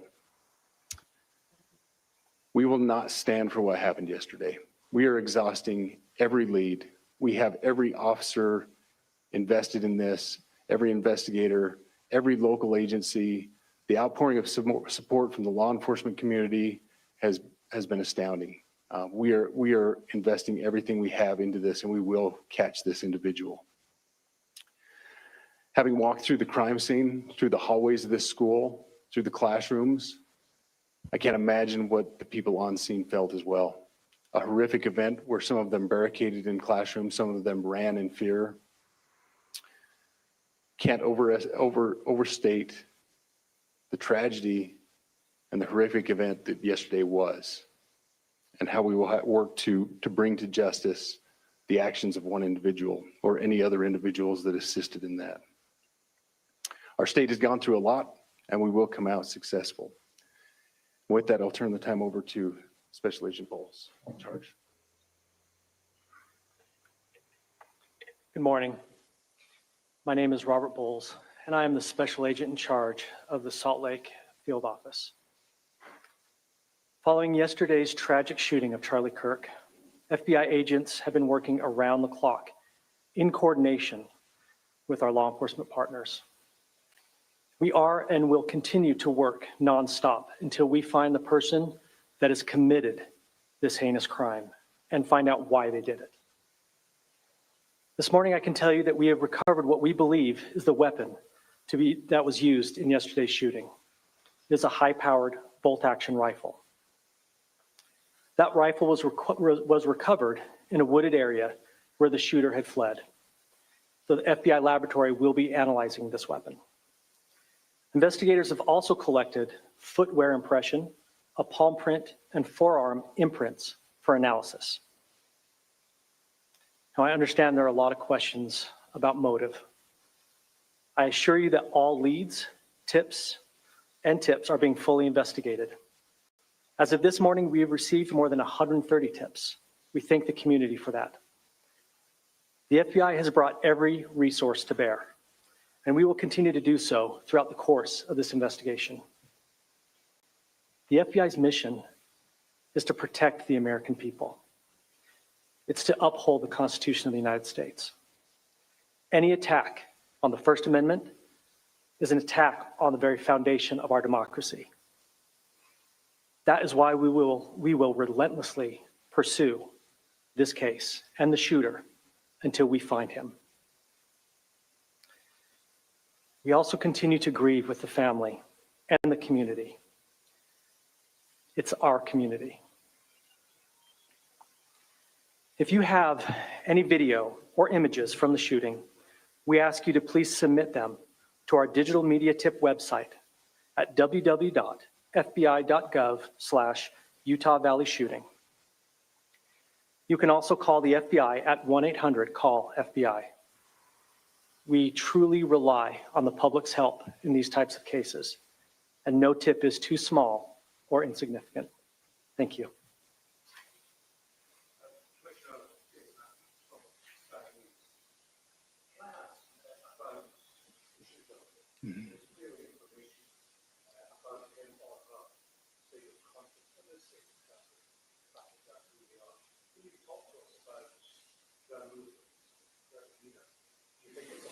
Is this live, dude? No, this is the link that you posted. Oh, okay. Absolutely. So what I'll release about the suspect is suspect blended in well with a college institution. We're not releasing many details right now, and we will soon. But right now we're not. But that individual appears to be of college age. We are confident in our abilities to track that individual. If we're unsuccessful in identifying them immediately, we will reach out for the public's help and the media's help in pushing those photos. That was a new development overnight, working through the night, studying those cameras. So that's something that's new and that we're working through right now. As far as the security, I cannot speak to that. Neither the Department of Public Safety nor the Federal Bureau of Investigation was involved in the planning or security of this event, and that'll have to be a question later for other agencies.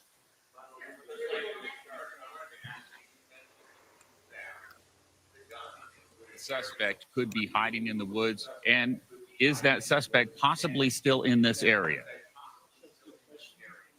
So that's a good question, and it's a question that goes to the safety of the community, right? No, not in those woods. We've walked through those woods and secured it. As to the community, I can tell you that this was a targeted event. We don't believe that the community is at risk. However, we are exhausting every resource to find him, and we will do so.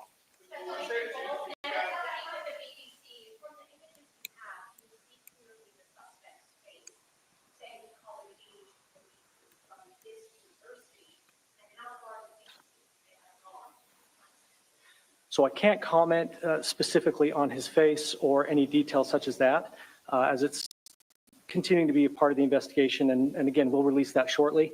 However, we're doing everything we can to find him, and we're not sure how far he has gone yet, but we will do our best. We have images of the suspect.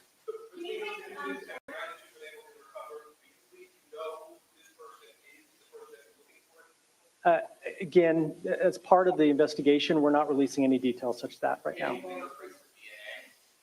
We are exhausting all of our resources to be able to collect those, but that's, again, part of the investigation.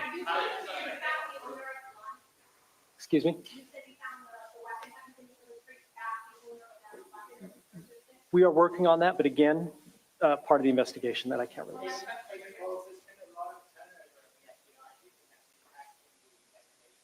Not at all. We've got complete and total support from everyone, from the director on down, and it's been an incredible supportive environment so far.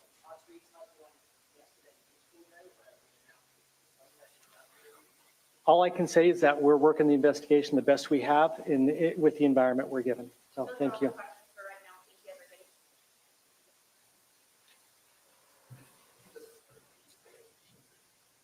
That's weird. You have been watching a press conference out of Utah this morning, one day. I don't know why it posted it. I said, I don't know why it posted a video clip when it was a news article. Because it's a news article with a video clip at the top.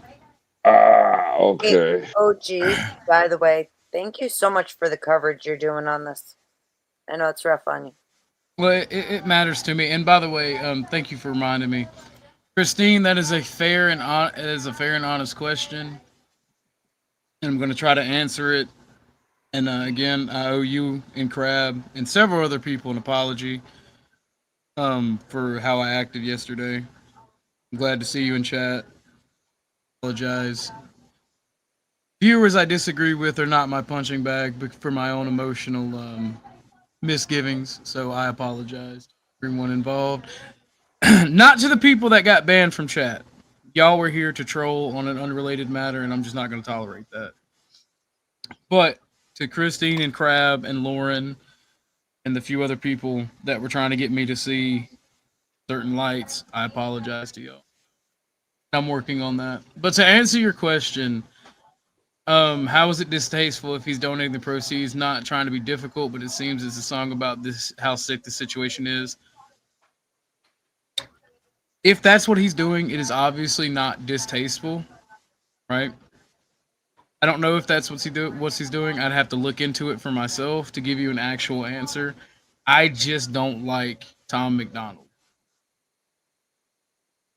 A personal issue, and it's not anything that you should take into consideration when you think about the guy. I just don't like Tom McDonald.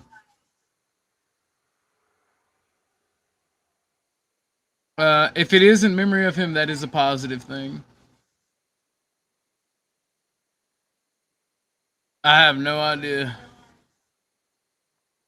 What's up, Mike? Thank you for working with me and not being so angry. I appreciate that. So what the article that Chuck posts says, and that video that we just watched is from that article as well. Because you guys know how news sites do. They put the video. What's up, buddy? They put the news video. You're not getting any of my food, so you can go away. You got food in the bowl. They put the article on top. They put the video on top, and then they read the article, or they have the article for you to read. I'm not gonna share it because it kind of wigs out whenever you try to scroll down. But I post the link to the article in the chat for you guys if you guys want to read it yourself. But it says, what we know about the shooting of Charlie Kirk. Conservative activist and Turning Point USA co-founder Charlie Kirk died Wednesday after he was shot at an event at a Utah Valley University. He was speaking to a large crowd at the outdoor Prove Me Wrong debate, where he invited students to challenge his political and cultural views. Authorities posted images Thursday of a person of interest and asked the public for help in identifying the end of... I wish I had Kazoom to read this. It'd be so much better. The Utah Public Safety Commissioner said law enforcement has a good video footage of suspect who has not yet been identified. Law enforcement officials also said the weapon used has been recovered and described as a high-powered bolt-action rifle. Vice President J.D. Vance, the Second Lady Ursula Vance, or Usha, or whatever the fuck Indian name is, Vance will fly with Kirk's body on Air Force Two to his hometown in Phoenix, Arizona, according to officials. President Trump paid tribute to Kirk, and elected officials on both sides of the aisle swiftly committed the attack and denounced acts of violence. That is all we got from that article. I'm curious. Well, I'm not going to say curious, but concerned about what's going to happen at his funeral. If anybody's going to act stupid there, there's going to be some kind of protest going on at his actual funeral. But probably something like that, but I don't think it'll be severe. I'm sure the Patriot Guard will take care of protesters. All right, you guys ladies have and never gentlemen, seen the I'm going Patriot to Guard cook in some action. bird. Holy cow, they're amazing. All right, Sasquatch, you have a good day. Thank you for coming. In fact, sir. ladies and gentlemen, Watching burgers.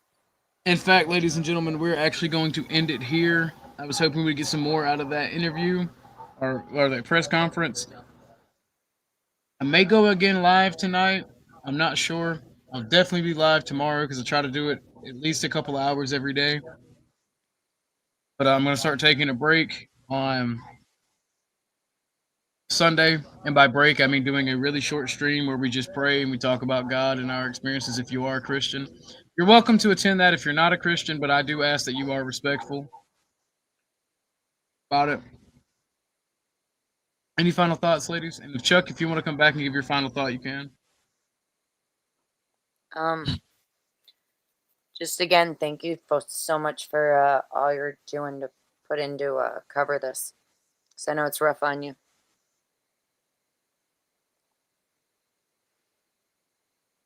Indeed.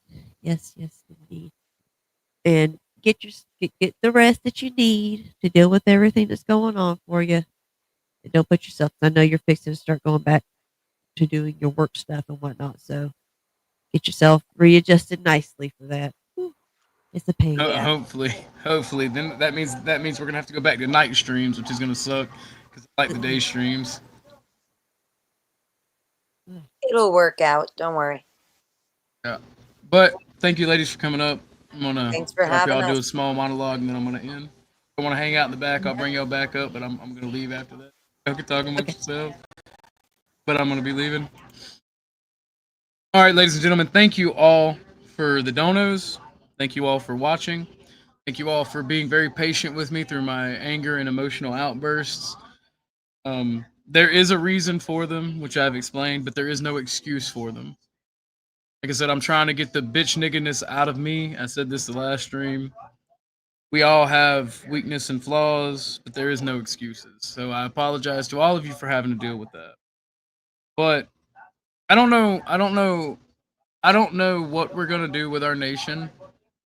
I think that Dusty has a good way of handling it, but I also think there's a negative side of trying to be positive all the time, as you tend to look past what's going on.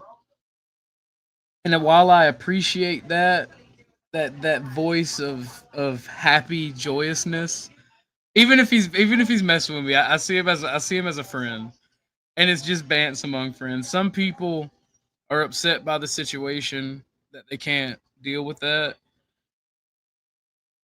and that's in of itself also